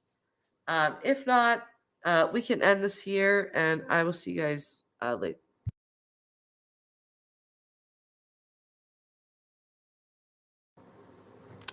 Oh, I am just seeing this comment by Elizabeth. Elizabeth, this comment is probably the most spot on comment that has been posted in my chat tonight. And Elizabeth says, unfortunately, USA poked the bear, and Putin is just getting started. We're all in big trouble. He knows war. Listen, amongst my friends, not only am I like the astrology teacher, I'm also like the political science teacher. I've always loved politics. I've always had a high interest in it. And so my best friend, hi Erica, again, she's been calling me a lot recently. Like, hey, should we be scared? What should we do? And I'm like, yeah, actually, you probably should. And I've told her Putin is not going to stop. And I don't watch mainstream news because I just don't. I'll catch glimpses of it here and there, but it's not something I do on the regular. But I told her that Putin was literally just getting started. This is just the beginning. We have not seen anywhere near the end of this. So Jacqueline is a Lizzie Borden. You think so, Elizabeth? I know, Linda. 4 hours. Can you imagine me? 4 hours and 38 minutes on a live stream. That is not my typical. You know that. I do an hour and I'm done. 4 hours and 39 minutes. Like, holy crap.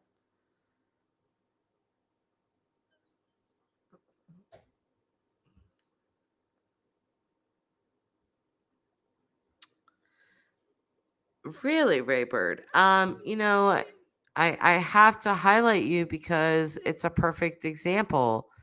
Many Americans do not know this because we were not taught this. We were taught that, you tell me, we were the heroes.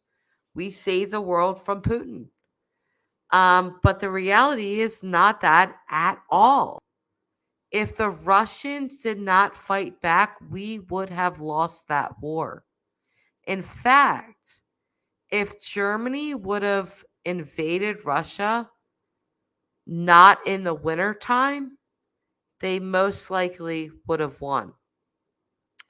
But because they invaded Russia in the winter, the Germans were like, "Holy crap, this is cold," and the Russians were like, "Tuh, this is almost t-shirt weather."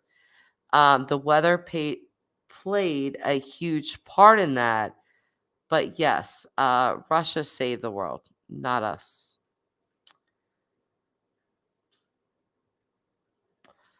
Yep. I don't doubt that. The history books that we learned from and what we were taught are, I was telling my Australian friend yesterday, Sammy, her name is Samantha, actually, but I call her Sammy. And she's an Australian, and we've been talking much about the Ukrainian situation. And she told me, she was like, it baffles me, Jay. She calls me Jay. My name is Jessica, so she calls me Jay. She was like, it baffles me, Jay, that Americans really think that you guys won World War II. Like, why do you guys believe that? And I had to really explain to her because we were taught that. We're not just, stupid people and we just chose to believe that. This was taught to us. And she was like, that's just really crazy. Everybody in Europe and everybody knows that the Russians, won World War II. I don't understand why Americans think that. And I said, it's not just that we think that, it's that we were taught this.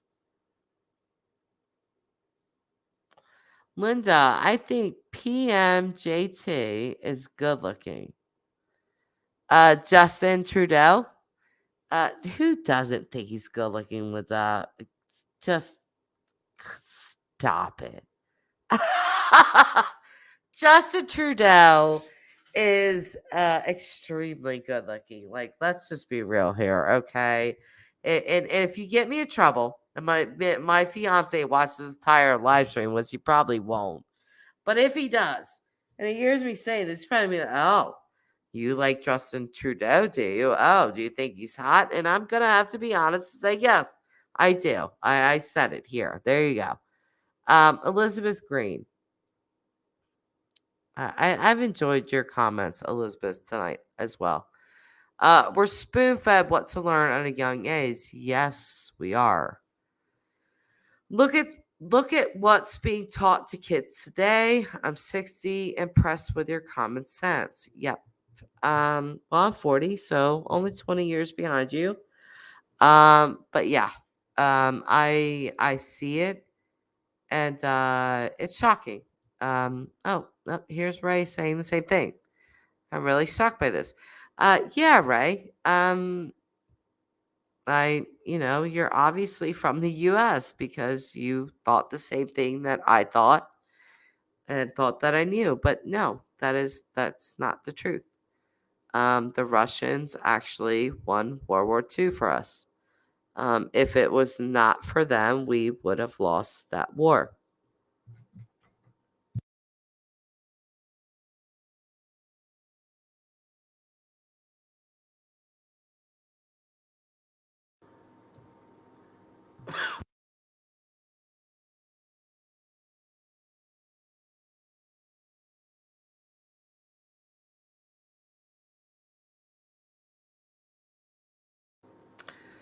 And this is what I'm saying to you guys about. I think I've said this. I've been live for an insane amount of time, but what I was saying to you guys about what happened in 2014 with Russia and Ukraine, um, the U.S.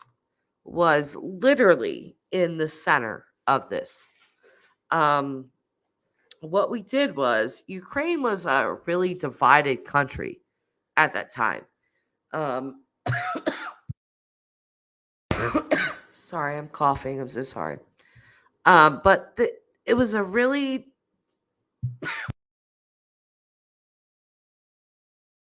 I hate being sick.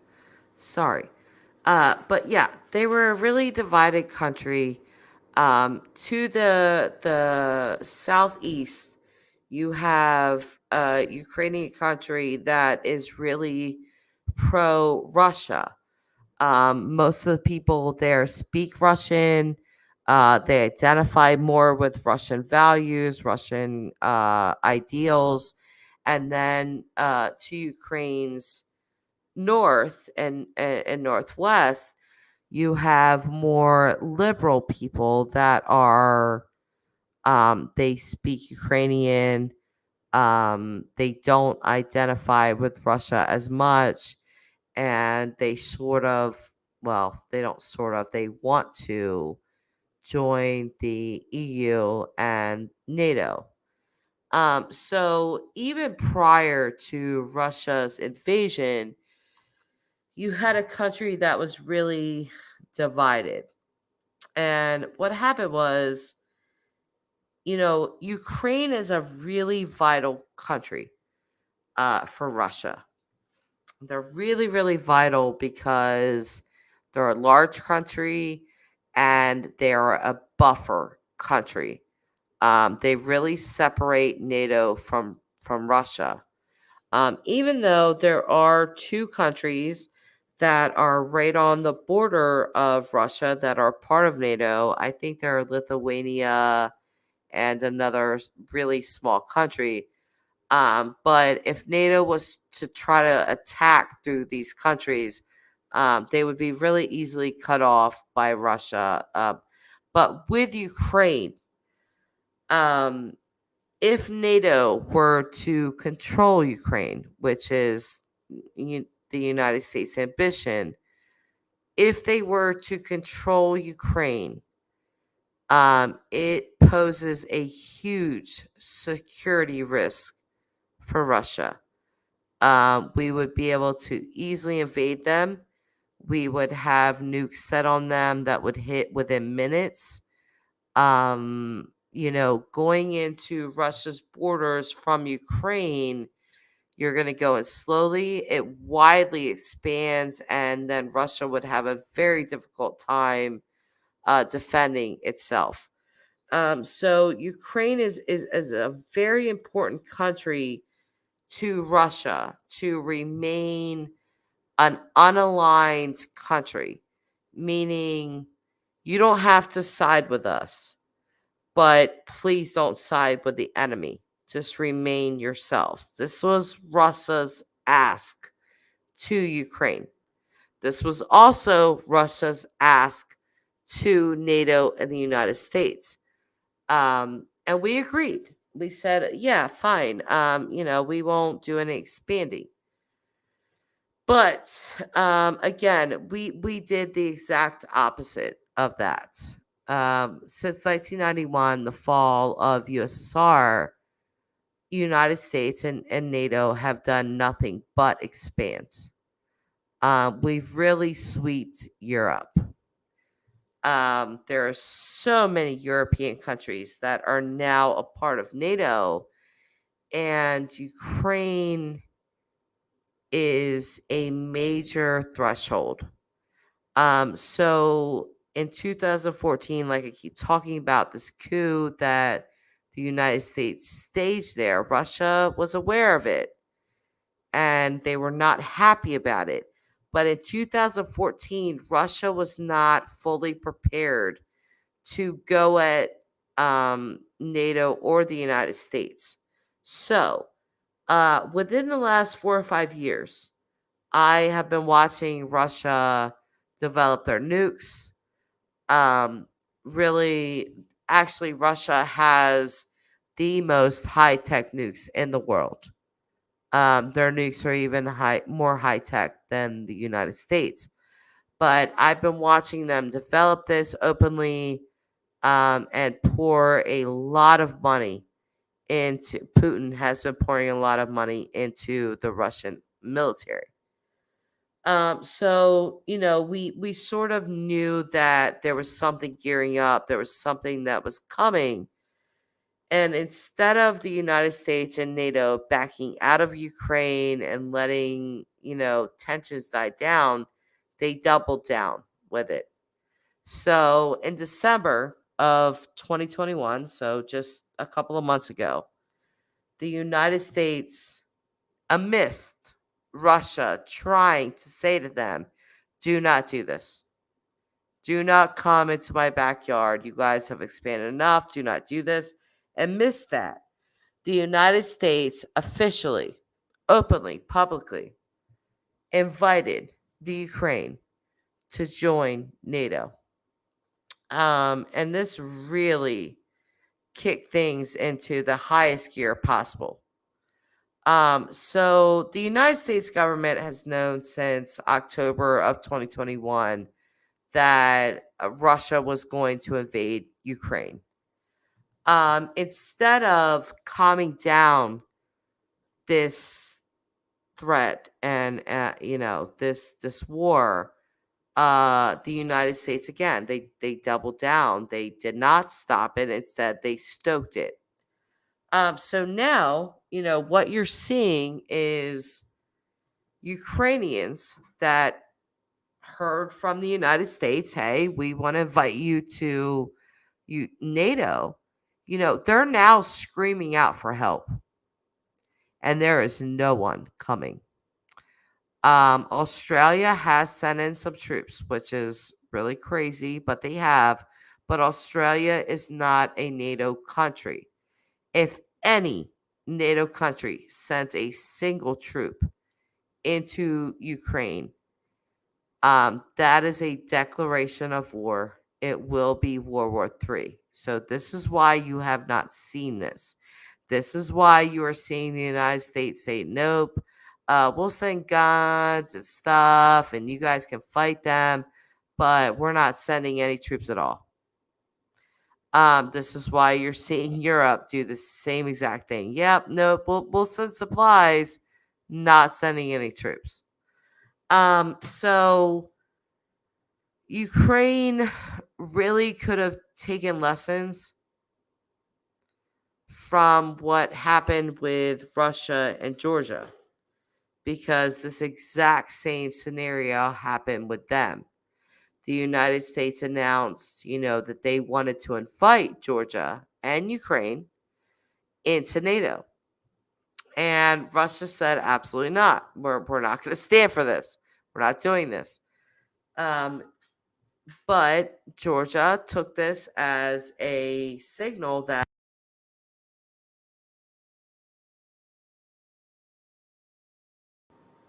the United States and NATO would have their back. So they sort of started to mouth off to Russia and, try to talk some crap to them. And what essentially came of this was that while the United States was attacking Iraq, Russia began attacking Georgia. Georgia is their neighbor. They share a border. So Russia began attacking Georgia, and they literally wreaked havoc in that country that to this very day, Georgia is still dealing with. Georgia never joined NATO. NATO forces never backed them. NATO forces never helped them. And so you're sort of seeing the same tactic being used with Ukraine. The United States and NATO sort of pump them all up, and we're telling them, go fight. You guys are so proud. You guys are great people. But again, do you see any troops being sent in? No. And there's a reason for that. So I feel bad for the Ukrainian people, because you cannot be one-sided in this event. You have to remember that Ukraine is not allowing their male citizens from 16 to 60 to leave the country. They are demanding that they fight. So you're seeing women and children get on trains and leave their fathers, and they're crying. Ukraine does not have to do this. You have to separate families. You don't. No land, no anything is worth people's lives, but they're doing this. And it's being put out as propaganda. Propaganda is a part of any war. You look at any war in history, even back in the way back, there were leaflets dropped. Propaganda is a big part of war. And so when you're seeing, this Ukrainian NATO United States propaganda of look at these poor families we rip apart, look at these poor people, Russia just for no reason invaded them. Please remember that this was not for no reason. This was an absolutely provoked war, and that what you are seeing is propaganda. I will encourage all of you to look for facts and not drama. So I love all you guys. I've been on for almost 5 hours, which is just insane for me. I do have to go skating with my children earlier with my in-laws, or later. I'm sorry. Look, I can't even talk right. I need to sleep for a couple hours. So I'm going to get off. And I wish you guys the best Saturday if you're in the U.S. If you're not, I just wish you guys the best day. And I will talk to you all later. Good night. Goodbye. Love you guys. See ya.